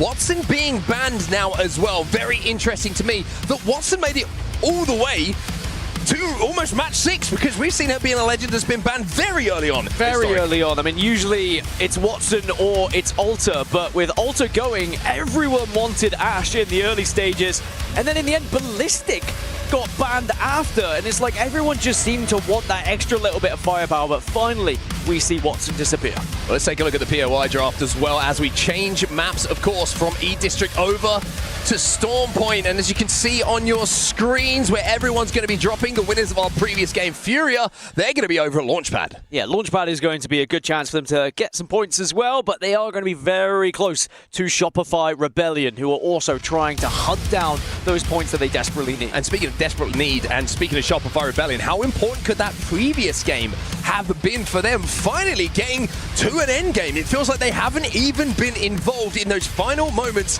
of a game so far today, but like I previously mentioned, only the 5 games gone. Still half of this last chance to get through before we find out who will be going through to Match Point Finals tomorrow. Another team to keep an eye on during Storm Point is going to be Team Liquid. It was their #1 pick here on Storm Point. They picked 11th in the overall POI draft, and they've gone for Lightning Rod. Now, Team Liquid, we saw them way back when Match 1, of course, have a fantastic game at Production Yard, but big points on the board, but since then have dropped off a little bit, and they have fallen out of those top 6 positions that, of course, you are searching for if you want to make it into Match Point Finals. Speaking of Team Liquid, we'll take a look at them as they get prepared for this next game, just making sure everything is right before they get into this match number 6, and we'll start to give you an indication and make sure you're aware of the standings as they are changing game by game, placement by placement, and kill by kill as we enter what could be the last 5 games, and will be the last 5 games for some of these teams. Well, we've got our top 6 teams at the moment, and one team that is just shy, well, quite far off, is NRG. Now, when we were commentating the first couple of matches, not very many points to talk about at all, and then suddenly they find their first victory, they start to soar up those leaderboards, and they find themselves in 8th position right now, and you can see they are getting closer to those qualification spots for Match Point Finals. Very up and down day, but you're not even halfway, or you've just reached halfway, should I say. You've really got to find another game like they found in match number 3. Something just to highlight, just before we had the quick interview with Zach Mazer on the stage, Guild walked off the stage seen in really good spirits. Very, very positive, smile on his face. So I think NRG, the energy, so to speak, is very positive still in the camp. And I think you've got to be in that kind of mindset. You can't let the bad games get to you, because if you do, it can affect the next one. And then that horrible waterfall effect of mentality starts to take over, and before you know it, unfortunately, that's the end of the tournament. Enterforce 36, another team who had a fantastic match 1, a good start to this series, but have fallen off a little bit as well, just like Team Liquid, but they've already shown they are capable of having those impressive and big games. If you can get a win, if you're able to take down the entire lobby once, you know you have what it takes to do it again. So I'm expecting Enterforce 36 to at least have one more match where they get to that final circle and really give themselves an opportunity of soaring up those leaderboards. And as we talk through the big teams, it's only right that we mention Sentinels as it stands #1 in the lobby. 27 kills to their name collectively, and they feel like they've been in almost every single end game that we've had so far in this last chance day. They have been phenomenal up until this point. The way they've been fighting as a unit, as a team, as a squad, it has been a pleasure to watch, but we're only halfway there. There is still a real chance that even Sentinels could fall out of this top 6. It is currently only a 13-point difference between 7th and 1st. All of this could change once we get all the way to match 10. Abolele currently kill leader in the lobby. 14 kills to his name, and how they have needed those kills as well. It was a slow start for Twisted Minds as well, but then again, the games have started to come together. We saw them with a second place in that previous game, and good performances in others as well in the build-up to it. It's been a bit hot and cold, but at least there's been some hot in there for this lineup. Yeah, I think that Twisted Minds are going to be delighted with how they've performed so far, and looking back at some of the games, they might say, all right, we might have got first in that one, but it doesn't really matter with the amount of kills they've been able to put down. I think that was something that Sentinels were celebrating in the early stages of this series. Yes, we didn't win, but we had a big game, we got kills on the board, and we are staying at the top of the pack here. As you can see, good vibes still. Winnie and Sykes having a little joke. Important for the coach sometimes, just to take you out of the pressure of the moment. Keep you feeling jovial. Keep you feeling like this is still a video game and you're still having fun, even with the pressure that is on your shoulders. Looks like we're almost ready to go here, everyone. Stormpoint is ready for its first action of today. Of course, that is going to offer a slightly different chance of maybe other legends coming into the equation, but it is going to be a big chance for Sparrow to be on our screens. He's going to be the next banned legend. 14 compositions featuring Sparrow in this game. So we're going to be seeing a lot of those survey beacons ripped with his dart, and then people maybe getting a little bit aggressive off the back of it. Elsewhere, there's a Caustic in the lobby, just the one. That's going to be RRX, who are choosing Controller Legend to give them access to those ring consoles. Newcastle, no surprise, going to be a mainstay here for FURIA as well after Keon's pop-off performance in that previous game at number 5. Elsewhere, a little bit of Wraith, a little bit of Fuse, Pathfinder, and some Catalyst, and also a Bangalore here for Gen.G. 7 Bangalores actually featuring in the lobby. Which is quite a surprise. I think that Bangalore does start to come into the equation around maybe matches 7, 8, but a little bit earlier here in match 6 of our last chance lobby. As we're now into said lobby, the real question is, are we going to see any teams that have been struggling so far finally find some points? Oh my. You mentioned FURIA. You mentioned Launchpad, and they don't know it yet. But we are going to be heading down towards this area. We certainly are indeed. And how big could this zone be for Shopify Rebellion? Devastated Coast is their landing spot. They are right next to where this zone is going to be going. As you can see on your screens at home and in the arena, they had some very rough zones on Broken Moon. I need to highlight that. Had to traverse all the way across the map in maps 1 and 2 on a map which is so difficult sometimes to access zones in comparison to others. So this opportunity for Shopify Rebellion, and their fans will be willing and hoping they can make the most of it, is one that doesn't come along very often. Worth noting, both Shopify Rebellion and FURIA need to get up to blues before they can hit a ring console, so they're going to probably be scrambling to try and find any Evo harvesters at the moment. They both do have survey beacons to work with as well for their extra Evo, but they probably will start to see the traffic begin to arrive. Orchid, Nemesis, and Gen.G are all moving into that area of the map. Or just a fight potentially breaking out here to highlight on the northern side of Stormpoint here, and it's going to be between GG and FOXX, and you can see here that FUNK is hitting some pretty nasty looking shots with that G7 Scout. FOXX are struggling today. They have not really found anything, if at all. 6 points only, down in last position. Is this going to be the game where maybe they find something to give them a little bit of hope in this series? One thing they have here is an armor advantage. You can see blues here for FOXX, and on the other side, you've got GG, who are only on the whites at the moment. And should they have the opportunity to push, they should, and I say should, have the HP required to get the job done here. But Blast are taking control of this big rock. And with a 30-30 in his hands, he can turn this fight very quickly in the favor of GG. Yeah, there was a couple of cracks from GG, and you've got to be careful. You don't want to give too much damage to them, otherwise they might be on blue shortly as well, as FUNK already has found himself onto blue, but now FOXX have got a crack. Will that lead to a push here? These nades could be big. Oh, they're going to push off the back of it. They try and smoke Blast off. The smoke isn't very good, though, from Leica, and it has to just back up here and pop a shield battery. Bangalore's going to go down as well. Well, that was an opening. That was an opportunity. If that smoke hits the top, completely takes out the player on height. then this fight's a bit easier. But now they have the chance to cut a couple of players down on the cross here. Tatsuki's got to be so careful. Does have his ult as well if he wants to try and use it. If they do find themselves in a kind of squished area, GG, they might find a Stinger Bolt arriving at their feet. But this is a lot of utility used by NOEZ FOXX. But there's an isolated fight. No one else is in the area. Taking control of this height is going to be so important. There is that Stinger Bolt. But it's going to be a defensive one here on the side of Gaimin Gladiators, but there's also an offensive one here from NOEZ FOXX. White trying to find angles. It feels like nobody's really comfortable in this fight whatsoever. Can't find angles. Has to use his ultimate. Jumps into the void, puts that portal down to just get out of the fight. Now Suzuki can swing on blast, jumps into the portal the last second, but this should be the signal to go here for NF. Well, but look at that. FOXX found an angle, FOXX found a position and taken down Rufa. Rufa goes down, and FURIA has just turned single-handedly this fight back in the favor of GG. The damage was done, and now the escape looks like it's the only option. FURIA gets cracked. That's going to let Leica just hit this, but is he going to be able to land here, or is he going to get taken down midair? Oh, they're landing. JD is still in wall here.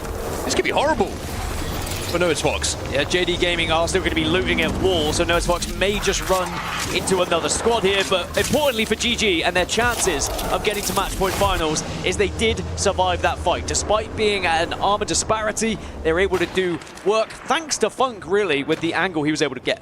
One thing I would love to know is if Shopify Rebellion had a ring console down at Devastated Coast, because they are still down at Devastated Coast, whether they're relying on the zone pulling their way, or if they've just been cut short and not been able to hit a ring console.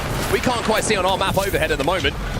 As we check in with Team Orchid, this is happening in the red tunnel underneath where this zone is going to be going over at Launchpad. AG on the other side. AG taking a lot of damage, and Team Orchid are going to try and push up onto this one because Dropped is already down, and AG may be sitting ducks, but they do have defensive abilities here. Skill Case gets one. And in the back, Nemesis also from a distance getting involved with this as Zap is taken down. Skill Cakes is going to try and stick this res.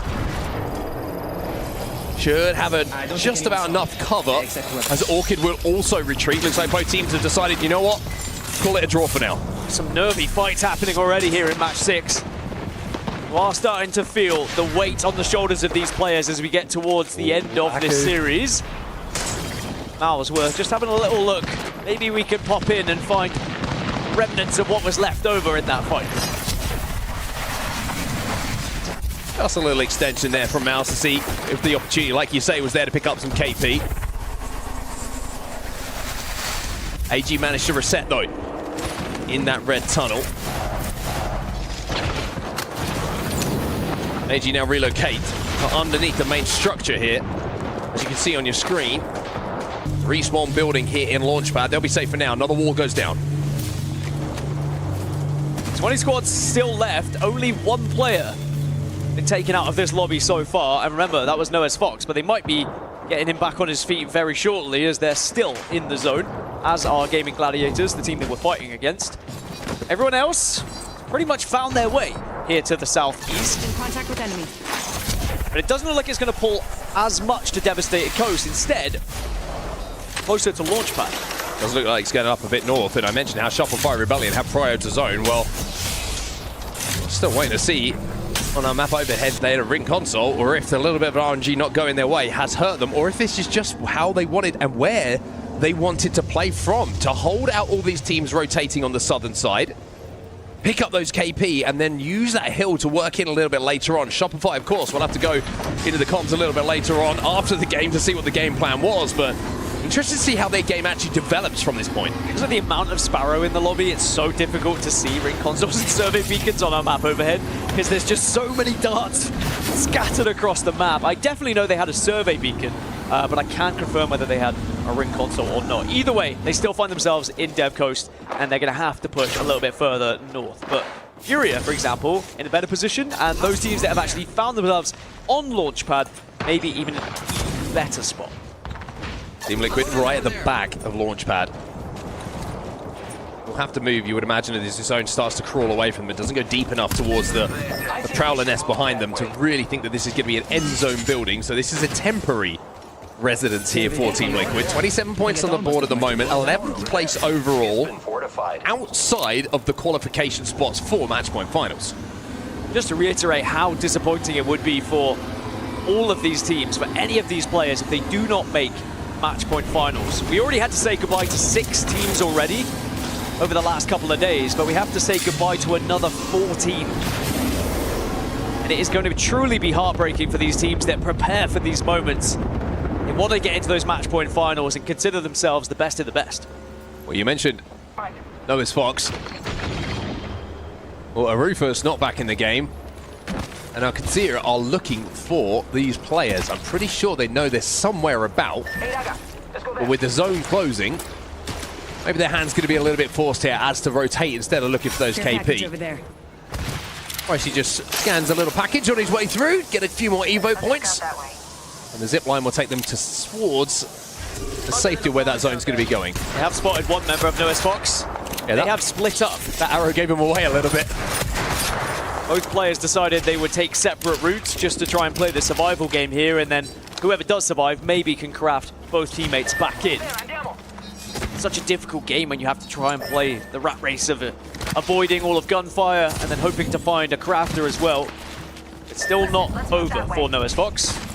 20th place though, they need something big if they're going to find themselves back into the series.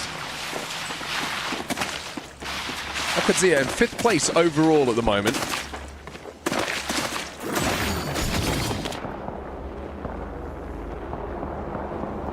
Probably looking over their shoulders a little bit instead of looking forward. Don't want to be falling out of that position. Elsewhere, EVOS at the moment taking a fight, and this is going to be one that's heavily going their way. RRX eliminated. Completely isolated outside of Pylon, but this is a tough rotate they're going to have to make now over that hillside with so many teams already over at Launchpad and even in the buildings just to the right-hand side that they'll look at as they go over this hill. Trying to look at the utility. Is there an option of an evac tower for them to hit a little bit later? But at least they got some KP on the board, and that means points. Well, Qadsiah will find themselves in zone. They're still just double-checking to see if those stragglers from NOEZ FOXX are going to be arriving behind them, but again, they are taking various different directions to try and get into zone. Gaming Gladiators are ahead of our Qadsiah, and they have now spotted them as they take a couple of pop shots. Elsewhere, by the way, Shopify Rebellion are making a rotate towards zone. Portal has gone down for them. FURIA are going to grab a mythic bin right in the center of zone. So that's going to be great for them. As we take a look at some of the situations, and the situation report, should I say, momentum in this lobby. Kill leaders on the left-hand side of your screen. They're the hot players right now. Top weapons as well, as expected. The R99, Devotion, Havoc, all up there. It has been a lot more of the close-range weapons, rather so than the 30-30 appearing with the kills, and I think that's because we've seen a lot more close-range fights, a lot of teams just committing to zone, and not as many long-distance fights. GG now make their way towards zone. I think they're looking to take this fight against Qadsiah, who are currently in a little bit of a pinch. Evo's good enough for Light to get some damage down and pick up 2 of those kills. Now it's about finding the final one. Qadsiah will be eliminated. Aku from MOUZ, he'll find one himself. Light now needs to be careful. Jumps into the void. And should be able to get back to relative safety here. Oh, maybe not. Careful, Light. Looking back over at the Launchpad hot zone where all these teams committed early, they're all going to have to move away from this spot because we are actually moving back down a little further south, which is great news for the likes of Shopify Rebellion, who are still on the Dev Coast side of things. You can see Leica's just gone down in the kill feed, but NOEZ FOXX did find a crafter, but I think they're going to be too late to actually craft all 3 of them back up again.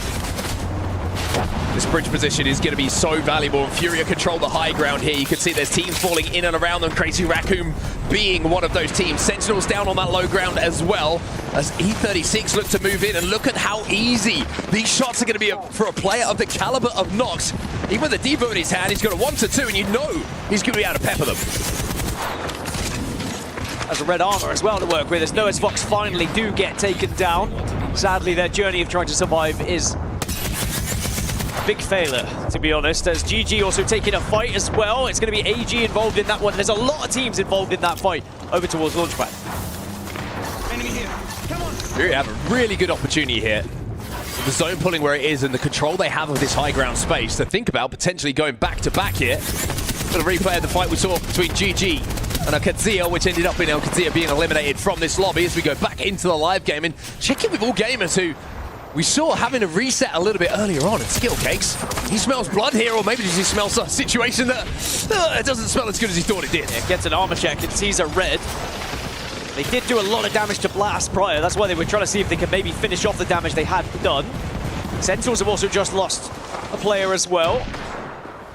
A few of these teams are getting players knocked, but no one's really in the area to maybe convert these kills because everyone's so close together. If you try and commit to converting to any of them, you are offering up either A, your space, and someone might take it off you, or potentially getting third party. The game is looking for a pick onto GG here. The GG are going to have to move, as are AG in a few moments' time. Zone closes in around 30 seconds here, and everybody on your screen will not survive if they stay where they are. That zone is going to force them in. A final circle, by the way, no one is within it at the moment. Skill Cakes just having to take out the Stinger Bolt as Team Liquid get eliminated in 16th position. Scary times for them. Zap will just pull the rest of the team out, but there was a push from the portal. He needs to help his team. Needs to get behind that shield. Needs to have an opportunity to hit that battery. Light though! Don't worry about batteries, he's hitting triple take shots and he is dropping bodies. Was there a chance that the rest of the AG squad could have followed Zap? Did he need to come back? Did he port too early? There's also Shopify Rebellion in the kill feed against NRG on the eastern side. Now all these teams that are on the south, they did find themselves on the right side of the zone pool, also trying to scrap for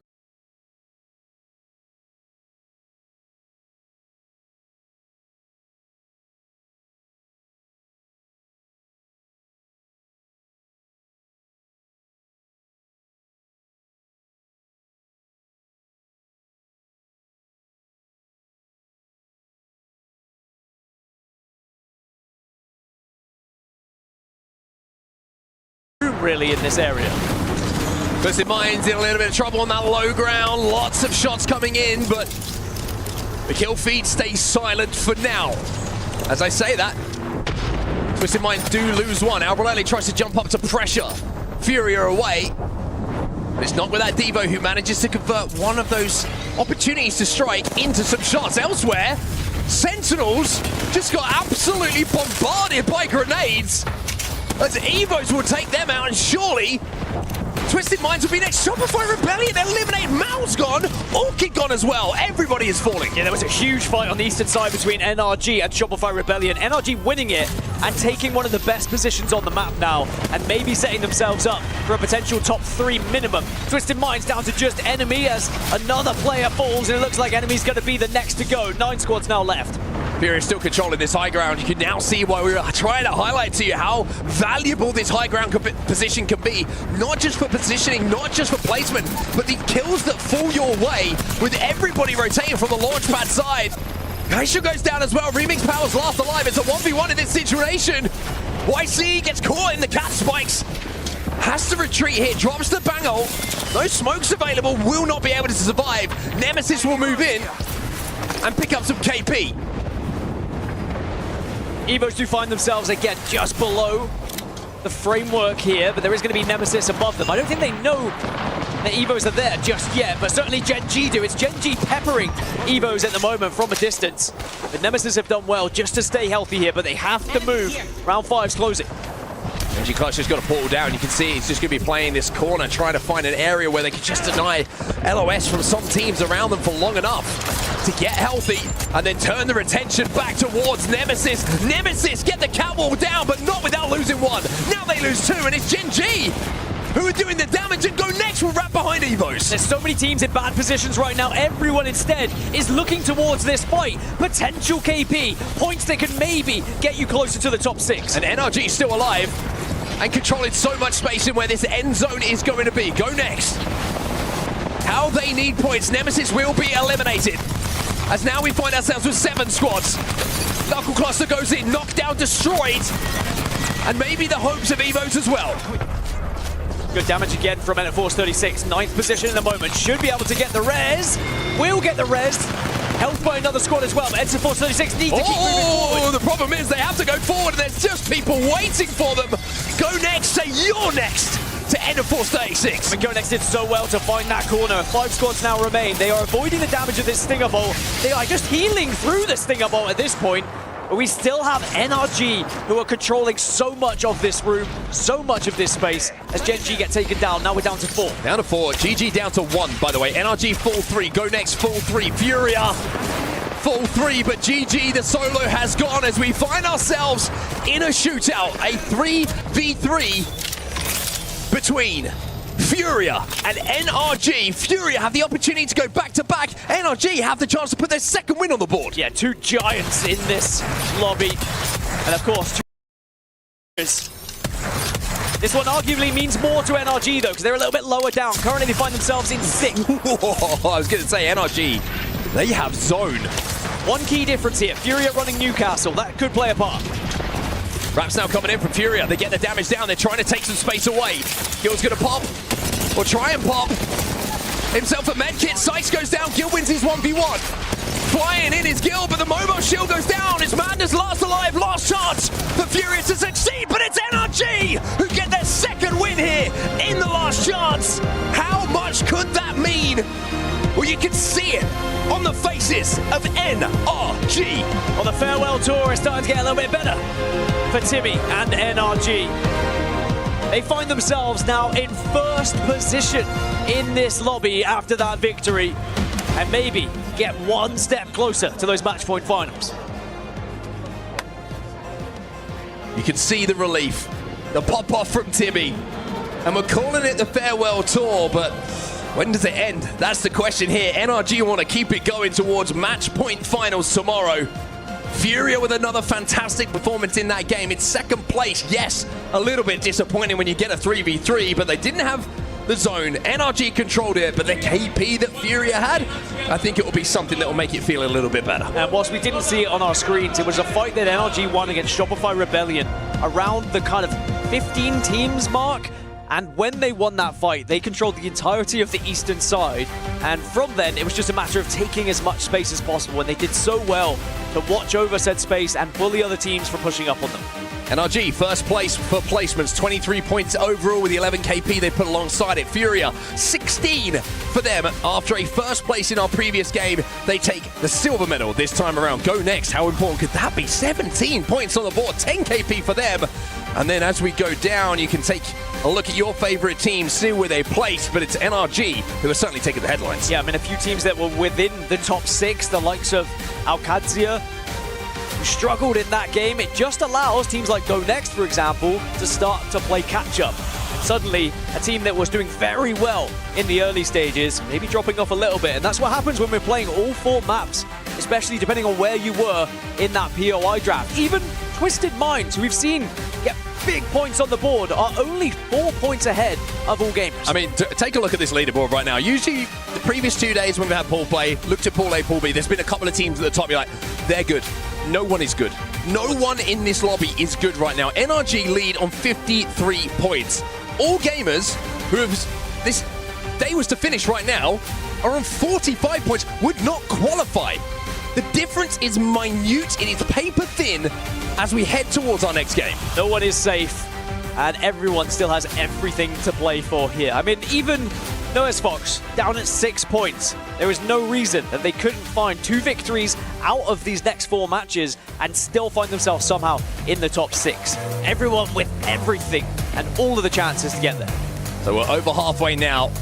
Match number 6 is done. Match number 7 is coming up very, very soon, though, and NRG are going to feel very, very good about their chances of making it through to match point tomorrow. Yeah, it really was just such a good match as well from NRG. They had the perfect zone, they had the perfect fight earlier. We are going to head back to the studio shortly, but before we do, let's just jump into a listen-in with NRG during that winning moment and see what it meant to them. I killed him! I had the solo here! No, I can't go for that. I'm breaking Newcastle key. No, I got my kill. Nice. Good shit. Anything good? We have God spot. Yeah, we have God spot. Okay, I need more bats. Last team. Here's 2 bats. I'm playing right side. Nope. 3v3. They're playing right here. Do you have nades? I'm looking. Do you have fuse ult? No, I don't. Headshot me. I'm batting. Newcastle 40. Trying to walk up. Pathfinder on the low ground. Pathfinder in the crate. Where? I can kill my kill. Pathfinder in the crate. I got cracked. I'm batting. I'm one. Trying to walk up. Yep. Panther, correct. Panther one. He's on Q. I'm betting. I'm betting. Oh, another. Come back. I'm med kidding. Okay. I'm right. One. One Newcastle. I'm killing Newcastle. Kill him. Let's go. You're both on. One. Oh my God, baby, come on! Let's fucking go!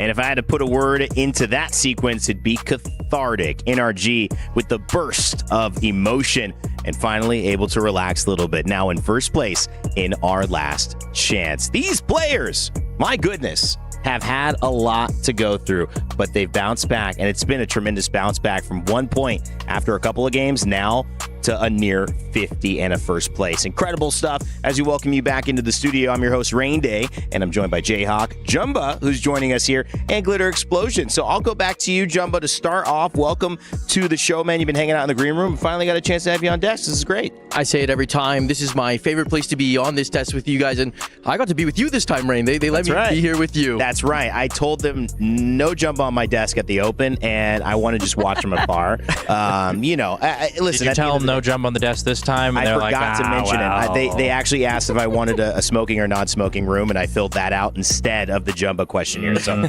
I messed up this year. Dude, it's great to have you on, though. You've been watching the stands. How's the energy in there? Oh, it's actually been amazing. You know, all the fans out there have chants for their teams this time, and it's just like to see that as they stand up and they're getting everyone riled up, and they're also looking at other crowds, fans, and trying to create a rivalry.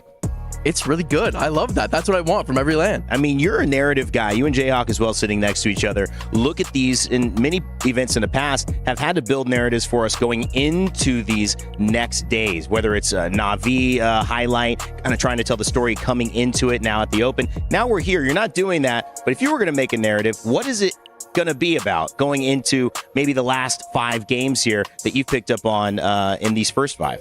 Well, if we're talking about this set especially, you know, we got Timmy. He announces that he's going to be retiring after, like as you mentioned right here, he started off with 1 point after 2 games, but now they win 2 games in games 4, game 6, and they're first overall. So, you know, if he has that comeback here, falls to losers, but then sees what we could do in match point finals tomorrow, that's a story. That's a story for the books. I'm talking, I mean, this is the Apex Last Dance documentary right here. Exactly. I mean, he's setting it up. We hope he continues. All right, let's take a look back at that last match as well. Lauren, yes, NRG have been on, you know, the tip of our tongues, but there's been a lot of teams making movement. Shopify, team we've tracked, haven't made a lot of movement still, and it's starting to get into those later days. Mark kind of said, yes, there's room to play, but also you got to start playing now with only 5 left. Yeah, and I think, you know, this is the conversation we're always having when we are down to the final elimination before match point finals. It's always about, are they going to be able to find a little bit of success under pressure and do exactly what they need? FURIA being another one of those squads found a little bit later on here in the series, on second place in this last match as well, finding themselves in a really comfortable spot now. I mean, if you're not turning it on right now, it will get to a point where even in the last match, if you have an opportunity to get a win, it might not be enough. It's only top 6 this time. Team seizing that moment. You talked about FURIA. They're showing up. You also see like Team Nemesis coming in, GoNext having a few moments. EVOS as well, playing decently well, 30 points. I mean, this is a lobby, Jayhawk, that has a lot of teams giving themselves a chance. Absolutely. Gen.G, another team as well. Gen.G. Kind of having a little bit maybe quieter performances in terms of they haven't had this big one singular pop-off win, but these teams are consistently picking up points, which we have to keep saying it. In this kind of a lobby, all you have to do, consistently get 6 or 7 points every single game, and that'll get you 60 or 70 by the end of it. And the other thing I would throw here is that we saw how much the points swung in the first 3 games to the second 3 games, and we still got 4 games left. It's a lot of games here, so I feel like these standings are not set at all. Well, here are the series results as we take a look at it. NRG up on top. The shifting sands of the stands go to show just how easily this board can tip. Sentinels as well having an incredible day. A loader, Riley, McKinnick, Carter doing their thing. A little bit of a surprise, but now not a surprise at all in this lobby. You got to deal with the threat. Team Nemesis, they've placed in the top 10 every single match coming into this. So consistency, that's been the name of the game for them. Can I just point out that the gap between first and sixth right now is only 4 points? And so this is incredibly tight. The last two lobbies that we saw, Falcons picking up a ton of points, Alliance picking up a ton of points, NIP, TSM near the end. These teams were soaking up so many points that cutoff. It was a little bit different to where today things are very narrow. A lot of these teams understand that it's win or go home. Well, at this point in the night, it's time for us to do a segment we did earlier on in day one, but didn't do yesterday. We're bringing back Doctor's Note, sponsored by Dr. Suleiman Al-Habib, who is going to allow us to have a back and forth, a head-to-head, a conversation that might get a little spicier than usual to prescribe you your Apex Legends drama addiction right here. We're gonna seal the deal with two of the best talkers, yappers, chatters, storytellers, narrative builders, and Jayhawk and Jumba, head-to-head, toe-to-toe. Guys, I'll let you decide who starts, but go ahead. I'm just going to say, I did the take last time, and Reddit was not very happy with me, so I'm going to leave the take to you. And they gave me a formidable opponent in Jayhawk here. That's right. I will say, Crypto, I think, is the lowest skill character.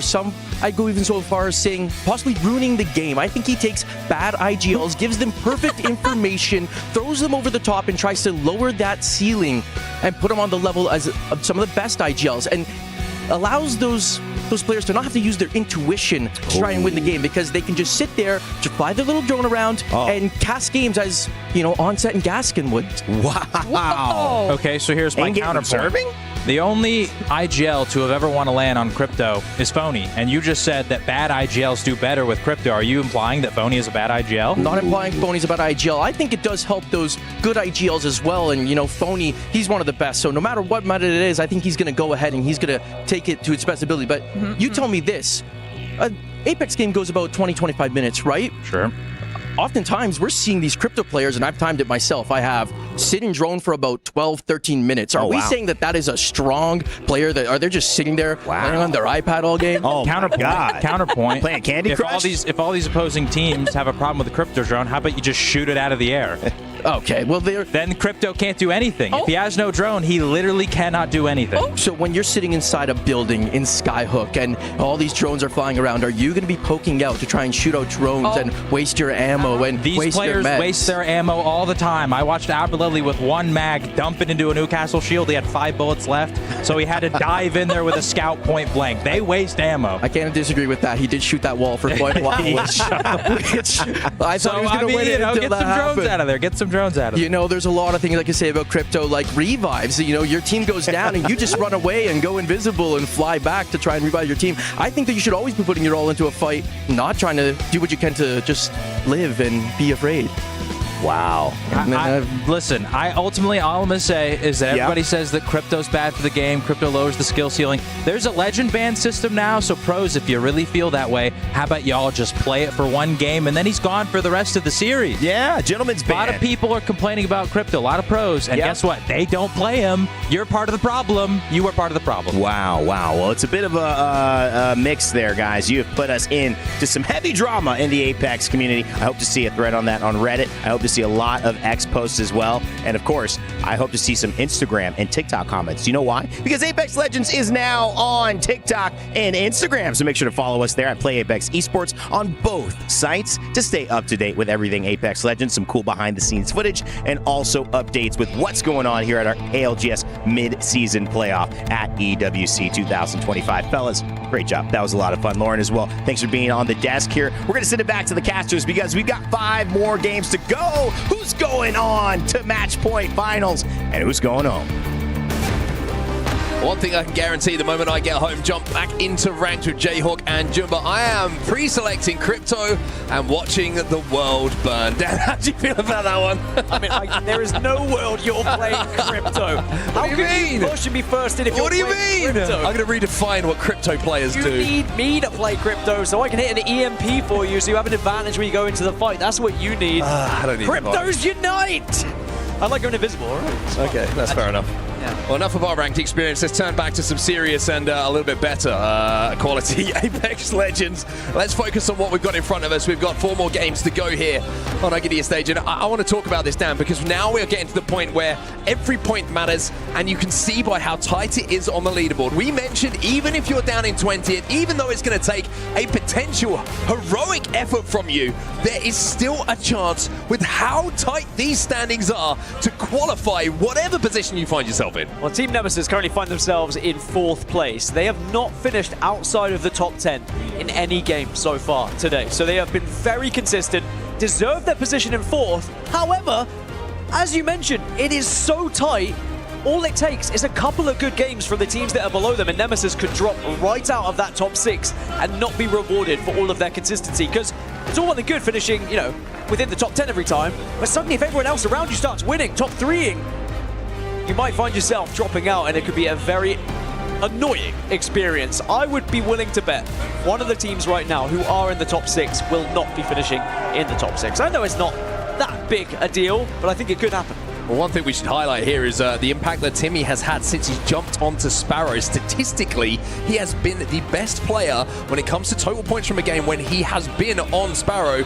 So a fantastic highlight there of maybe how the fortunes have started to change a little bit here. Timmy on the Sparrow, hitting those survey beacons, finding out who's going to die next. Bad now though, isn't it? So Sparrow's gone, so he's going to have to go somewhere a little bit different. And typically when we start to see Sparrow go, people usually move over to more Pathfinder, because then you've got the ability to hit Ring Console or Survey Beacon, depending on what you want to go with and depending on what your composition is as well. Well, pop quiz for you, Dan Gaskin. Now that we know who the best Sparrow is in the lobby, who do you think is the best Newcastle in the lobby? I think the best Newcastle in the lobby is someone on FURIA.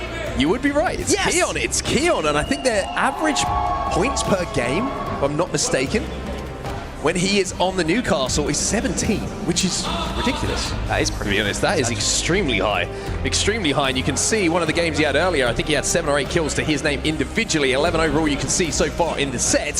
So he has been masterful on that Newcastle. Very, very impressive from him, and you heard it from the horse's mouth, so to speak, at the end of that game, saying, man, that Newcastle, he was feeling it. Yeah, Newcastle just makes the difference. As we alluded to when we first came in for match 6, had they not had the Newcastle, they probably would have been killed by the other team. Just having that res, having that shield is always going to be such a huge difference going into the remainder of the fight. And Newcastle has still avoided the bans thus far. Well, one thing we should highlight as well, we were having the discussion at the start of that previous game about Shopify Rebellion. Did they have a ring console? Did they not have a ring console? Well, Jayhawk has informed us, because he's a great guy, by the way. Great guy. Great guy. Not sure about that jumper kid. Love his dad, Tony, as well. They did not have a ring console. So that is why they were so slow to move from where they were over at Dev Coast towards where that zone eventually started to pull. Now, it almost worked in their favor with the double pullback that we did see a little bit closer to that bridge, but you look back on it, you look at the macro, would they have played that position? Had they had ring console? Had they had that information available? It's all Captain Hindsight, of course, but you get the feeling that could have impacted that game massively. And again, it was a zone that came towards them, which they've really been scarce for Shopify Rebellion so far in this set. I would also urge everyone to look back on the replay on Face It Watch and see just what happened in the fight between Shopify Rebellion and NRG and how close Shopify were to winning said fight.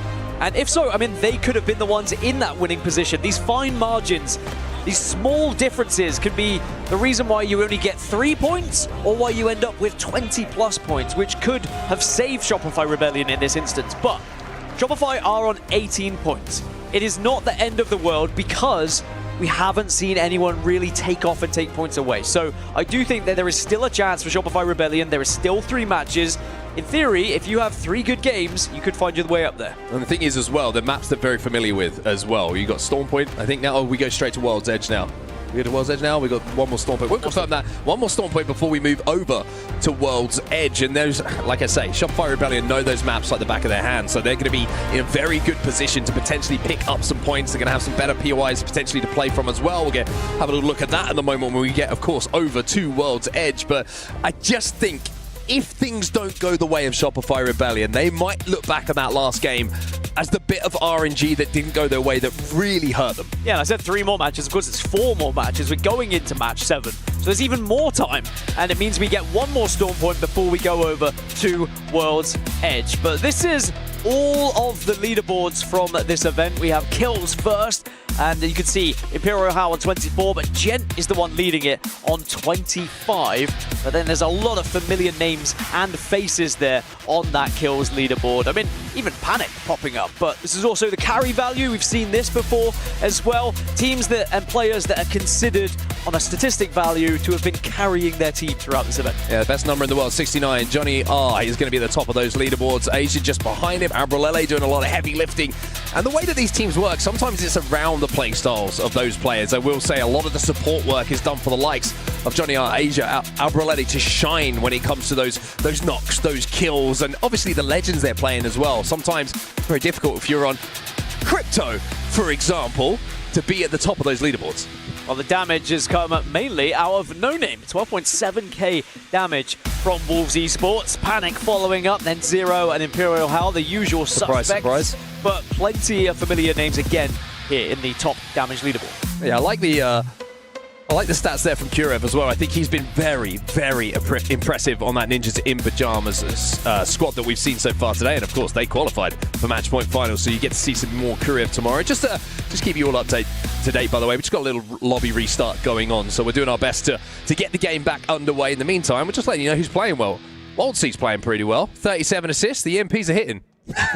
I love you, WildSea. I had to do it because I don't wind him up. Jumper's going to be just absolutely in a mess backstage in the green room. I'm surprised that we don't see Hackis on that leaderboard, I will say, because he was also getting a lot of assists. You can't help Effect when he's one-clipping people. That's very true as well. Like, we saw Effect actually 1v3 a lot of teams in terms of actually getting the knocks and getting the kills as well.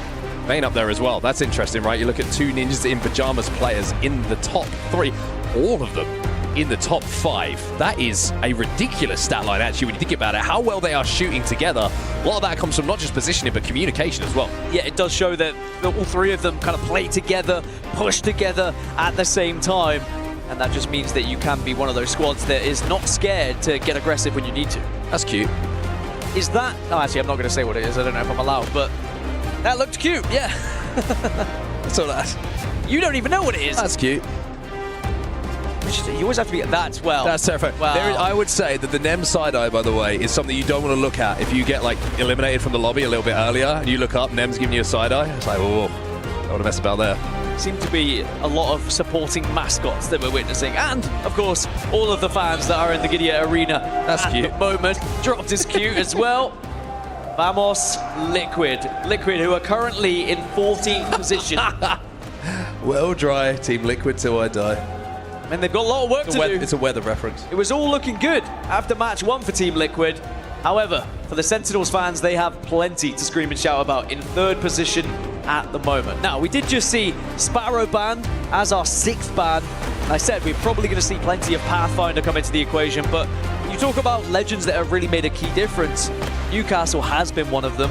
Has not been banned thus far, but we might see more Newcastle in this next game. Yeah, there's a lot of Newcastle from what I can see in the lobby right now on the right-hand side of what we're looking at. So we'll have to see who is going to be banned next when it comes to legends. This is how it stands, though. Keep your eyes on this. If you're just joining us, top 6 will qualify for Match Point Finals. Now, top 6, as you can see there, only 3 points behind is AG. After that, there is a couple of points between every single placement that goes down. You have 2 teams inside of that top 6 who are tied on points, 50 and 49 respectively. That is how close it is. It is wafer thin. Wafer thin, indeed. And I think that a lot of teams are going to be a little bit scared when they're in those kind of 6th to 3rd positions about just dropping out. And it's going to be so tough to call, especially with 1 more Storm Point and then going into World's Edge. It is going to be a very difficult position for these squads to be in. Can I just take a moment as well to shout out all our watch parties? Oh, yeah. Everyone at home, of course, Nicewig and Greek. Big fans of them both. Shout out Nasky as well. Nasky got a watch party, and of course, all the various people that were approved to watch party this event. We love you, we missed you, and we appreciate you. Yeah, it's going to be a lot of fun, of course, to watch back. I always watch back the watch parties. Is that like some sort of Inception thing? No, I think that's good to do because you watch get the watch party that's watching the event, and that's watching you. In a way. Does that make me really weird? A little bit. Yeah, it's understandable. Didn't want to say it. I had to. I'm glad you're honest with me. That's what good friends do, everyone, by the way. Be honest with the people. Just let your friends know when they're weird. Not him, though. He's definitely not weird. Thumbs up from Rambo. Can Team Orchid find their way into the top 6? Because it wouldn't be a match point finals without a Rambo, let me say it. Well, here we go then, everyone. The delay, the wait, the anticipation is over. We are in the character selection screen. The legends are loading, and that means that our teams are ready for match number 7. We are going back to Store Point. And we were correct in our assumption. Newcastle, very prominent indeed. And we are going to see a Newcastle ban going into the next match. Pathfinder, also very prominent. Lots of Bangalore, Catalyst, Fuse, Wraith. But we also have a Rampart and a Caustic in the lobby as well. But most people in agreement that Newcastle and Pathfinder are the 2 most used legends here.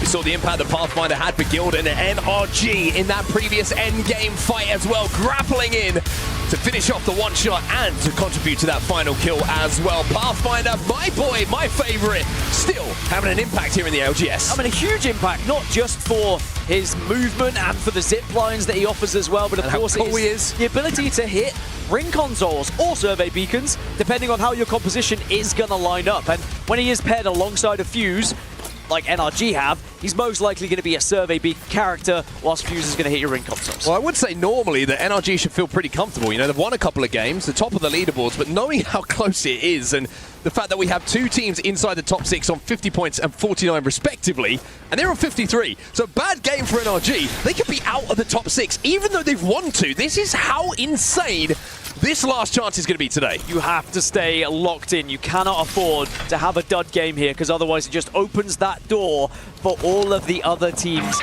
chasing that top 6. Now let's have a look at where we're going to be heading. And it looks like Jurassic Park and Pylon is going to be the surrounding areas, and Team Nemesis have a ring console down at Pylon as well. Remember, they have not finished outside of the top 10 so far this series, and they've got a good chance to finish high up in this one as well. A good chance to Shopify Rebellion as well. Decent prio for them, but it's a pretty tough rotate. Sometimes you have to go, if they go Echo HQ side, for example, they're going to have to take themselves potentially through Gen.G, Twisted Minds. If they get Launchpad side and it pulls towards Jurassic, then they have to travel across Pylon. So some decisions to be made for Shopify Rebellion, and I'm sure you'll forgive me for continually highlighting them. A lot of people may have had them as their favorites coming into this event. So to see them struggling a little bit here, somewhat of a surprise. Qadsiah, 8th place, looking into the qualification spots at the moment. Outside of them, and Orchid making it awkward for them. Yeah, Qadsiah were looking to try and make their move into Jurassic Park, and Team Orchid were trying to move out of Jurassic Park because they didn't know where this zone's going to be going. Orchid did not have a ring console, but they have done a lot of damage onto Qadsiah, and they are now forcing them back, but there is going to be Sentinels on the other side of this. Sentinels are moving up on this as well. They sense something is developing as an opportunity for them to pick up some KP. Rambo can't quite connect with that final bullet, that final shot. It takes a spider down just for some style points. Rambo. Get that. Quick, go here. It's just wildlife, man. Strafing Flame's a more dangerous animal. And now he's going to find him. Lux was there to help him out to get that finish. No Mac this time, made it a little bit awkward on the R9, but enough bullets were hit. And enough damage was done for Rambo, not just to stay alive, but also move in to help finish another player as well. Dark Veil comes up just to give a little bit of cover because they recognize there is more enemies in the area right now. It's going to be Sentinels who are looking over onto it. Qadsiah still up at the moment. Player K has fallen, but there is still one remaining straggler who looks to have got away, perhaps saved by Sentinels who pushed up onto this and take the position of the Jurassic Park gate. Now this is all because Team Orchid did not have information. They didn't have the chance to know where this zone was going, so they were looking to try and go back out to Zito for their info. They're certainly going to know where teams are trying to head now, and I've got to give a shout out as well to Cersei. That portal was so well timed and executed well to get his teammates from Orchid out of that situation where they're in a little bit of a pinch, away from the action, away from the attention. and to where they find themselves now. Now, Nemesis dropped over at Pylon. This is where they have chosen to play. The pyramid buildings just to the west side of the main structure. They believe this is where we'll be having our endgame. Yeah, they would have hit that ring console straight away as well with Catalyst, so this is going to be their prediction of best position to play. By the way, ALGS are still alive, have found a crafter down towards Barometer, and will be getting back up to a 3 by the looks of it. As you can see at the top of your screen, they are respawning both, and ALGS get a second chance in this lobby. 60 players back in the lobby. A deep breath for everyone, I think, after what was a little bit of a traffic jam on that fence line entering Jurassic Park. Have you seen the new one yet? No. No. I've only ever seen the original. What's the point of seeing the rest? I mean, valid, I will say. No? They did drop off a little bit. That is a base take from me, by the way. The new one's pretty good, I'll say. Anyway. Sorry. Twisted Minds are going to hold at the top of Pylon, of course, given up by Nemesis just that little bit earlier. I don't see many zones finishing on Pylon, though, but it is a position that can potentially pick up a good amount of KP from some of the teams that are rotating in a little bit later. References that are going through my head right now will confuse you so much. Confuse me? Yeah, you wouldn't know what I was on about, but don't worry about it. Maybe we'll get to that another time. Jurassic Park, mate. It relates to dinosaurs. FURIA second place overall at the moment. I'll tell you about the time I saw a dinosaur. But no idea what I'm talking about. AG in the corner of the tree spot here. I might have broken Dan Gaskin. I'll tell you who you sounded like, but now RRX under gunfire and down to just one as well. It's the stinky boy himself, Caustic. And it's a 1 versus 2. It's not unwinnable here. But it wasn't one. RRX eliminated next from the lobby. First out of the lobby. As Orchid move up. Crazy Raccoon might be a little bit disappointed as to how things are going. The wall does go down. Orchid are committing to this. Remember, Orchid were the team who were rotating away from Jurassic, where they dropped initially. Oh, my spray from Luxford. Who's up next? It's Obley. He takes him on and he finds out exactly how it feels to go up against this man's R99. Luxford did so much damage, and then Rambo was just there to push him over. And sadly for Crazy Raccoon, they will be eliminated. So we just lost a team in 16th and a team in 17th. And they will now start to drop a little bit further away from that chasing pack. And it's going to be even more difficult for them to find themselves in the top 6 now. Team Liquid playing the hell side with a broken fence here overlooking Jurassic. Pretty good spot for them actually to be in, especially for potential KP. Both checking their hands at Yanya as well. 20 Evo away from getting up to purple, which shows the position the Liquid have found themselves in. Gen.G fans as well want to see their boys have a big game here. GoNext now rotating into Jurassic themselves. Even though they're in a building, the broken buildings in Jurassic, so hard to hold down for the long game, but having Newcastle in the composition does make it a little bit more comfortable. Will of course be the last time we see Newcastle, as he is going to be banned for this next one. Well, there's the lay of the land. You can see the amount of congestion there is down towards Pylon, and also the teams holding the perimeter of Jurassic to make sure no dinosaurs get in or out. And they keep Mark in check. Now, NRG, you can see up towards Stormcatcher. They're going to be one of the late arrivals. First place at the moment in the overalls. But again, if they were to fall early here, it does open everything up for these other squads. Gaimin Gladiators also going to be moving in from the west. Really, like, only 4 teams outside of this zone. And everyone else has found themselves within it. There's just a little bit of calm now, as everyone, like you say, has pretty much found their way inside the zone. GG outside of it. JD moving their way from the northern side of things. Evo's over at Ceto Station now. Qadsiah, who we mentioned previously, had to go and get a little bit of a reset. NRG also just moving from Stormcatcher towards Launchpad side. They're going to hit a survey beacon on their way forward, which will help them. But the zone has pulled away from where the likes of Shopify Rebellion are finding themselves right now. And that might be a little bit of a shock to them. Is it? I'd be surprised if people thought it was going to pull down to Pylon. I think it was almost like their hand was forced because they were late, and in terms of priority positions, they were late. So they kind of had to take what was available to them. They might have to now fight their way through Pylon, and it's pulling up, as we saw, towards Jurassic. But Nemesis, who took that building on the southern side of the gate, they'll still be fine where they currently reside. Enterforce 36 in a pretty good spot as well. Might be difficult towards the end game, but controlling that waterfall as more and more teams fall actually could be a really good spot for them to play. Elsewhere, GG, we mentioned how they've got a long way to go. Well, Qadsiah are going to be the team that's in front of them. These are the two teams you would say are furthest away from the zone as it stands. 35 points at the moment for GG. FUNK, of course, making the long old trip across the ocean to be a part of this team, playing throughout regional finals, now finding themselves here in the mid-season playoffs. It would be a huge disappointment for them to exit the tournament at this stage. They are one of the squads that would have expected to be in the match point finals. They are currently being pressured by ALGS Year here. Yeah, this is tough for them. ALGS are holding them out. And if they decide to go the other way, the waterfall way, Team Orchid are going to be there on that fence line, ready to hold them out as well. And we've seen what damage that they can do in those engagements. Elsewhere, Yanya gone down from Team Liquid. FOXX going to make the play to get him a little bit closer to the zone, but they're still not going to be safe.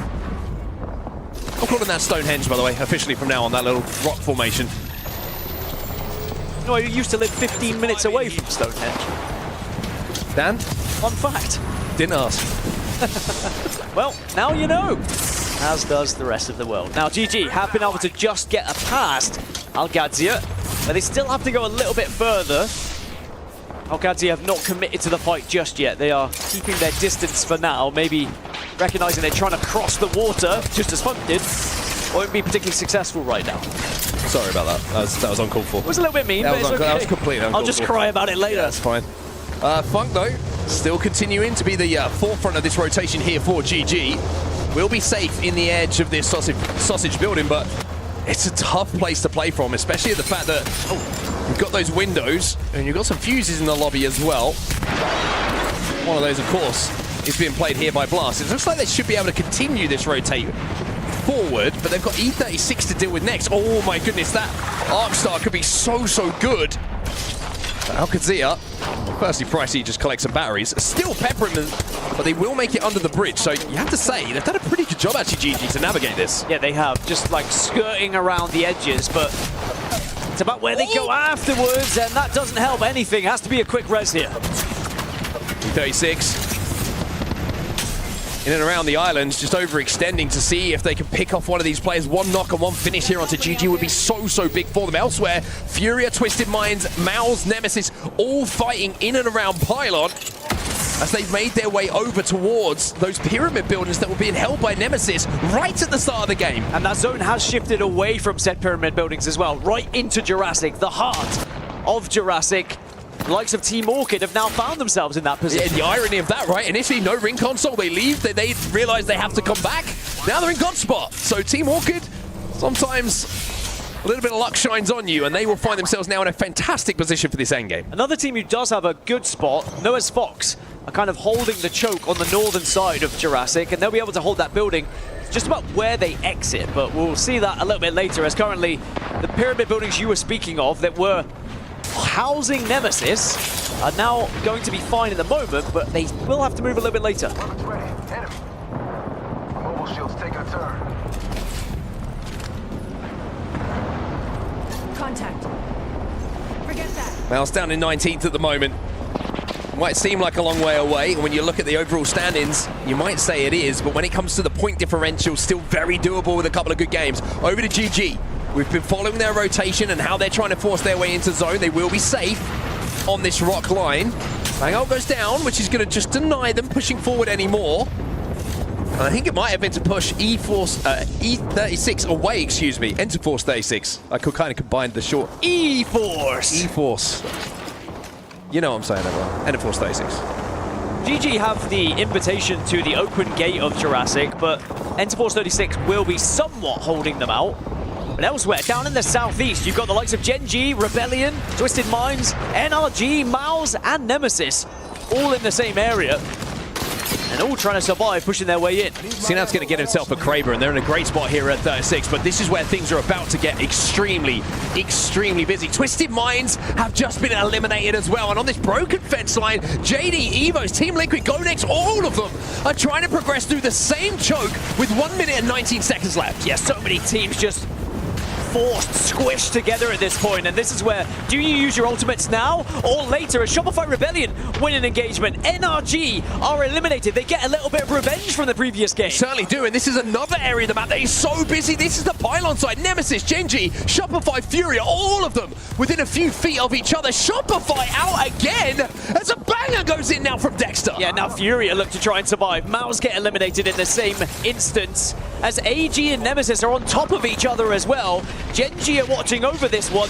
You're only probably going to see one team survive out of all this. And the brilliant bit from FURIA there is they just hit the zip. They go past all of this. You can see that zip and Madness disappearing in the background as all of these teams take care of each other. They are cannibalizing each other. Gen.G try and back off with this zip though. Pathfinder used it as an escape route here rather than an aggressive one. Nemesis have been able to hold off their building, but All Gamers look like the team that has got sandwiched between all of this. All Gamers with one alive, but you don't feel like for very long. FURIA having a look at this as well. Gen.G should be safe behind this tree line to reset, but the Sky Nades are coming in and the shrapnel is chipping away at them. Gen.G using the castle wall just to stay alive for now, but eventually it goes down. They'll be eliminated. Madness gets a lot of damage with the Havoc, and now they look to Nemesis, who have got an uphill battle, quite literally. JD Gaming eliminated. Those Sky Nades were enough for Madness to signal to his team that we push here onto Gen.G and deal with them, but they might get a taste of their own medicine. More Sky Nades, this time coming in from Team Nemesis. Nemesis know they have to take this fight. They can't afford not to. Oh Good my. shots, does give them a chance. Keon, though, holds his ground on the Newcastle, gets the mobile shield down as well, and turns the favor of this fight over towards FURIA. AG's still alive, by the way. Zap is doing what he can. But Madness, he's feeling good at this point. He's jumping on everyone with this Havoc and he's doing max damage. Drop trying to stay alive, trying to get a couple more placement points before he falls. Oh! The zone is going to force them in, and now suddenly all these teams that were sitting center of Jurassic get to reap their rewards. It was Nemesis who eliminated, Knock goes down, but it was Madness who went down to Sinap from 836. We saw him pick up that Kraber a little bit earlier on, and Madness will be finished, but here comes Keon. Statistically, the most influential Newcastle in the lobby so far is trying to keep up that. Yeah, he's proving his weight in gold at the moment. As he does get yet another res. AG will be eliminated though. 10 squads now left. FURIA will fall despite that res coming through, but now suddenly GoNext are right on top of Sentinels here. FURIA have gone. Even though Keon was trying to stick those reses, wasn't enough. Sentinels at GoNext, just shuffling around this building, one on the inside, one on the outside. They have to be so careful because E36 are looking at this and they have a Kraber in their hands. One FOXX peek here from anyone.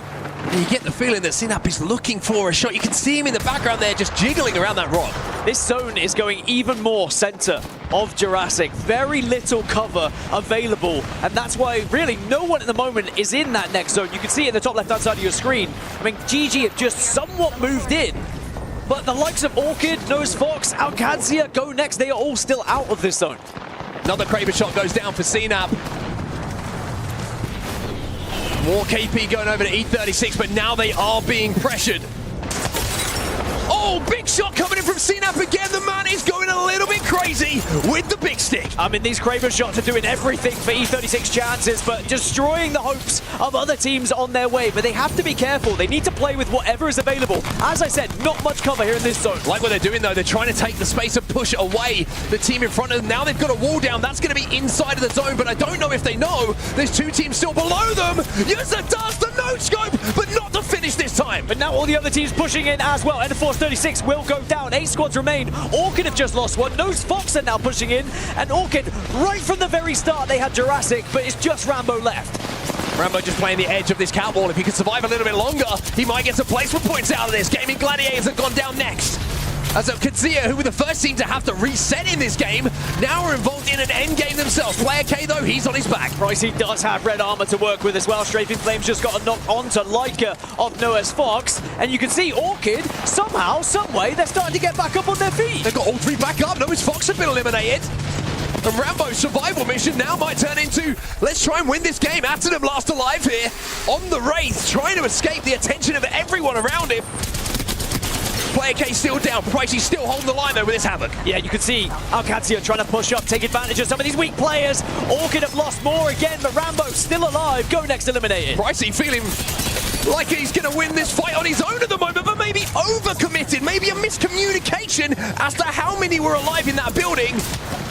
As Player K gets back to his feet and Strafing Flame is alongside him. All the meanwhile, Team Liquid are sitting very quietly on the northern side with a rat from EVOS, by the way, but they are waiting for all of this to happen. There is a rat below them that they don't know about. Catwall goes down. Everyone's going to have to move into potentially the clutches of Team Liquid. Strafing Flame and now Qadsiah finally have their game ended, but it was a top 5 performance from them. But it's Sentinels again involved in an endgame and again involved in killing people in their way. It is Sentinels on the south. Rambo still alive, trying to rat out, but it has been a great journey for him. Eventually he will fall. 3 squads remaining. 3 players from Sentinels, 3 from Liquid, and a solo from EVOS, who I'm not sure that Liquid know about, but now they do. They take care of Nate, and they will be able to get healthy enough to fight. Liquid do have the zone, but Sentinels have the height at the moment. Can they use it to their advantage? There is a portal available for Sentinels to use from that Wraith. Risky repositioning. The slam! The big slam, though! Comes in from Sentinels, a right hook! He's going to push one player away. It's a 2v2 right now. Cat spikes go down. Jaguaris, challenges and learns that you don't do that against this man. Sentinels champions, the R9 sprays we will not forget about. Sentinels up to 71 points and maybe finally putting one foot in that match point finals door as they create a little bit of a gap between themselves and that chasing pack, but also big points for the likes of Team Liquid, Team Orchid, all these teams that needed points, otherwise they would have fallen too far behind. A fantastic endgame performance from Sentinels once again. Confidence just seems to be growing game by game every time we are seeing them here on this stage. And Sentinels starting to look like a team who's going to get maybe a little bit of sleep tonight, get up nice and early tomorrow, have a big breakfast, and join us for Match Point Finals. But at 71 points, it's looking pretty likely now that we would be seeing Sentinels on Sunday for Match Point Finals, but still a little bit of work to do. If they were to lose, for example, go 20th in every single game from here, they still could potentially be at risk, but they are in such a good spot. And this is going to change how that top 6 looks completely, by the way. The same teams you saw, there'll be a few of them, but there has been a little bit of movement here and there. Well, this is match 7 results. Sentinels 21 points on the board. Liquid, the 12. The slam, by the way, from Sentinels onto the Newcastle Wall of Liquid completely changed the dynamic of that fight. EVOS managing to rat up, by the way, as the solo to a 3rd place finish with 3 KP, getting out of that situation with 10 points. Very impressive. Orchid, Rambo on the mission, Rambo on the hunt, somehow kept them alive and gets them into 4th place. Sentinels, right from match 1 today, have been such an impressive team. I mean, 2nd, 3rd, 6th, they went a little bit quiet on E-District, did bring it back in the 2nd, but now a 1st place on Stormpoint. I think they've been deserving of a 1st. In fact, they hadn't won a game so far today. Quite surprising, to be honest. Yeah, a few of those games, they seemed very happy with 2nd and 3rd. Like with the amount of KP that they had, it was almost, feels like it was a win. And that has totaled up now to a total points tally for Sentinels of 71 points. NRG, 53 points. The gap is starting to emerge at the very top. But Gen.G hold on to 6th place. 51 points, knowing there's 2 teams behind them. Just 2 points away. I mean, NRG were 1st going into this game and now dropped down to 4th and are only 4 points ahead of the team that's in 7th place. Nothing is granted. Everything is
always expect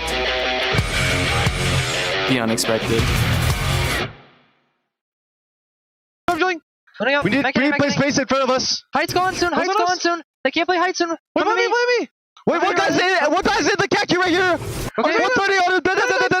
Okay, nice. I'm on the left.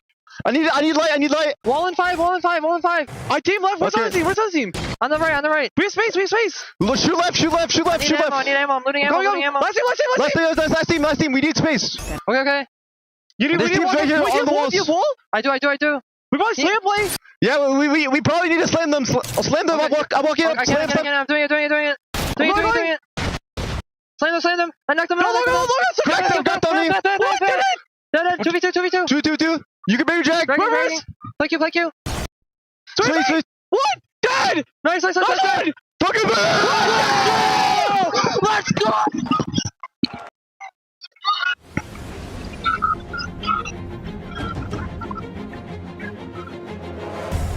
Them Sentinel boys are popping off, and why wouldn't you? A phenomenal performance and end game coming in from Kara in specific. Great R99 sprays to close that game out and maybe, just maybe, close out a spot into tomorrow's match point finals. They've been excellent today. Their consistency, unbelievable. And of course, the fact they finally get a win on the board now, not only is important in this series for the last chance, but also when you think about match point finals coming into tomorrow, you need to be a team that is able to win games, and they've at least been able to do it there as Nessie goes on a journey throughout the Qadsiah arena. Yeah, some great shots captured by Nessie throughout this tournament. You can see really is one of the best camera ops in the world. It's very competitive industry, but I mean Nessie really is making their own when it comes to capturing those shots. Charges quite the rate though. You really have to pay a lot out of your pockets to make sure. A lot of R9 ammo to keep her happy. Oh yes, indeed.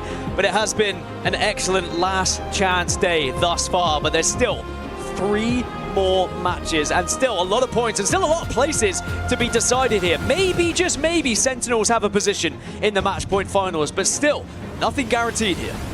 Still games to go, still a few games to go, still enough games to go for Sentinels' joy to turn to absolute devastation should things not go well for them. Even though they have a gap, you think if they go out early in the next couple of games, all of a sudden it's around 50 points at the moment, the cutoff for that top 6 position.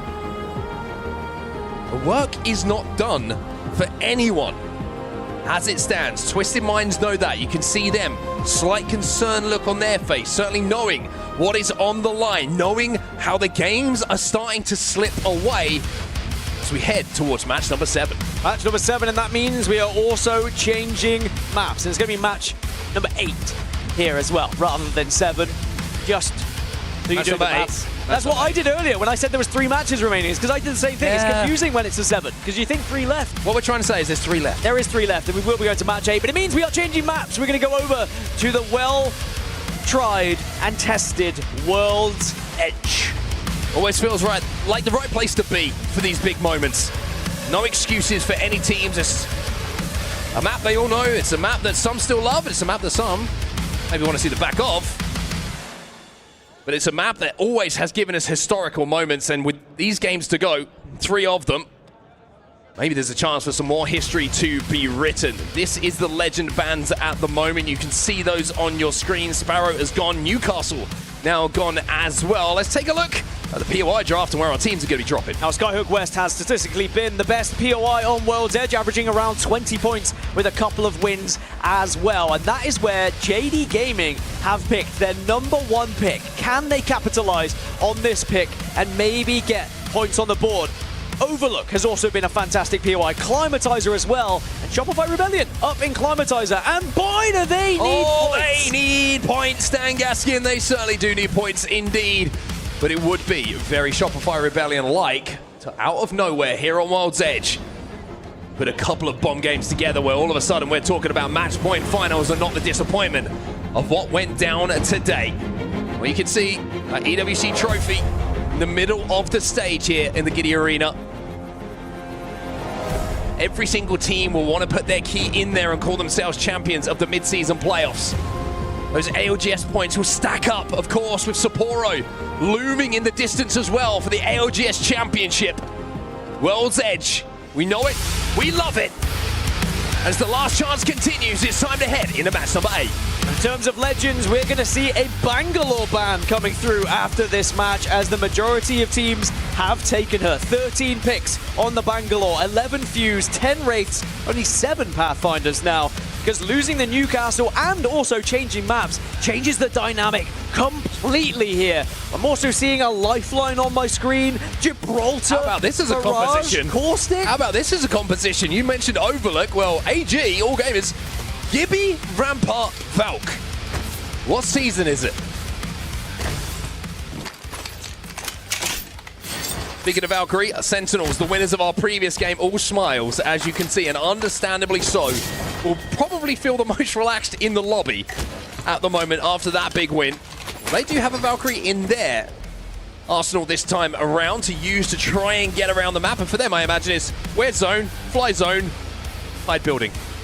Well, Zone's going to be heading to Geyser or Big Maud, somewhere around there. I'm not going to put you on the spot with a 50-50, but you can call it if you want. But you talk about AG at Overlook, they have a lot of priority to this zone. FURIA, though, of course, and NRG will have first look.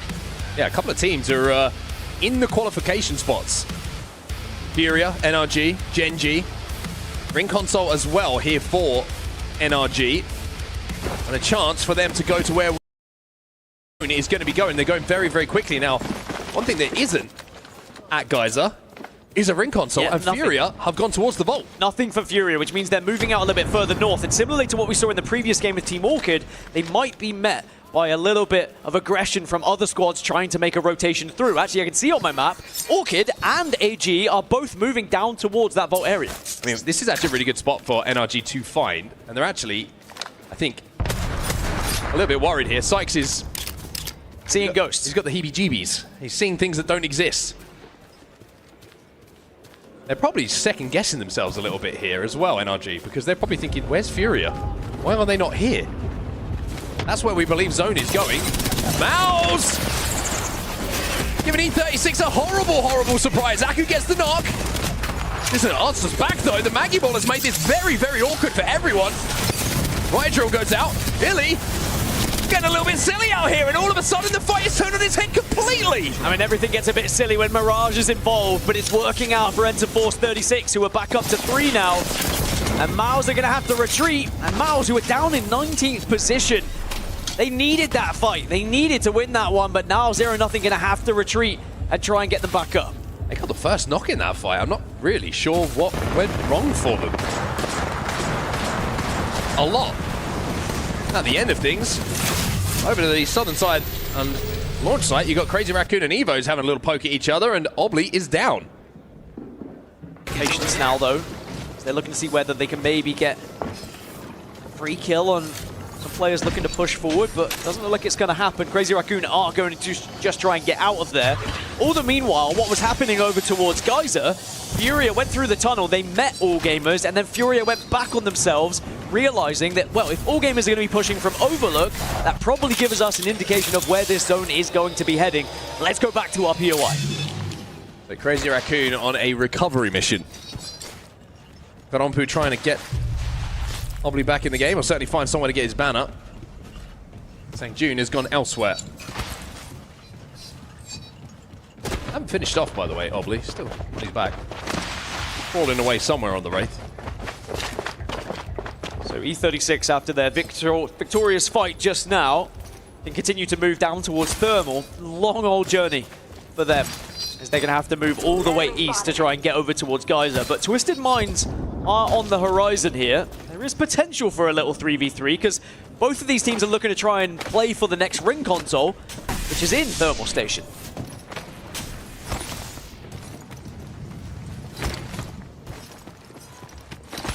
Twisted Minds going to use Fuse, or potentially Catalyst. You would imagine maybe Catalyst to hit that.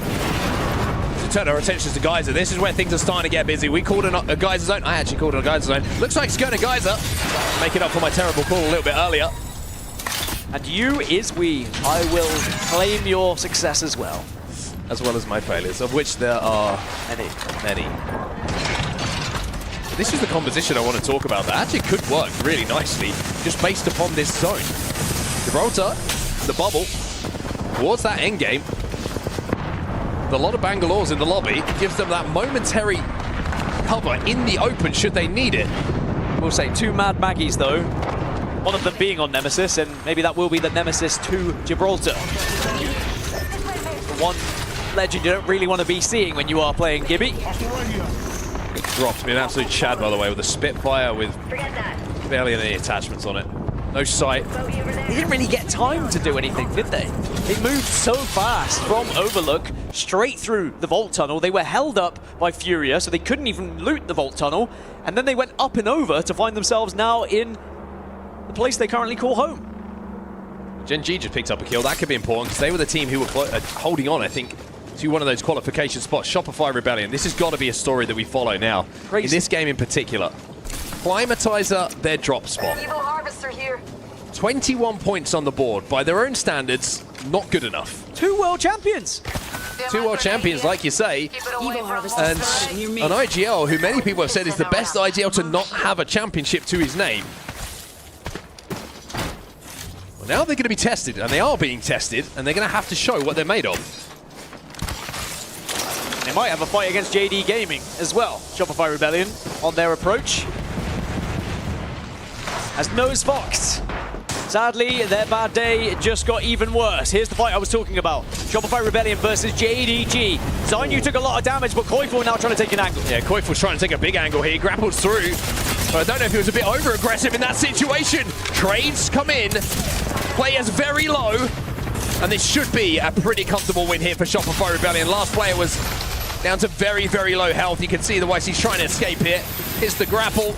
May actually be able to get out of there, as I think that Shopify Rebellion probably prioritizing getting teammates back onto their feet and collecting the 2 KP. That's exactly what is going to happen. So points on the board for Shopify Rebellion. Yeah, you have to be worried about potential third party rather than chasing things as MOUZ get eliminated. GG have also just lost one. GoNext taking the fight against them here. Crazy Raccoon also eliminated in the meantime. Everybody's starting to fall. Everybody's starting to get a little bit frisky here. FOXX is on his back, and Blasts and Light in a position where they've got to think about healing or maybe just not giving those audio cues away. Atenum searching for them at the moment and just can't find the location of those remaining members. Twisted Minds are in the area with GoNext and Game Gladiators. Need to be careful. Also, Enter First 36 are currently moving towards this because Qadsiah have come out of the zone and suddenly walked straight into Shopify Rebellion. And actually, Shopify Rebellion, alongside the ring, have knocked down one member of Qadsiah. They get the finish, or they don't quite get the finish as yet. Back over to the zone, though. Sentinels, 1v1. It's going to be Asia who goes into that situation. Took the 1v1. Takes down Sentinels. That's big for them. They're up to 4th now. And Sentinels from first place to now having to watch the rest of the lobby finishing in 17th. And it will allow people to catch up as GG lose yet another member as they're trying to escape and find a way to get back up to 3. And this has been a very fast-paced World's Edge game. A lot of early fights. And usually it's just because maybe in scrims people are being particularly aggressive. I think this is just people being caught on their rotations as Qadsiah get eliminated. Remember, Qadsiah were in 6th place, and they've just gone down in 16th. And what does that mean for Twisted Minds, who just get the rest? They're in 7th. As it stands, they can happily overtake Qadsiah as they move in towards where this zone is pushing them towards. Balloon is available as the res comes in, but I think they're just going to have to take their time here. Wait for that final teammate to join them. Enemy's going to rejoin the 4 here. And Twisted Minds, this is an opportunity for them that they cannot let slip through their fingers. Elsewhere, Shopify Rebellion have now seen their Enter Force 36 are taking a fight on the western side, and both of those teams are going to struggle now to make their rotation. Whereas Twisted Minds have to force their way in from the southern side. There's potential that if they land in the wrong spot here, they might get hit by GoNext. I think they're going to be okay on the bridge. Even though GoNext are above them, they can play below them. Atenum is on that high ground, but he's separated from the rest of his team, so I don't think he wants to be too aggressive on it. Over to Shopify Rebellion, then deep in zone this is, by the way. Force 36 are going through the train tunnel towards Thermal Station. That's on our screen right now. They're in 10th position, and for some reason or other, JD Gaming have a solo who's deep in zone behind both of them. Yeah, they're both fighting for their lives at the moment. Not just in this lobby, but of course, in this whole series as well.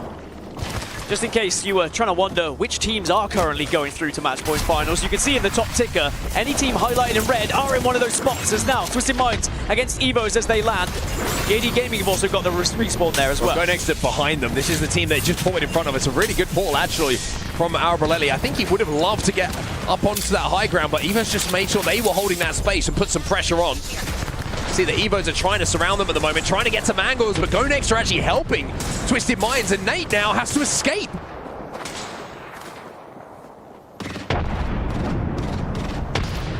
All these teams down by the bridge might be okay right now, but again, it's so difficult when you look at their rotation. There's 2 different choke points you can go through, and they are being held by squads. As we go deeper into Qadsiah for the zone pull. But it could just be about KP. ALGS just played for the next portal. You saw him pop the ultimate accelerant. This time it's going to be Hoodie who's popping it on the lifeline to get his halo back, but ALGS is trying to buy time, and the rest of Twisted Minds are trying to buy time for ALGS to get the timing on that portal, and yes, indeed, they've managed to stay healthy enough to do so. Look at the kill feed, by the way. Koifel goes down to zone, should be able to get res here, but JD Gaming are back in this game and pressurizing Shopify, who are moving now towards zone. But JD have also lost one player to the ring as well. The ring is taking victims at the moment, but also Twisted Minds might be doing the same thing as Albrelelli has to go into the void to avoid the gunfire. Cover comes in from his teammates as well. Crook says, I've got your back, brother, as he jumps back into 10 seconds on zone. As the bang-out will go down. GoNext are weak.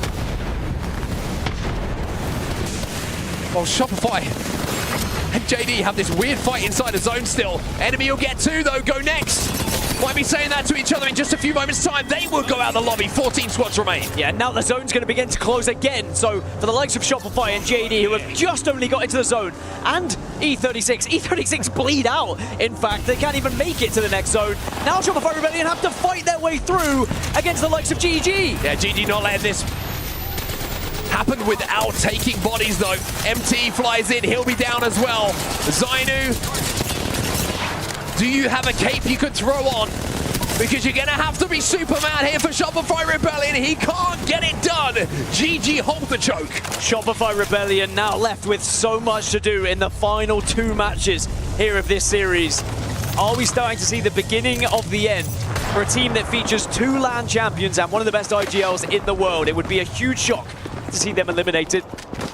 As Twisted Minds do survive, and as you mentioned, jump up into 6th place now, and they hold that final spot. If it all ended here, they would be in match point finals, but there's still a little way to go right now. Speaking of final spots, by the way, Gen.G have the final spot. The building that's deepest into guys right on that eastern side. But Albrelelli is firing some 30-30 shots onto is where Gen.G find themselves, and they were on the cusp. They were one of the teams going into this game who were right at the edge of qualification. Well, as it stands, you can see on the right-hand side of your screen, Gen.G in 4th place, but only by a few points. They have to make this work. EVOS will go, Jenny will go as well. We're down to just 10. Down to 10, but there's a lot of teams on this western side of Qadsiah that are going to either have to funnel their way through the buildings or try and go up and over. But you're going to be pressured by teams like FURIA and Gen.G who have those priority positions. All the meanwhile, Liquid are in the northern vault, but so are Nemesis, and I think Nemesis are hiding in the moment. Well, one thing that Liquid have done, by the way, they extended in there because the Mythic Bin actually spawned, so they've picked that Mythic Bin equipment up and should be able to win the majority of fights on their way towards this endgame. All gamers, though, speaking of endgame, it might be the end of their game a little bit earlier than they wanted it to be. A lot of nades coming their way. Oh, no. Maybe the bubble was used a little bit earlier because it hasn't gone down yet. Maybe they can just survive this one. The bubble's going to be up soon, but they probably want to save it for their rotation into zone. 40 seconds left until we do see if that decision is going to be to save the bubble or if it's just not available. It looks like it's going to have to be used now. Dropped buying time on the Gibraltar. They're going to send this while the fights go on around them, but can they get into the skies? Drops. Barely any HP, but inside of the zone. They will survive for now, but will the landing be soft? Yeah, without a bubble to land, it's going to be difficult. Elsewhere, Twisted Minds against NRG right now. RRX have just lost one as well. FURIA doing the damage on that other end. Twisted Minds are on the outside, whilst NRG are inside here. Well, AG, by the way, did manage to land, did get a bubble down. Team Nemesis didn't get through the vault, and RRX will be next to be eliminated. Twisted Minds holding out NRG. Those cat spikes could be so important. How does NRG escape this one? Oh, wow, and they've just dark-veiled them off as well, saying if you want to leave, well, Timmy says that we've got one of our own, but remember, only Timmy can really walk through this comfortably. Abrele trying to get the information on where everyone is by using that Q. Now he knows what side of the wall they're going to try and play.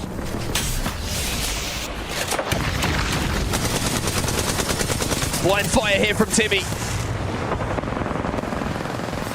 He's hoping that somebody gets involved with Twisted Minds, and maybe buying this time has been enough. Timmy unloads a clip into the back of his teammate. Enemy, though, eliminates FURIA, but surely NRG need to seize this opportunity, need to take this opportunity to leave the building.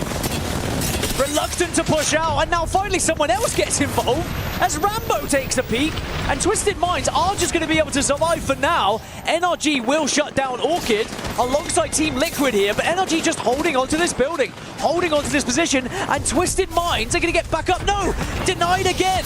All gamers have been eliminated. Timmy now gets that portal back on the right. They were trying to wait by the time for the port. Now that it's down, they have a chance to escape.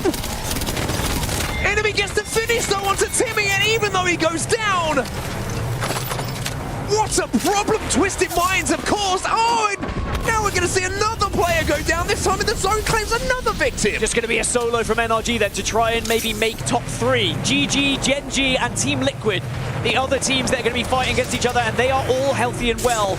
And you can see Liquid looking over towards Sykes here, trying to deny his cross, because where do you even go here if you're Sykes? The zone to your back, it doesn't matter. For Guild on the floor, he gets shut down by the Kraber. Well, Sykes might make a little bit more of a difficult shot here. From pillar to post, NRG will be eliminated. Yanya keeps it simple with the 30-30, and now you're going to see the impact that mythic bin can have. It's 3 teams remaining. GG, Gen.G, don't get it confused, on top of each other like you can see, and waiting elsewhere, Team Liquid fresh with a Kraber. All teams in contention as well to get those top 6 spots. GG right now in 10th, Team Liquid in 7th, and Gen.G up to 2nd with the points they've already found in this game. Boy, do Liquid need this. In terms of compositions, Liquid have the Rampart to work with and have a Wraith to reposition. GG have the Pathfinder in case that becomes something they need to use a little bit later. And Gen.G, they've got Valkyrie as well. I mean, certainly the Valkyrie jetpack could be very impactful a little bit later. Bang ult's going down though from Gen.G. I was about to mention the bang ults could be important. They're trying to maybe play for 2nd, and yes indeed, Gen.G make the call, and they win the fight so quickly and so cleanly that Liquid have got to be careful they don't misstep this. Liquid do send it, they take the height, and now it's a straight 3v3. Yanya almost goes down himself, but his teammates are there. Asia taking on Jaguarez. Breaks the shields, but it has its heart broken in the meantime. And Dexter, no HP, no hope, as Team Liquid will win the game here on World's Edge. And boy, does that feel good for them. Team Liquid send themselves up to 4th position into those top 6 spots, in with a chance of getting to match point finals. A quiet few games for them, but they show yet again why they are one of the best squads in their region. And they really give themselves that opportunity for top 6 now. Wow.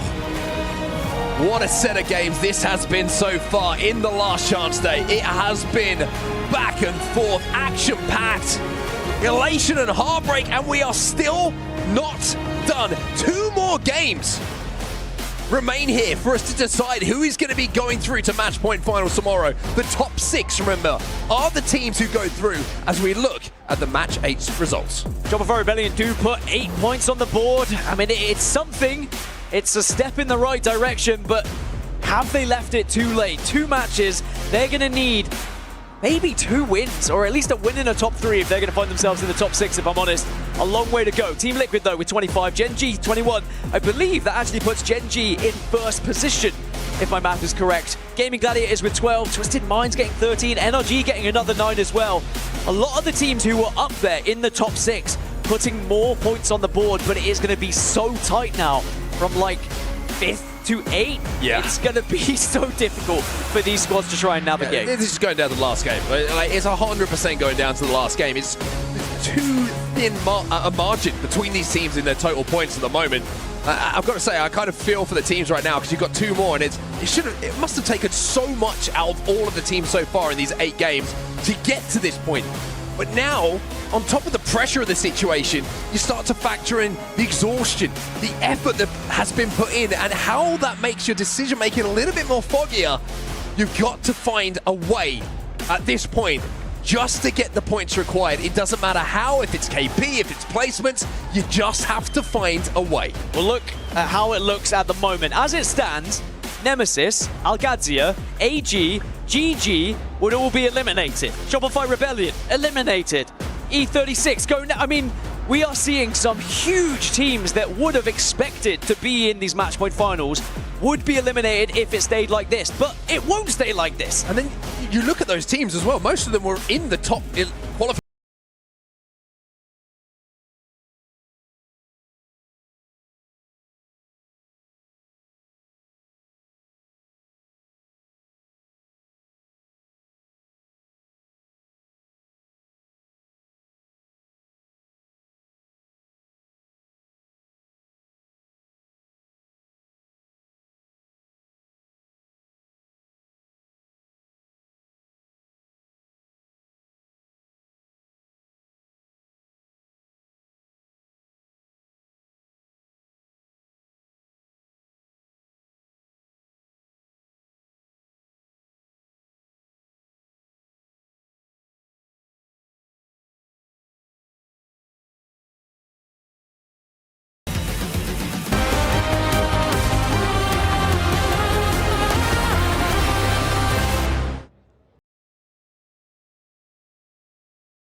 Like many of you already know, there is so much to do here at Boulevard City, as well as seeing the incredible titles happening at the Esports World Cup. We have this incredible, vibrant building next to me. This is the Royal Institute of Traditional Arts, where there are multiple rooms that have challenges that can test your knowledge of all of Saudi's history and culture. It truly is a magical place inside. It's really fun for multiple people of any age. And what we're going to do is we're going to hop in because there's a photo booth at the end that seems to be really fun. And I want to check it out. Come with me.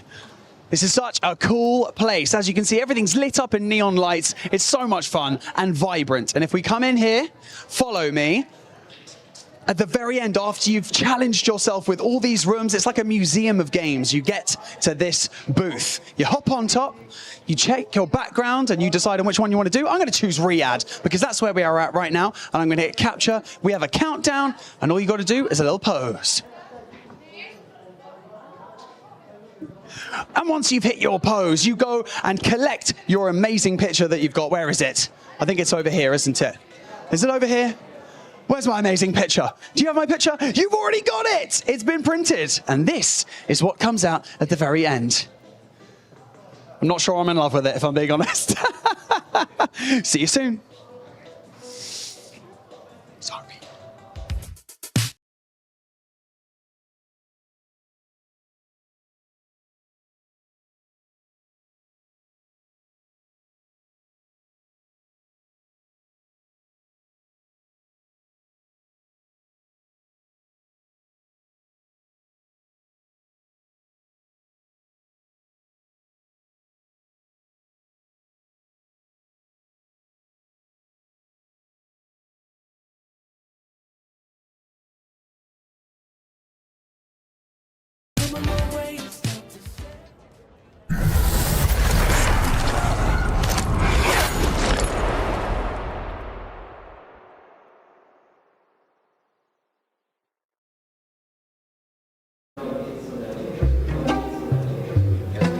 So nice, right? The hospitality. It's like every night is just so chill. Like I'm so grateful for EWC.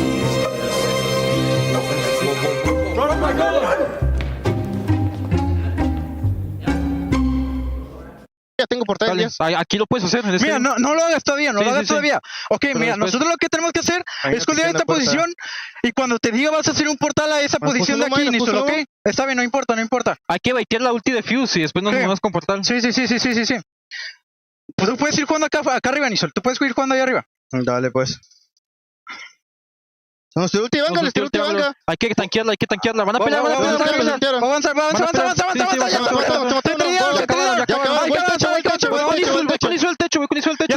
se tradearon. Agarra el techo. Está. No, subí arriba.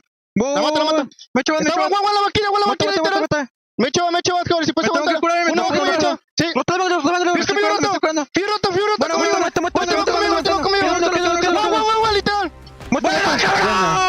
Vamos Liquid with the dub here, putting themselves from 8th before that dub all the way here in 4th place in the overall standings where it's looking tight.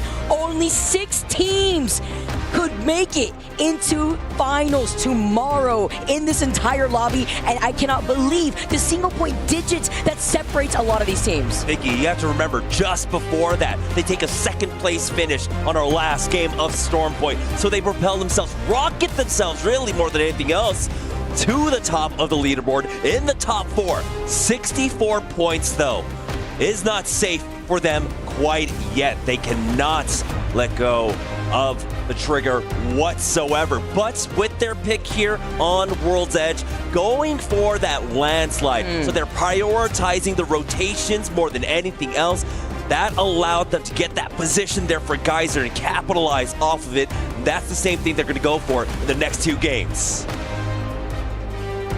A beautiful look here while we take a nice flyby of our teams that are on the cusp. It's so crazy to see a lot of this lobby come alive, but specifically crazier to see the other half of the overall standings, how they could come alive in these next 2 games and completely flip the script on how the overall standings stay right now. Right now, even going down towards Twisted Minds, who are that team on the bubble. They're currently tied, Twisted Minds and NRG, at 62 points. So both of them trailing Team Liquid only by 2, and just behind them, we saw Team Nemesis with 59 points. So like you had said, Vicky, single point being all the difference here. Will you be going home? Will your key be destroyed in the Crusher? Will you be able to fight on once again for glory in our match point finals tomorrow? We have 2 games left to go, and right now our teams, they look quite calm if you saw Twisted Minds there.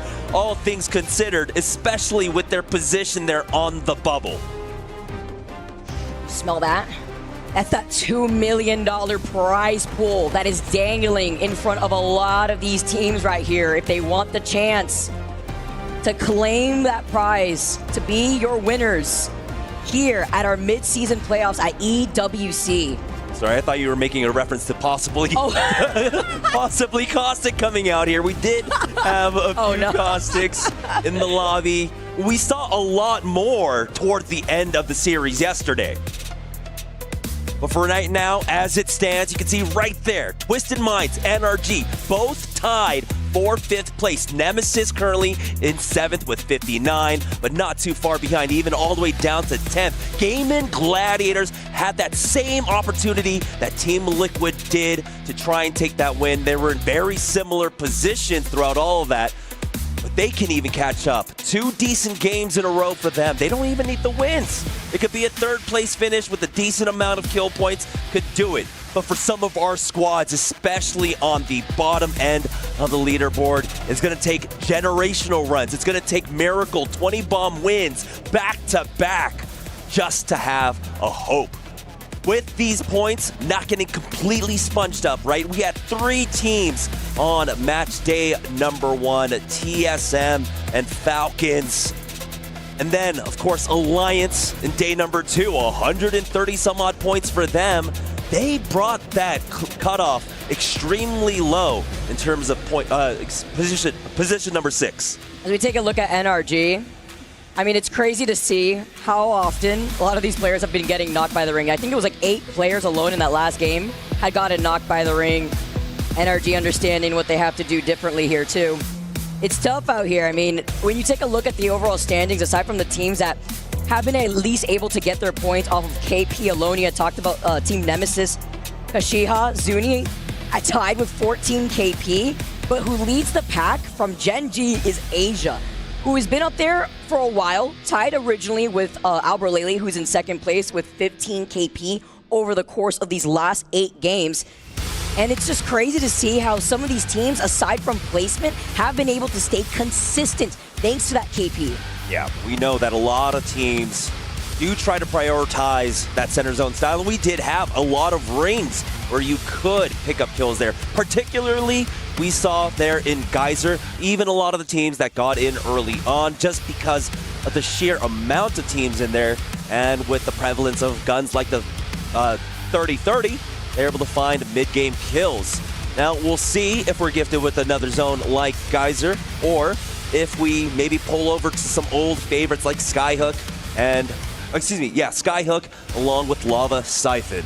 Now, in our last game, it was going to be the Bangalore ban, and that's one thing I wanted to note. It seemed like that Rolling Thunder that came out from Gen.G to try and stop the third party from T-Law was just a little bit too far. You saw T-Law initially. As soon as they spotted it out, they bum rushed that fight to make sure they didn't get caught up in it. Gen.G had a clean fight to clean up the inside of their building, but unfortunately, they did not slow down the onslaught that was Team Liquid Alienware. Yeah, I really like the comms from Team Liquid. The whole time, they were trying to make sure that they were going to time that third party right. They were keeping their eyes on the kill feed to see when the knocks were coming out, and they were communicating, trying to take over to the roof, having to split some of that side, taking that space here too. Setting them up, it's not over yet. We keep highlighting the stakes, everyone. It's only 6 teams in this last chance, this last fight that they have. 2 more games to go here on World's Edge. It's where it started here earlier on within the Pro League, and this is where it ends before we transition into our match point finals lobby. Team Nemesis putting the KP on the board. Well, we are going to be taking a quick pause here, but it's even more important to note what legend compositions we're going to see roll out, because we had the second most picked legend in our previous game was the Fuse. So that's important going into this next game here. You have to also imagine the Wraith coming more so into fruition after we saw the action with the portal plays on E-District, still available here to be played to help with these rotates, or the teams that may want to lean towards the Valkyrie here, getting that purple perk, allowing you to scan through the buildings. We don't see that as often. And then side by side with the Pathfinder too, that we see usually out alongside the Wraith to help with those rotates. Yeah, that's kind of crazy considering, at one point Wraith was tied with Watson for most legends, and then all of a sudden she kind of fell off, and she somehow survived into match number 9, but it does seem like she may be going to the wayside here. But we have a lot of differing compositions in game number 9. We're seeing a smattering of conduits getting picked up, and that's by a lot of the teams on the lower end of the leaderboard that do need to throw up a couple of Hail Marys in a row successfully at this point. Shopify Rebellion being one of them, currently in 16th place with 29 points. RRX as well will be picking up that conduit, so they want to get the early team fights in, and they want to keep that momentum going without having to worry about their economy. Different game plans here to lean into what you're comfortable with. You have that conduit to reset. Seeing even Lifeline in the lobby between EVOS and FURIA. Sentinels feeling pretty comfy with that 71 points. But a huge game here completely flipped what this top 6 looks like at the moment with 2 more games to go. No more Bangalore too, of course, to note, as Team Liquid off of their dub alone. Have some nice loot. Got that gold stock on the G7. Already making their move, and as you highlighted, Jamerson, landing here in Landside, the game plan is to always rotate as quickly as possible. And once they find out where that zone's going to be pulling, they'll be very happy. Gotta manifest it myself here, a Skyhook zone. There's a chance that this does pull over towards that landslide area, towards the trucks, but you have to imagine as soon as teams see this Vicky, they're going to go off straight for a building inside of Skyhook. Skyhook zone, no alter as she was the first one out, but you do have Catalyst being utilized. Ballistic still out here, the Fuse still being utilized here too. The Catalyst, which is going to be even more important in securing and bunkering down inside that Skyhook zone. As we've seen time and time again, these type of zones mean that we're going to have a lot of teams in that final zone collapsing on each other. Unfortunately for a team like JD Gaming, who ended up drafting here at Skyhook West, they fall into that same trap that Alliance felt when they had that Skyhook pull. Because of the amount of time they have to take at trials, they can't really take a priority position in the center of this zone, and so they are going to be forced to stick on the western side. For Team Nemesis, they moved and booted it on over here from that lava fissure side. They noted, of course, they have to move extremely fast. They can slowly leapfrog their way building from building, as there is still a lot of space to be had here. Qadsiah, Twisted Minds have already taken position in for NRG. They are rotating right now behind GoNext, who might actually run into Sentinels over here at Harvester. So this is an opportunity for NRG to get some early KP on the board, and then they only need a few placement points really to keep themselves safe here in the top 6. Tied with Twisted Minds, 62 points, right behind Team Liquid at 64 points, and then right behind them, they're right behind FURIA by a 1 point difference, 65. I just cannot believe how close it is in this lobby, but this is what happens. Last chance opportunity here as NRG already on their rotate are going to be able to go through this northern choke. Uncontested, of course. They will be trailing right behind FURIA as they exit out of Frag East. There is a survey beacon there. There's an Evil Harvester on the other side of Monument, but already starting the fight off here in Skyhook. Over by the action on Skyhook East. Yep, and we've got a big fight taking place down south in the dome currently. Crazy Raccoon versus Gen.G. EVOS. Able to find a knock there. It's going to be Crazy Raccoon going down first in 18th place. Gen.G looking for the remnants of EVOS. They get the knock onto Hoodie and they're chasing for more. Pretty confident to say that Crazy Raccoon's not making this comeback. Literally a miracle situation here. While Gen.G keeps soaking up some of these points, they get the knock. Now they take to the skies on the Valkyrie, one of the few teams rocking the Valkyrie aside from Sentinels. AG there too. Zainu able to get that knock onto drop, by the way. That's onto the Fusey. So they only have that duo of the Valkyrie and the Mad Maggie here to try to reset. Oh boy, AG are going to try and retreat out of this one. Back over here at Skyhook though, Nemesis were able to make it deeper within the zone. They want to try to get to that east side of Skyhook. Basically playing near that choke as close as you can between that no-name beacon that NRG currently moving up to.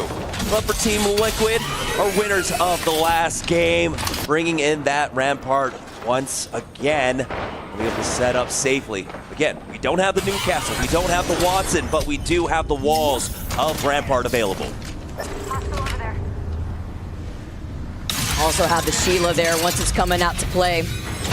Gonna have that amplified damage right behind the barrier. You got the Sentinel ready to go here too. Hopefully you got the shield cells as Gen.G Ziki coming out on top versus McClutch here from EVOS. Literally was one shot here. Is gonna be able to get that quick shield swap. Had the rest of his team right here behind him as Asia's gonna try to cover him up. Now sliding down, that's 2 knocks in favor for Gen.G. EVOS get eliminated. Gen.G on fire. EVOS could not afford to have lost that. They're sitting in 13th place with 44 total points. We're already down to 17 squads, and that's what we were talking about. The shift in tempo in our final 2 games. But surprisingly enough, it's from our #1 team in the lobby right now. Gen.G eliminating 2 squads that are currently fighting for their lives just to stay alive. GoNext, another team. Not too far off on the bubble there at 48 points. That puts them 14 points behind that bubble position. I don't know what Asia has eaten today, by the way, because he's been popping off. Literally 21 kills, the highest in this entire lobby over the course of these last few games. Above that of Aberlily, once again, with only 15 KP. But he's also put down like 11.6k damage, too, throughout the course of the series. Gen.G always find themselves in a decent position in the late game. We got to see them, even on E-District, do a decent job there. Storm Point, can't quite remember what happened there. It's been a long night. It's been a long night, Vicky.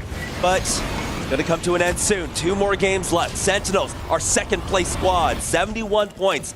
They feel more than safe here in the late game. Gaimin, you're going to reflect on that tomorrow when we got match point finals. We're going to go the distance. I'm calling it right now with the way that these teams have been playing thus far. Sentinels holding onto this side. We're able to get that ring console scan right in front of them here. You can see that information on the beacon here, but they're going to be able to get the scan once again at their feet with Riley dropping down. They are taking notice, though, of a team that could be over to their south. They're safer now. It's GoNext that are rotating around them, and Gaimin Gladiators on the other side by Lava Fisher. The side-by-side action, though, that we saw over by NOEZ, it looked like, over to the outskirts, rather, of Skyhook, closer to that tunnel side. FURIA down as a solo, and again, you can see that they're in 3rd place, but don't let that fool you. It's a 1-point difference between themselves and Liquid with 64 points. NRG right on their tail here too with 62. So FURIA really need to survive right here if they can't get the full reset. Everyone's worried about making the mistake. Sentinels flying in. They're one of the teams with the Valkyrie, by the way. They know where he is. Madness knows that there's a Valkyrie there, and instantly he's on the move. He doesn't have the same kind of mobility. Oh no. But it seems like he got covered. He jumped trying to get into cover. Timmy. They saw him. FURIA down now, bringing us down to 16 squads already here in round number 2.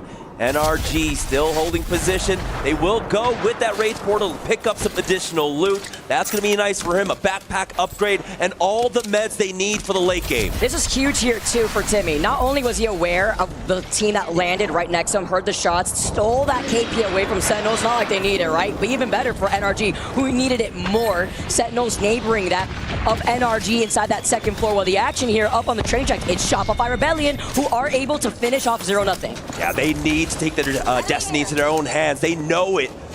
We were talking about some of the squads that needed to have back-to-back banger games in a row. Shopify Rebellion, definitely one of them, but they've already picked up 5 kill points for themselves. They are playing with that urgency, and they are looking for more. They know that one member of MOUZ did get away. Looks like he's over at Survey Camp right now, nearby Epicenter. And honestly, if I'm Shopify Rebellion, with how I'm winning these fights, you kind of want to let him res.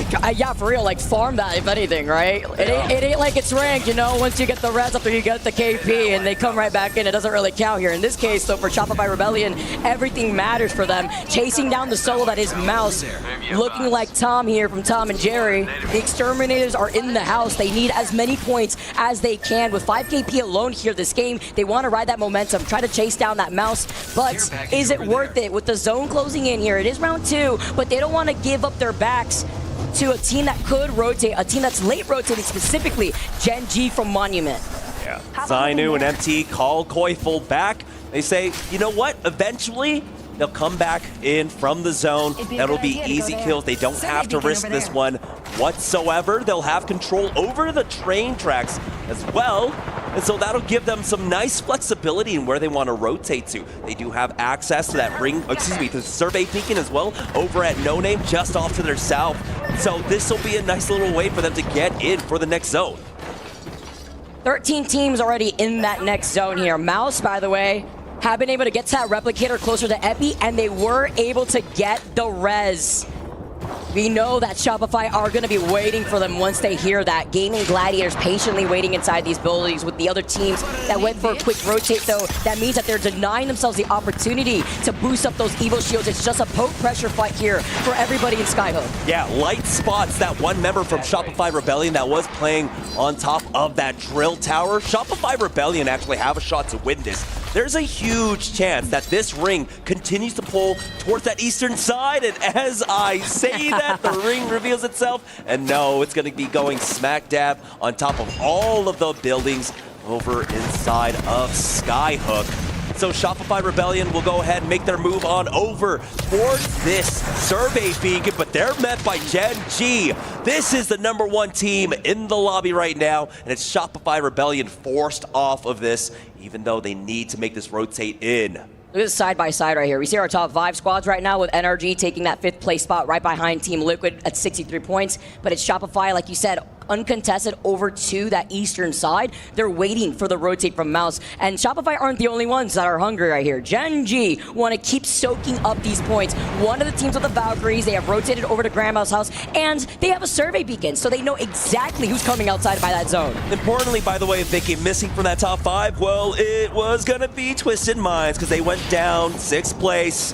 And so they're going to be watching on as the other squads try to grow that lead against them, keep it safe, and keep them on the bubble going into our final game. For the time being, though, Gaimin Gladiators, they're a team that have a big opportunity here to try and catch up. 49 points. That puts them 13 points off from that 62-point marker.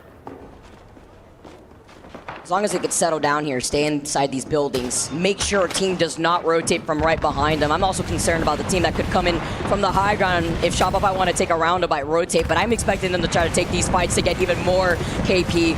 Aerial view here, what we see RRX on the high ground, but I want to see Shopify versus MOUZ, because Shopify, they're chasing after them, and GoNext at Nub, getting that Kraber shot onto Gen.G, onto Asia, who's been a menace. As we tune in over to Grandma's house, Gen.G looking at GoNext while they're ignoring the fight happening to their 6 because they're busy with this, while Shopify Rebellion and MOUZ take that fight. Gen.G were able to get the res, though. GoNext were not able to capitalize whatsoever. The Molo slowing them down for the time being as they are holed up inside of the building. Asia going for the peak now, forced off from that angle, and now GoNext are regrouping, but they're taking so much damage. Kind of forced back, no bats here as Asia pushes out.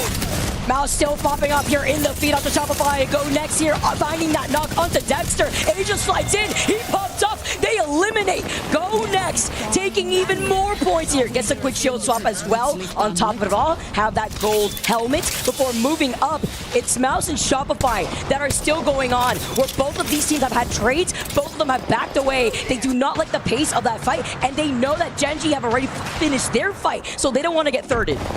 Gen.G are looking for the angle. Asia, player that you had mentioned before, highlighted there, looking for that kill onto MOUZ. But throughout all of this, Team Orchid coming from behind. Orchid need these kills. They will go back. They are not going to overextend for this one. Cersei looking around, 0-0 as well. They will back off and allow these teams to just battle it out here. They wanted to see if they could show up late to the party. They're one of the teams with the rate, so they can afford to hold forward just a little bit without giving up too much space on the edge of that next zone. They will eventually have to start moving over to the south side, closer to the tunnel mouth that leads into Skyhook, but they don't have that next rain console information. They've been here for quite some time. Gen.G are going to be taking their time. Asia's been popping off. The IGL from Gen.G. I keep saying it, but look at this. 9 total KP for this entire team, and they don't need it. They got 82 points. Shopify Rebellion got another knock onto MOUZ, and then GG from a distance were able to help out as well. Lufka going down. Koifold does fall to Orchid, who have been peeking out, but Shopify Rebellion have not overextended for this whatsoever. Gen.G are biding their time, but they will go ahead and take that Valkyrie to the skies and try to find a safe spot inside of Skyhook. And they have the purple Evo shield on the Valkyrie. They got that second perk. They're going to get the scan right through the walls once they take to the skies and figure out where they want to go. They're going to take their time here before the zone starts closing in. And MOUZ also on the evac tower with the Hail Mary are going to try to find their way into that next zone. But they don't have a Valkyrie, so they literally do not know what's waiting for them at their feet. See Qadsiah on top of the tower right now, looking for anyone moving. Bounce, everyone is safely inside of a building. That's including Gen.G. But for MOUZ, they have not found the safety of a building whatsoever. Satsuki for NOEZ. FOXX will be able to finish off that kill onto Lufka. And things are getting harder and harder for MOUZ, especially as they get deleted there in 15th place. Unfortunate for MOUZ now, as they are currently in 19th, and it's almost impossible for them to try and catch up. Look at this pile up. Twisted Minds off of a raid portal, by the way, are spinning and zooting around, finding themselves inside that building. Did not find any safety. Go right back to where they started out that portal, over to the north side, the building unoccupied on the other side by Gaimin, Gladiators, and Shopify. Sheila in hand, looking right through the barrier, but off of a zip line with the Pathfinder. Shopify Rebellion take to the roof for free. They were slowed down just a bit there in that last zone, but with 3 teams underneath them, they might look to get a little bit aggressive. Gen.G and Qadsiah fighting it out. as it looks like Qadsiah will be able to finish off this fight. Nice aggressive play there from them to take out Gen.G on that tower, whittling down the forces on top of that pylon. Team Liquid eating the nades, leaving only Nasal alive. But this is so good for Twisted Minds, who is at 64 points. Nemesis, they get the knock onto Alliance originally with that nade. Let's see what they can do here, as they can't do anything. Team Liquid get eliminated. Twisted Minds with full blue EVOS have to make their next move. As you can see, Alberlily setting up the raid portal. It's gonna be difficult, but you have to imagine with how much action that's taking place inside of these buildings. Never mind, Alberlily is right back on out. Crook, will he have an opportunity to heal? No, Twisted Minds go down. GG and NOEZ FOXX be able to find those kills. Twisted Minds now down in 6th place, 65 points. He got jump scared. Zuni coming right back, noting that player out on the outskirts has that purple Evo. He had blue, but he didn't get beams while he was trying to loot that death box. Moving around those Sentinels, finding these knocks. The cat wall has been brought in. The fighting inside these walls while Qadsiah are stuck in that corner. Team Nemesis looking on the outside of that doorway. Almost on the sticks here. The R9 blue extended light mag here, but setting up those barriers. Good timing as Blast tries to swing, but it's a 1-2-3 here between Zuni and Remix Powers to get that next knock. Gaimin Gladiators eliminated. Team Nemesis now in 7th place with 64 points. One more point off from Twisted Minds as they're looking for it, but he gets tagged, and now Qadsiah stuck in the corner. He gets the knock. Shopify Rebellion are out. We're now down to 7 squads remaining. This is so crazy. Pricey now with the Havoc. No extended energy mag. Still is able to get that knock onto Remix. Sending it out. Those Arc Stars pressuring Qadsiah. He can't do anything. Team Nemesis get eliminated. 6 squads left here with this pile-up being Gen.G and Qadsiah. Qadsiah, they need to try and get player K back on in, but it's the full send now from Gen.G. And back off just a bit. Not overextend on this fight. And it's going to be Qadsiah to go down next. Again, the tides keep turning, but it's all Gen.G currently. They are stuck inside the building, though. Zone's closing in behind them. Luckily, they were able to clear out this building, and so not going to have as much pressure there. We have Enter Force 36, Sentinels, and NRG stacked on top of each other, and NOEZ FOXX playing a building of their own. But it's Sentinels that might be the latest drop in the building in this final circle. Oh, I love the cons here from NRG. You saw the pings originally. One angle, Sykes and Guild. The other is Timmy. They know there's a team right alongside them trying to get some extra loot if they can. I mean, look at this. Sykes with literally 67 energy ammo in the reserve. Looking down at Ziggy. All you need is that triple tacky, though. You talk about a little spicy here, Jamerson, as the action's about to get spicy with the spinal ring closing behind them. NRG are trying to bide their time. Huge pickup from Cena up there with that knock. We'll see if we can get a little bit more. Walls coming out. Now NRG gonna try and keep them stuck at the doorway here, but Timmy gets caught with the nade out. Sentinels getting that knock here. Snap, by the way, popping off with the Kraber. The piercing spikes doing just enough. Sentinels looking behind them. They lost out on Riley. Carter still alive. It's up to Sykes trying to keep the dream alive for the NRG. Forced to drop down. Has no ammo, by the way. In the Havoc, just a triple take, but it's not enough. Loader is able to take him out. 3 squads left. E36, Gen.G, and Sentinels. Gen.G, can they get another win here for Enter Force 36? They had the first win of the day. This one would cement their spot in the top 20 lobby tomorrow. Enter Force 36. Can they do it? And they do! They take game number 9 in an intense way. They were sitting in 9th place overall before that dub. That has now put them in the top 4 with 67 points. We've had teams plagued by that early game fatigue. All Gamers Global got the first win of the tournament and then slowed down in their group. Enter Force 36 today got the first win there on Broken Moon, and then we saw the slowdown from them. But finally, here in game number 9, they throw themselves a lifeline with 67 points. They still remain on the bubble, Vicky. Isn't that crazy? You could win 2 games in this entire series. You could get those Kraber shots that we just saw right there. And you could still be at risk of elimination. I can't make this up. I love Apex Esports. This is so crazy. Look at this. Match 9 results. You get your 12 KP, Gen.G still popping off, having that momentum, showcasing consistency across the board, find themselves in second place with 9 KP. I mean, that's why, of course, they drew a lot of attention across the last couple of lands that we have had, formerly as, I believe, Green Stego. And so we expected a lot more of them. Seeing them down here in the last chance was not, I think, something a lot of us expected. But now they are showing that they are a dominant force, that they do belong in the top 20 lobby in the match point finals for themselves. But it's Enter Force 36. Win the first match of the day, and then you can see that petering out. They picked up a few points here or there, just enough to keep them competitive, especially with the win like that there on World's Edge in match number 9. I mean, you could tell they're pretty comfortable on Wedge, right? We're back at home.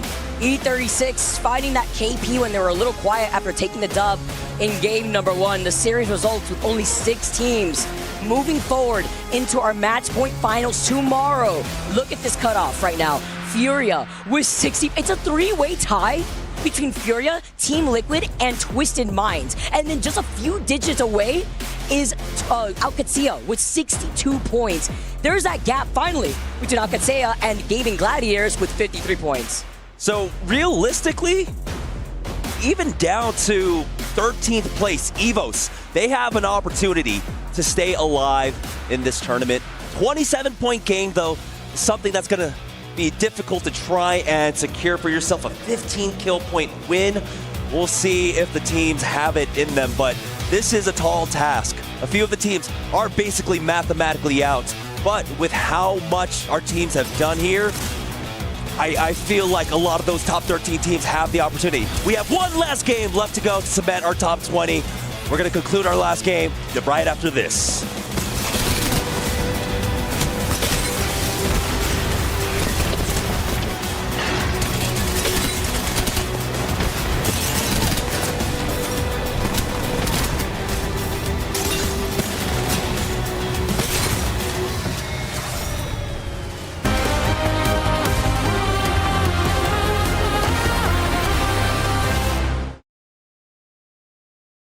The human body was built to move, not trapped at a desk in one singular posture for 12 hours a day. It's time your chair evolved. This is Secret Lab Titan Evo. Ergonomically engineered for you, gamers, hybrid workers, artists, backing your every move.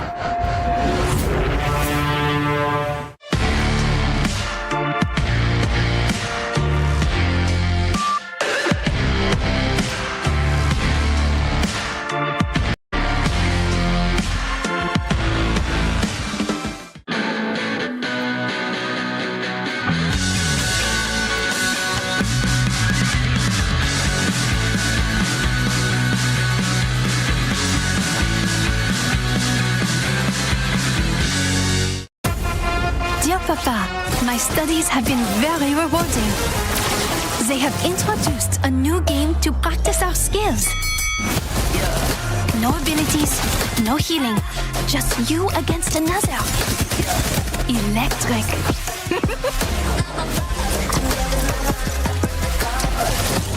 And my friends are learning too.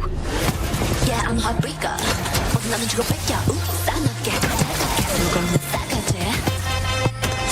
Now we know where you fit in the food chain. But you know me, Papa. I take my education seriously.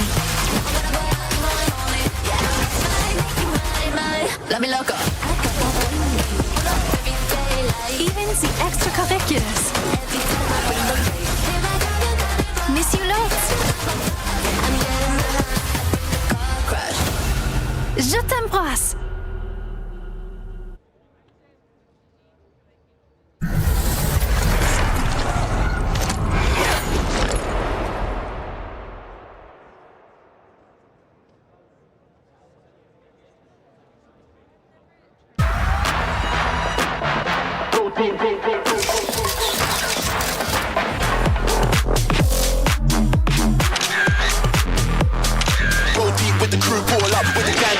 Oh, dude. I don't even want hair anymore.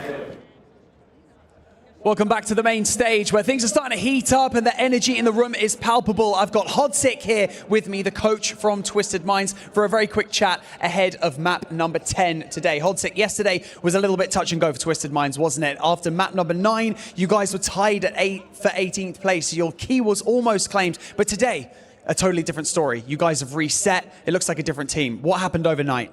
Yeah, it was a very long night for us. Had to go back to the drawing board. Obviously, we changed up a lot of our playstyle, a lot of our comps, a lot of everything we're doing.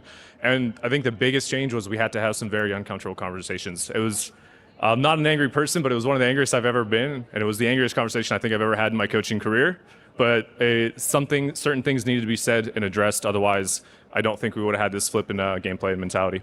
Yeah, man, sometimes you just got to switch dad mode on, I think, don't you? Now, today's been a little bit topsy-turvy, hasn't it? We've got Albrelele kind of hovering around that top killer mark, and also some of the finishes you've had. You've had a first, a second, a fourth, a fifth, but also a couple of 18ths and a 20th. Consistency seems to be the difficulty. Now, I know it is a BR, things happen, but how do you kind of maintain or manage that consistency?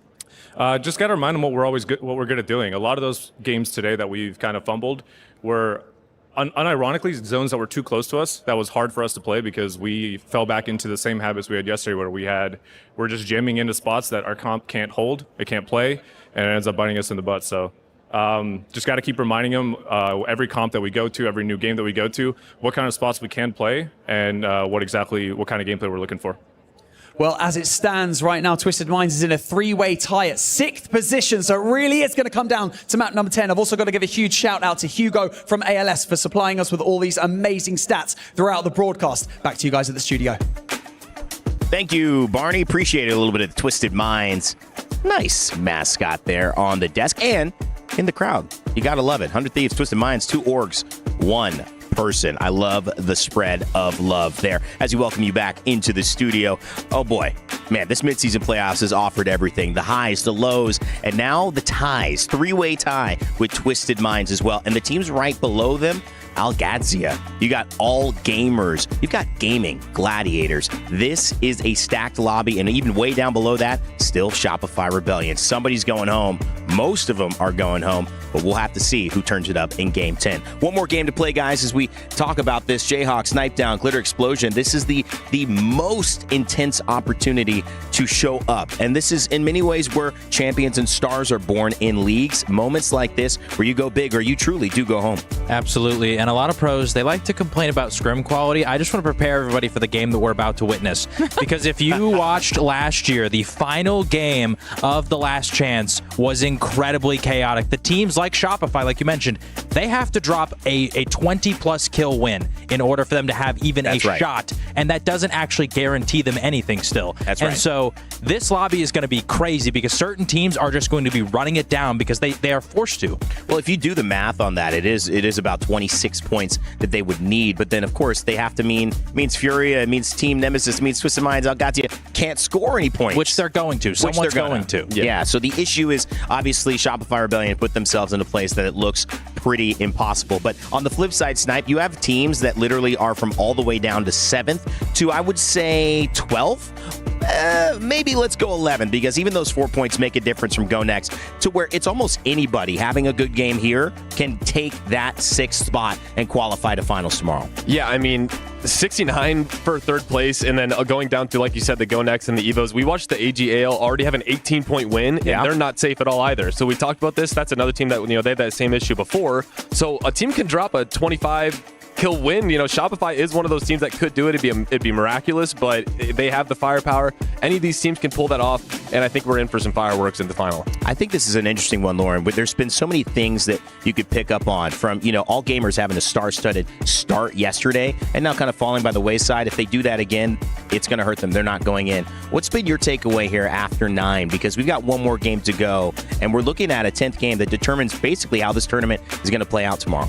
I think this is the result of the different format. We were talking about it a little bit in the green room, but yes, it's hard on days 1 and 2, but even after that, when we get to our normal elimination, it's never only 6 teams that we're pushing through to match point. It's typically at least 10, so they have a little bit more breathing room. This is so much more difficult than what they're used to. It's so much more high stress, and because there's only a slight point sponge between Gen.G and Sentinels, it's that much closer on the bubble. I mean, I feel like we're going to get a combination of what Jayhawk is saying, where those teams at the bottom are absolutely running everybody down, but the ones on the bubble need to make a decision on how they want to play, because if they play too scared, it could turn around and bite them right in the butt. This is also something we've seen nonstop throughout the history of ALGS, is when it gets to this, the teams at the bottom are all dying, and then the teams who are at that threshold can just play safe, and they can honestly accrue the placement points. Now, it is not that safe, so they're going to be paying attention to that kill feed the entire time to kind of know what they need to do, and they just have to look at that. And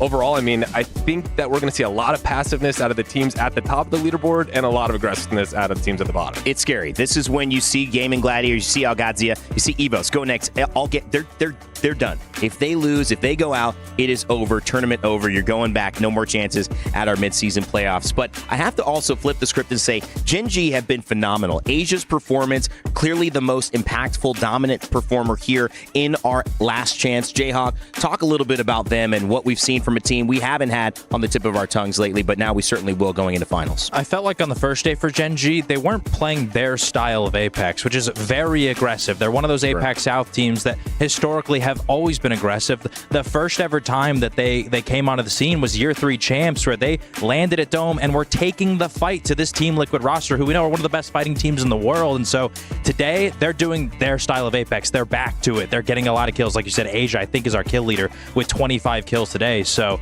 Gen.G are playing their Apex, and it's working. And you know what? Team Liquid, another team that I didn't mention much, but they certainly have performed. Yanya coming back from that NRG roster that didn't work out for him in that short stint, now back with this team to, again, have a chance to prove that Team Liquid Alienware, with all their talent, all their might have a chance to actually lift a trophy in their tenure together. All of it on the line. One more game left. It's Game 10 to decide who is going to our match point finals tomorrow. So let's kick it off with our casters to close out our last chance.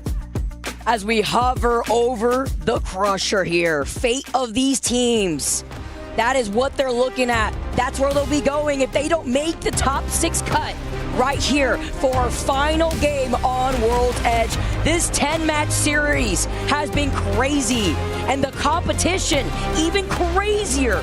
A point difference can matter between these teams making it into that finals lobby or not. I'm expecting this final game, Jamerson, to be spicy. Go crazy with the way that these teams know how they have to play, whether it be super aggressive, cut another team off that they know is really close, predict where their rotate is going to look like just based off of POIs alone. 20 teams line up that Crusher, 20 keys on the line and their tournament hopes. Only 6 will remain at the end of this game. Vicky, just between you and me, between the break, we were trying our best to see, what part of the map for this final game is going to be the spiciest. I started circling all the teams that are going to look to play super aggressive in the early game. And then all of a sudden, I had a giant Venn diagram of aggression all across World's Edge. With 13 teams still in the running, all the way down to the 13th, I think mathematically have a realistic shot of still making it. But they need to have a huge, huge game. So many of them need nearly a 15-kill win just to have the hope of securing the top 6. Right now, 3 teams stand in their way. Currently tied. That is one of your squads right there. Team FURIA in 6th place. One of those 3 teams tied. It's time to kick things up here. As we take a look at our players, the pressure is on. Smiles all the way around for Gen.G, by the way. If anything, that's the pressure that's not on for them. They know that they're sitting pretty. They're comfy. Some head shakes here. Sentinels, another team that has popped off throughout the course of today. Teams that know what they need to do as we get set up. Legend selection screen here on the board while we load into our final game of our 10-match series onto World's Edge. We saw a couple of conduits picked up in match number 9. One more will join the fray here, and Mad Maggie's across the board. This is going to be a massively aggressive game. Let's get this set up here. The players are ready to go. We're ready to go. Everyone, let's get this started.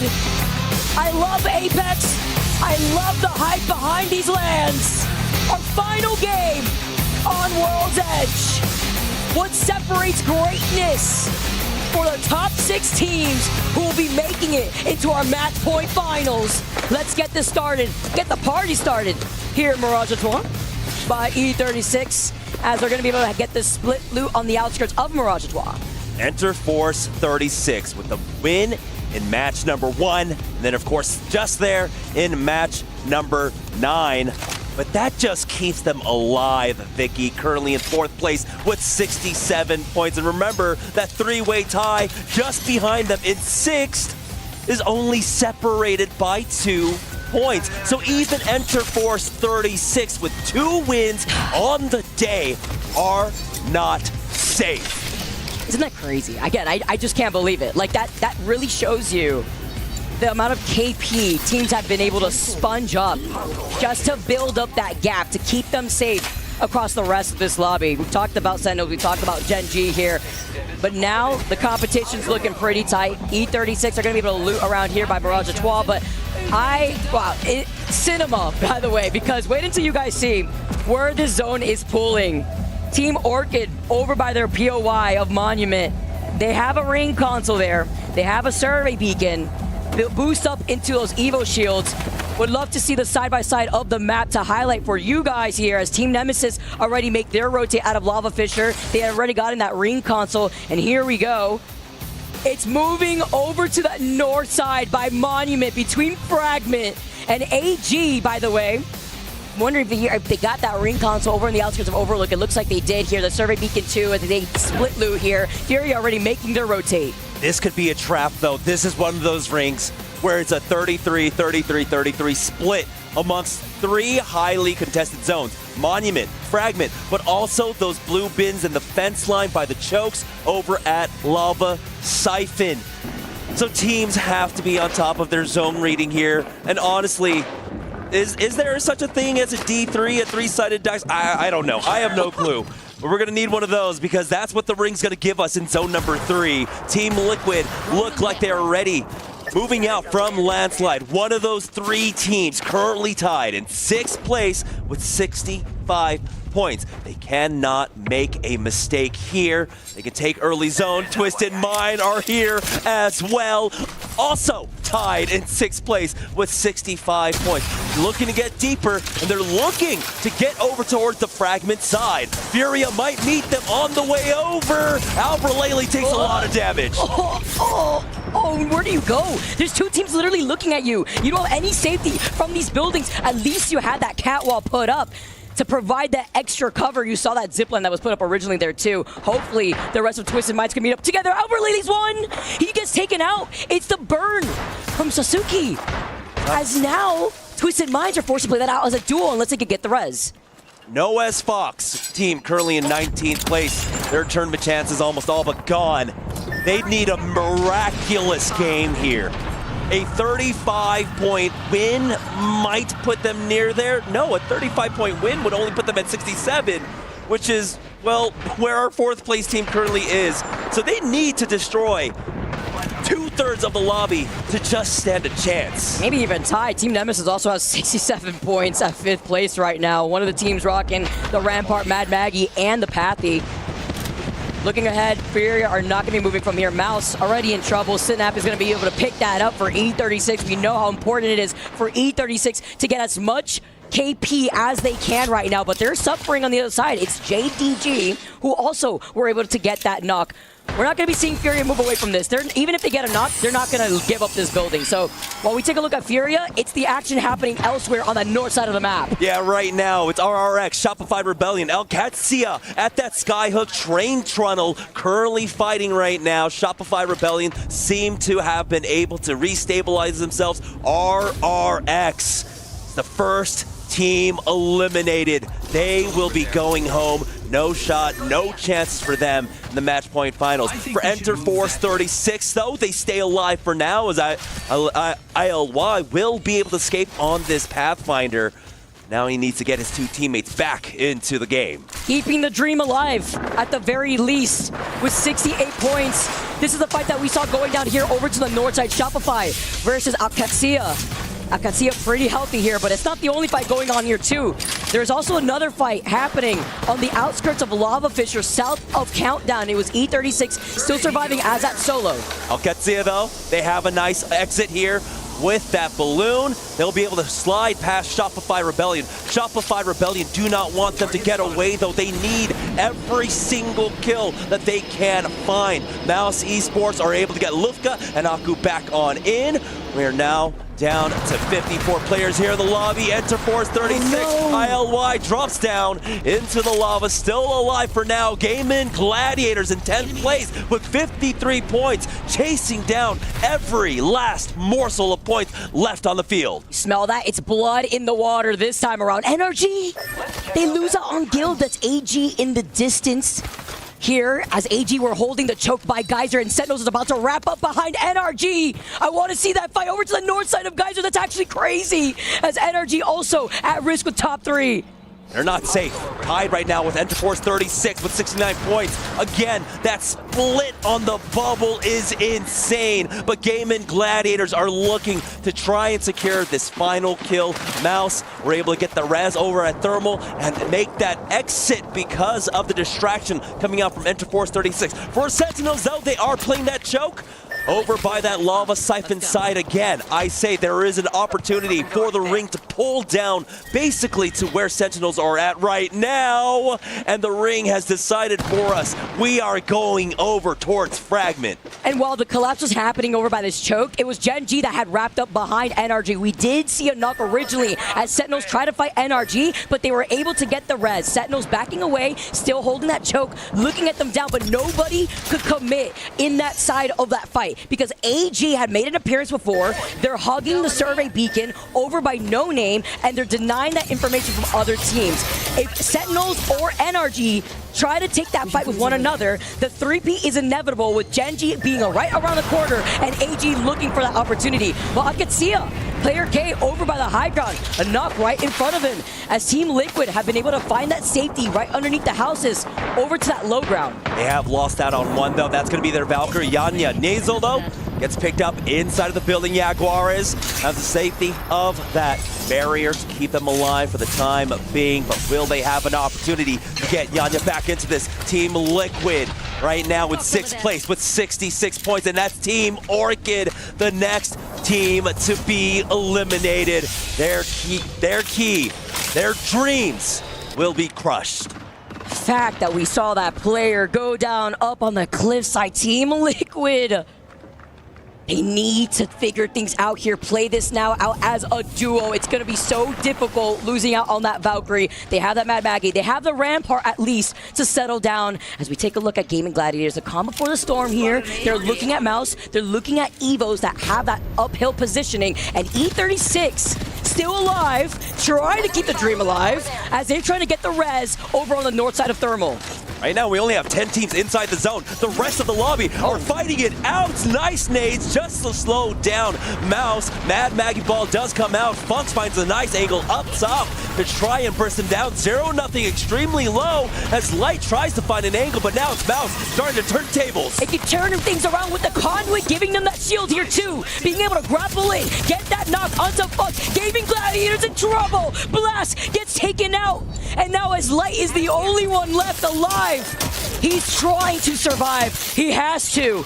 They're sitting in 10th, 54 points, and that's MOUZ picking up that KP. And he's got to be careful. Crazy Raccoons going for the third party. Take that evac tower and get past them right now. Gen.G come in for the third party. MOUZ turn it around. The knock onto YC. MOUZ are going to give chase. That conduit keeping them topped off, allowing them to continue the fight. Crazy Raccoons, Karapik gets fouled out, and that's going to be Aku winning that 1v1 duel. Even better here for MOUZ, but I mean, they're sitting in 20th place. They literally need a miracle out here.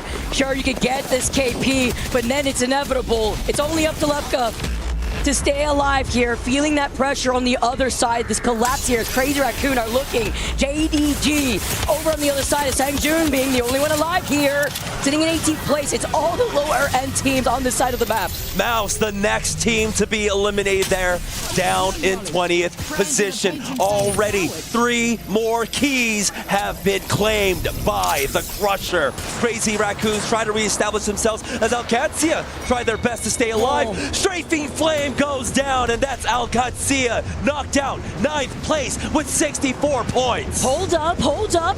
AG, Skittle picking that up. I like their position right now. They're on the north side of the Surrey Vegan over by No Name, and Energy are looking to pressure them out. They want to make sure their backs are cleared. The only team they need to worry about is Sentinels that are still holding that choke up the hill, north side of Lava Siphon. Gen.G just found a knock on Shopify Rebellion that are in front of AG, but the presence of AG will stop the chase of Gen.G. Shopify Rebellion will be able to maintain this position inside of that truck, but unfortunately for them, they've got Drop looking on as JD Gaming finally get eliminated out here in the Boondocks. That's going to be another squad gone. We're now left with 15 teams remaining here in the last chance. Gaming Gladiators picking up 2 KP in total, but it's only up to Light.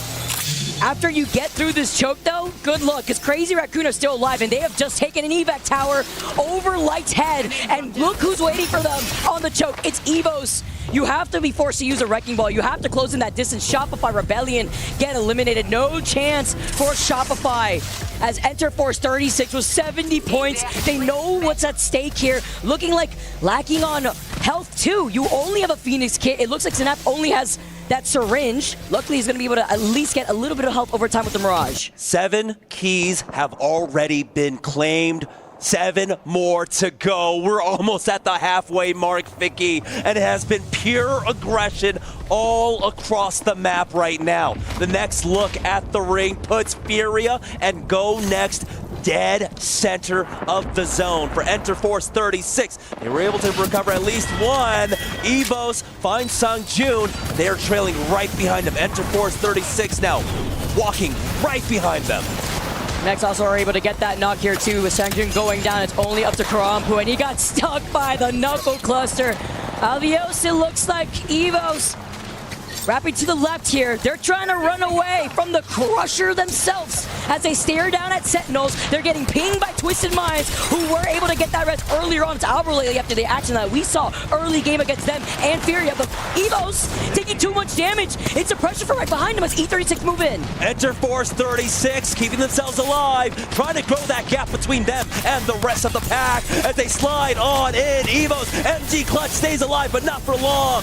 The slide in from Jizna will get that, and the armor swap just to keep himself alive. He hits up the medkit and stays alive for Enter Force 36. I was worried about the Archers, and a bunch of nades just hurtled in his direction. The fact that he's found some safety in this corner, and he's the Mirage, right? He's going to be able to get this res passively, also getting that heal regen onto his teammate. And Twisted Minds knows that E36 is there, but cannot give up their space at the moment. Worried about the teams that are still on the other side of the tracks. FURIA get a knock onto Enter Force 36. Again, for Enter Force 36, it's all about maintaining that top 3 position for themselves. Jaguares will go down. Team Liquid were able to get that res, but for how long can they survive? Team Nemesis looking to strike the finishing blow. No, Team Liquid lose out on 2, but it's Yanya to stay alive for them. Can El Presidente do it himself? Can he do it? The last one alive for Team Liquid in 6th place. The cutoff is 67 points here. And there are teams right behind them, like Twisted Minds, who are tied with 67 points alongside them. E36, I think they're trying to go for that res right down below here. They do, they get the res. Twisted Minds, cross-eyed, looking in one direction, still aware of the res happening right below their feet from E36. 9 squads eliminated, 9 keys blamed by the Crusher. Only 5 more to enter the depths, the maws of the EWC. Crusher for Twisted Minds, though, they keep their tournament hopes alive here. Remember, they started off this game tied in 6th place. They will remain on the bubble until the end of this match. Madness finds a knock onto Loader. But that's not the biggest knock that we're looking for here. Sentinels are safely there in the top 6. If anything benefits FURIA if they could secure that KP. One of the teams running the Caustic out here, as they do. Madness with a huge nade. They know how desperate they are. Sitting in 6th place, 67 points. Now with the 3-way tie between Team Liquid, Twisted Minds, and FURIA. Team Liquid get the res! And they are still here. We're still here, Vicky. They do poke out just a little bit, but Nasal, you gotta be careful. You don't have a wealth of utility. You don't have a wealth of heals. Any amount of poke will eventually stick, and you need to survive. You need to hold on for 5 more squads to go down. It's here in my head. The boys are back again. Team Liquid involved in this fight though, with Yanya losing out his shield, sighting down Hagwadis, taking a lot of damage. Great off angle as Team Liquid, they take out Enter Force 36, more KP, uncontested with no other team looking at them. And Enter Force 36, we're in 3rd place with 73 points, but now Team Liquid are just 3 points behind them. There's a world where Enter Force don't make it. This is pure insanity. Twisted Minds watching on, looking for any scrap, any morsel, just 1 KP, please. Look at this, look at this. FURIA 68, Twisted Minds 68. What separates them and Liquid is 2 KP with 70 points. And Liquid are on the low ground. Yanya is able to get all the way up here on the Valkyrie. Aside from the fact, the rest of Team Liquid can just climb right back up here, but they need to control a lot of space. Twisted Minds being on the other side has now indicated to Team Liquid they got some damage in. They know they still have blue Evo shields versus Team Liquid with purple. This is the big fight between both of these squads with so much at stake. The cat wall's down, both teams utilizing everything. The Sheila is down for Jaguars. Alberlele takes cover, hits the back, goes for the peak, and Yanya takes him out. Twisted Minds on the verge of getting knocked down here, but it's answered back as Jaguars falls. Uncontested fight here in a clean 3v3 as Yanya and Nizul are still alive, but the zone is closing in behind their backs. Their priority is getting the res. Same thing for Twisted Minds. This nade needs to go huge as the enemy forced to back away. Twisted Minds incredibly low, but that was a big nade. It did get the double crack here, but Team Liquid are able to reset, and they're in a much better spot being in that next zone right now. NRG out, and now they just have to watch. Oh, Twisted Minds tries to make the cross here, but they're met, and they will get defeated, and it's AGAL falling next. It's important to know that NRG had gone out in 6th place. Their fate is out of their hands with 72 total points. Now Team Liquid have moved all the way up, and guess who's still getting KP? It's FURIA, who have not moved from this building. They called this very early. This was Madness's call to push here. GoNext is the only team now sitting here on the bubble amongst the top 5 who have an opportunity to crack it to the top 6. Team Liquid though controlling the center of the zone. GoNext, FURIA, Sentinels stacked up on top of each other, but it's only one lone player for Sentinels, while Team Nemesis are playing that north side currently at the bottom of the crevice, at the bottom of the lava there. We'll see if they have a way out. The story here is insane. By the way, Energy, because of what we have right here in this final zone with FURIA, with Team Liquid, with GoNext, etc., they're in 7th place. They got booted out. There's no opportunity for NRG. That's what's at stake right now. That's what the story is. They go down with only 72 points in 7th place, while Team Liquid have now moved up. Top 4, FURIA, top 5, 73 points. Hagwadis looking down the barrel of the Sheila. They're calling out Team Nemesis, secured behind these rampart walls.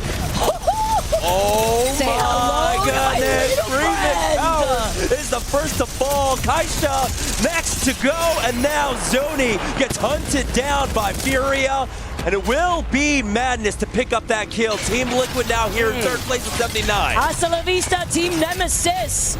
Team Liquid.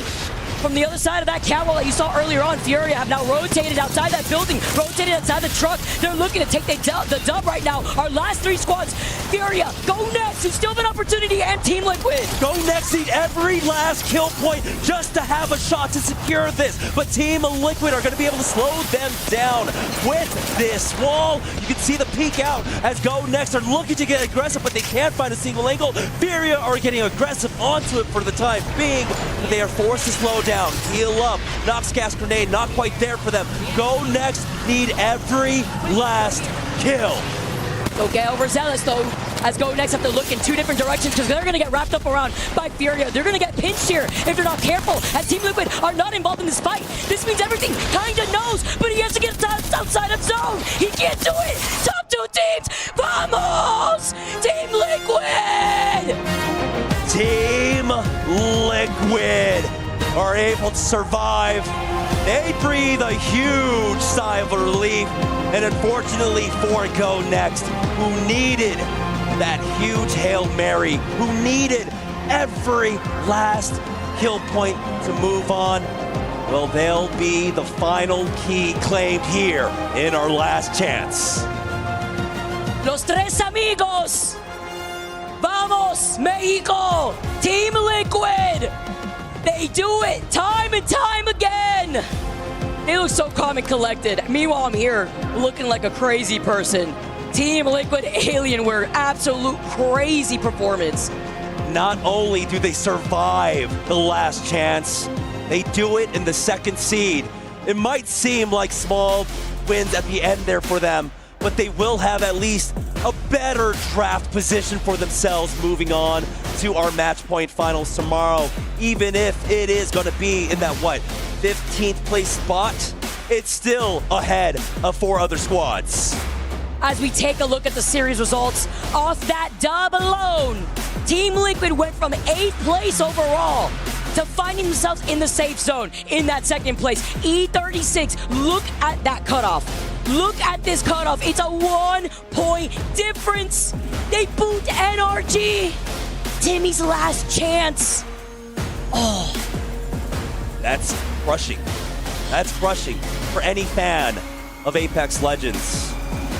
Can't go out on a loss. Knocked out on a loss like that. So unfortunate. Enterforce 36, you saw the desperation in their play throughout this game to secure that spot. And the one kill that they were able to hunt down as a duo running in, getting the knock when they were rotating in behind them, coming out from Harvester, might have been the difference maker there. But there it is, your final 6 teams moving on to our match point finals. Gen.G, Team Liquid, Sentinels, FURIA, and well, 2 more. Sorry, we swapped off there. Twisted Minds. No, enter Force 36. I'm sorry. Honestly, I don't. Jamerson, I mean, look at the players. We're literally like shaking out here too. It's been a high, intense game for that final. I mean, even reflecting back at what we saw at the end, Team Liquid recovered like twice, by the way. We saw that player go down over by that hilltop, the Valkyrie. Then we move over. We see that it's up to Yanya, a Presidente, to make some moves. He gets the res. They take that fight versus Twisted Minds, clear their backs, and still put themselves in a position to not get pinched. Imagine what could have happened if GoNext ended up winning that game. And I think that Northside Monument fight, it was Yanya who ended up getting thirsted. So they had to bring him back into the game. And so this huge chain of events for Team Liquid to be able to win that one out, it was spectacular to say the least. They had a very difficult position there on the south, but they definitely made it work out for themselves. We're going to take a short break before we send it on over to the desk. Don't worry, guys, we'll be right back right after this.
On the show floor at the Amazon Esports Arena stage, and it's third place match kicking off behind me now. But man, we've got an amazing grand finals upcoming momentarily, because it's going to be Xiaohai, the man that's in the running to become the first ever two-time champion here at the EWC after his hot win on Street Fighter 6 last year. Now, Xiaohai represents Kuaishou Gaming, and this is a really important grand finals for that team, because this is possibly going to secure their eligibility and possibly give them the only shot they've got at taking club championships here at the Esports World Cup. Now, his opponent from Japan, Goichi, represents Detonation Focus Me, a solid team from Japan, and he is possibly in the runnings to put his team on track for the club championships, because Fatal Fury is one of their two only confirmed titles at the Esports World Cup. So for that team, Goichi's participation and victory, securing gold here, is going to be key at this tournament. A lot on the line. The crowd are going crazy. There's a lot on the line here at the Esports World Cup 2025.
Of course, this is a moment that is bittersweet. Heartbreak for some, for most actually in this lobby, yet the sweet, sweet sense of relief for 6 teams who now have a chance to play for gold tomorrow in our match point finals. And what a moment it was watching those teams fight for those last points. It changed 3 or 4 times in that last final zone, and GoNext trying to pull off would have been an incredible win. It was just not enough. And of course, alongside that, we say goodbye to the NRG era with It's Timmy, as they just barely missed out 1 point separating them from our next qualified team, E36. All of that and more just took place, Jayhawk and Snipedown, and it's time to talk a little bit about what really was the other side of the coin, which was the momentum gain, the questionable mid-game, the losing of 2 teammates, and the revive by Yanya for Team Liquid to clutch that one out and secure a spot in second.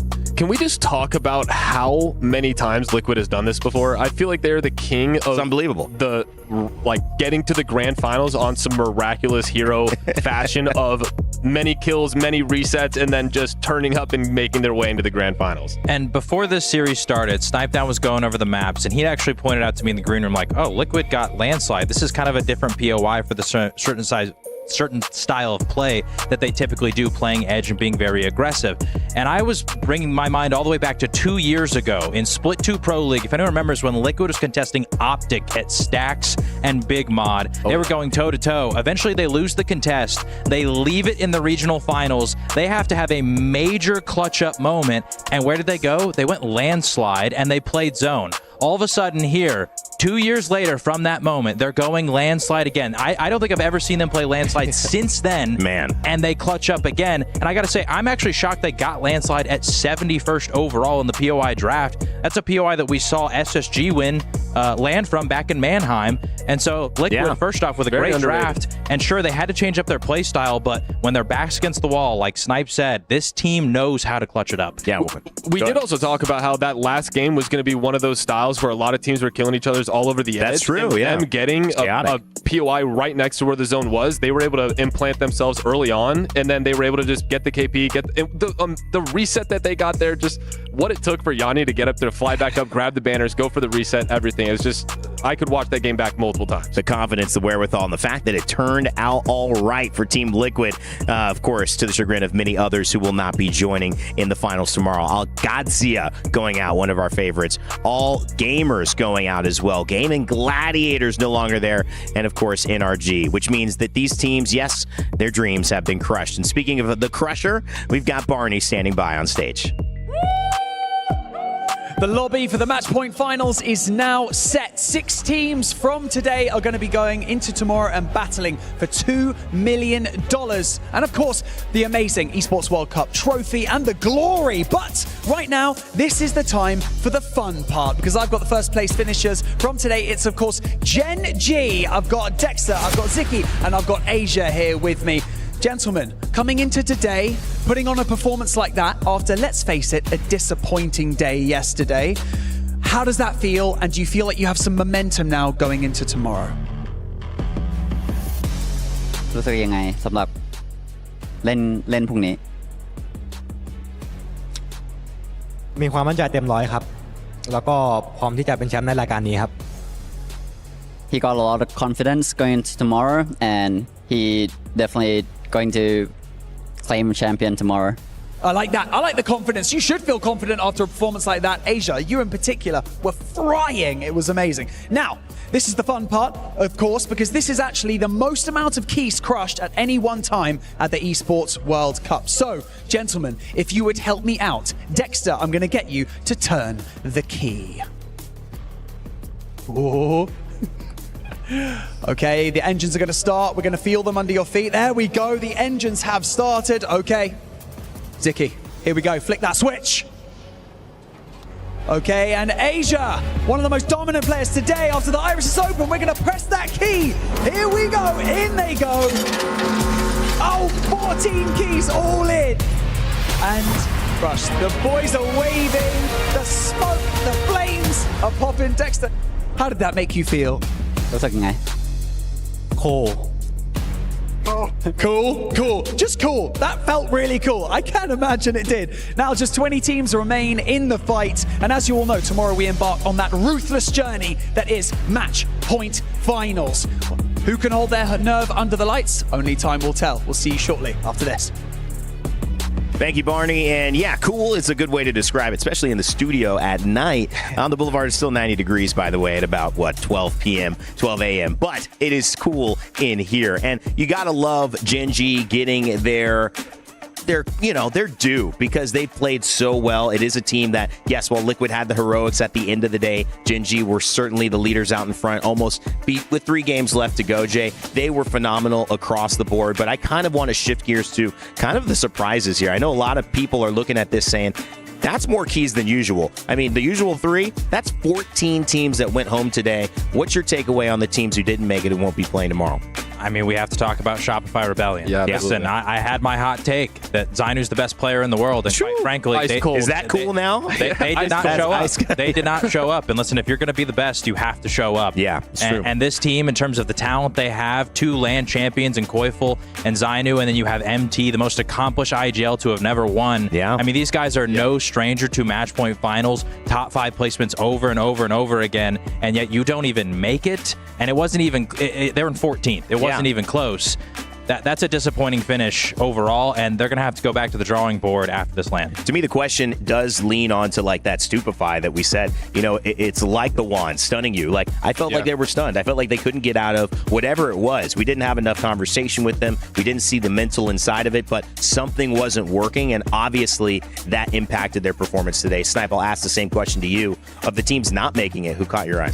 I mean, it's just going to be another situation. I mean, Energy, obviously, it's heartbreaking for them to go out that way but we knew it was going to be fireworks and a photo finish, and that's exactly what we got. I mean, another one's just going to be AG. I thought that because they, had that fail the first day, getting that big win. That's right. I thought once they got that huge win and the momentum that they had off that 18 kills early on again, I didn't think there was any way that they were going to be able to repeat that same cycle. And it happened. I mean, it was almost identical where they got 30 points in one game, and then the remainder of the next 9, once again, 30 points. Just like before, they got 26 and 26 points the remainder 9 games. So something's there. I don't know what's going on. A lot of these teams are way too talented to end up where they were. Shopify, like you said as well, 2 bottom 10 placements, regardless of only X amount of teams qualifying. It's just unlikely. And even Qadsiah and Twisted Minds. I mean, listen, at the start of the show, these were 2 teams that I was saying, people are going to start to ask questions about the open performance that they had. This was supposed to be the bounce back year for Alberlelli, for Player K, for these 2 teams. And unfortunately, I mean, they were close. So I don't want to sit here and say that they had the worst performance, but they weren't able to make it through. Yeah, this is brutal. You do not want to get put in this last chance. That is for sure. People will know this heading into the next time they have a chance, if they do, at EWC. But let's take a look at our Qadsiah top 5 plays for right now at the end of the day and focus a little bit on Qadsiah. I mean, you talk about combining Player K, Strafing Flame, and then adding Pricey to that mix. This was something that felt like a squad that undeniably would be successful on paper. And they are successful. But I think in terms of their overall expectations, this isn't that same conversation where someone would say, hey man, you're not paying attention to me. I got 8th place, 10th place at LAN. That's successful. No, not making it to finals. None of these guys, with how accomplished they are going to feel that this was the tournament that they played their best. Yeah, I mean, I think one thing that kind of comes into question is just the confidence level. We saw Strafing Flame tweet out after their first bad day that he wasn't going to IGL, and they had to go back to the drawing board. I talked to the coach a little bit, and they decided that he should, but even just making that comment publicly, this is one of the biggest tournaments that you could ever possibly play in, and that can't instill confidence in your team if your IGL is trying to back out of that, that role that everyone's looking at you to be the leader. Yeah, and these teams were a joy to watch across the entire tournament, even though they didn't make it. Twisted Minds as well, another team featured here in our top 5 plays, thanks to Qadsiah, had some great runs. And obviously, Alberlelli, when he starts to get going, he is one of the most fun players to watch. Fun. Right there, barely misses a bullet on that devotion, and still the gun that is second place only to the R99 and getting the most amount of kills this tournament. At the same time, we're looking at some of these top 5 plays, and look at the teams that we're watching. Qadsiah, Twisted Minds, NRG. You talked about it with AGAL. These teams popped off early, but in these 10-game sets, this is something that I don't think a lot of our players have a ton of experience with, because usually the sets are 6 games, then a champs they're 8. In 10, a single win does not guarantee you anything. You need consistency across the board. Yeah, honestly, even with 2 wins, maybe you might not be safe. You need consistency across the board, because as we saw, that cutoff is 73 points. Unreal. That's incredible. All right, well, our Qadsiah top 5 plays just wrapped up there, but we still have a few things to touch on. Our kill leader of the day, I actually don't know who that is. No, I do know who that is. We've been talking about him. It's Asia from Gen.G Esports. This 8-pack squad has been dominant, but you could see it was match 8 and 9 that really pushed Asia over the edge. And Snipe, what a map duo to do it on as well, to secure the Sony MVP for this last chance, heading into finals with a lot of confidence. Yeah, I mean, 75% kill participation, averaging 2.5 kills a game. You put any type of placements on top of that, and you have a success to win here. I mean, look, I don't think anyone thought that Gen.G, at the way they started, was going to end up as high as they did on this leaderboard, because they did kind of start off a little slow, and just like we said, the consistency picked up, and there must be a momentum team. So we'll see if they can carry that into Sunday. All right, well, I want to hear more from our winning team as well. Asia was the man with the most kill participation and kills across the lobby, but their coach helped him get him there. Barney standing by with Gen.G.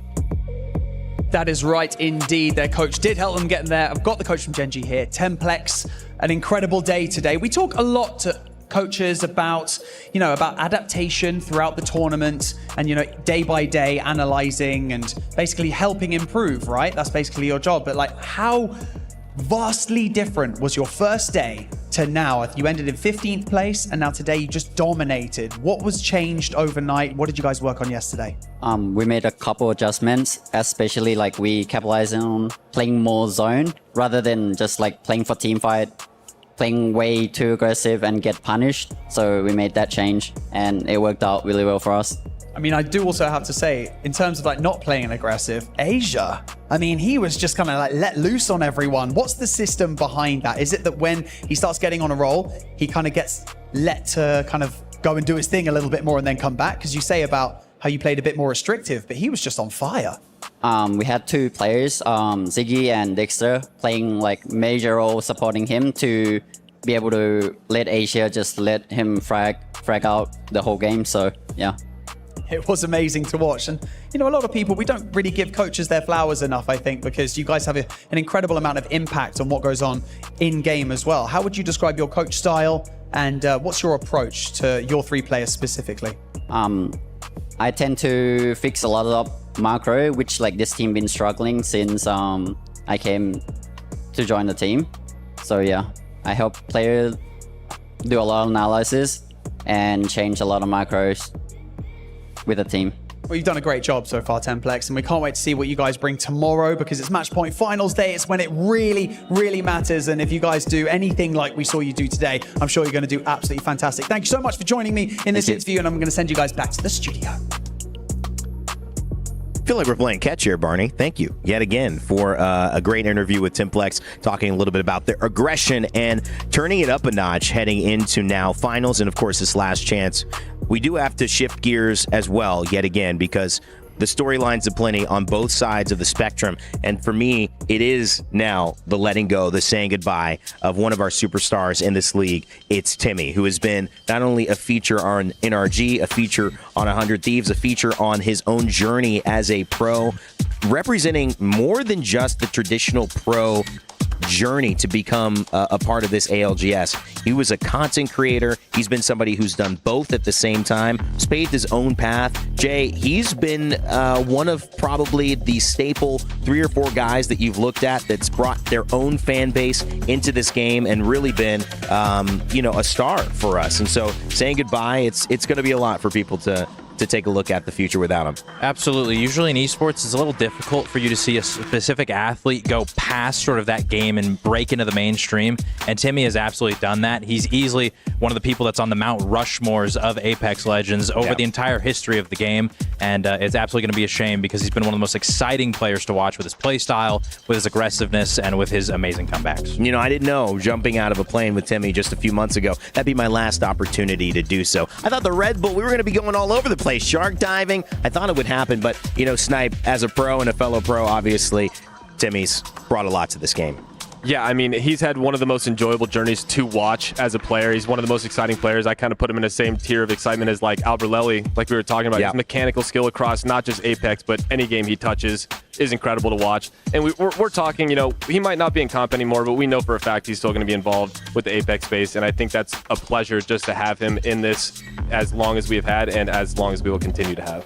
Well, you said it well, Jayhawk. Certainly on the Mount Rushmore of Apex Legends, and certainly in the ALGS, one of the figures we will have a hard time ever forgetting. Thank you, Timmy, for all the memories, and we'd love to send you off in a special way.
lobby was intense. Well, wow. We've just added 6 teams who have fought tooth and nail to join the other top performing teams in the groups. We're talking Falcons. We're talking Alliance. Will they lift another trophy in Riyadh? Will 100 Thieves and Phony pull off the Jordan last dance comeback with the flu game? Or will one of our teams here, FURIA maybe, who just made it in? Interforce 36 for Gen.G and Team Liquid, the top 1 and 2 out of our last chance, have something to say about it and do the full lower bracket run up to hoist the trophy. I can't wait to see if we have a new winner, a repeat winner. Oh boy, it's going to be exciting as well, guys. Thank you so much for hanging out with us. Jayhawk, Snipe Down on the desk, and of course, Glitter Explosion, who has been on the desk with us as well. From all our casters, our crew, and all of our producers, everyone at EWC, we appreciate you and we love you. Get some rest because tomorrow it's Match Point Finals, baby. I've been your host, Rain Day. I remind you to never give up, never stop gaming, and we'll see you tomorrow for a trophy ceremony.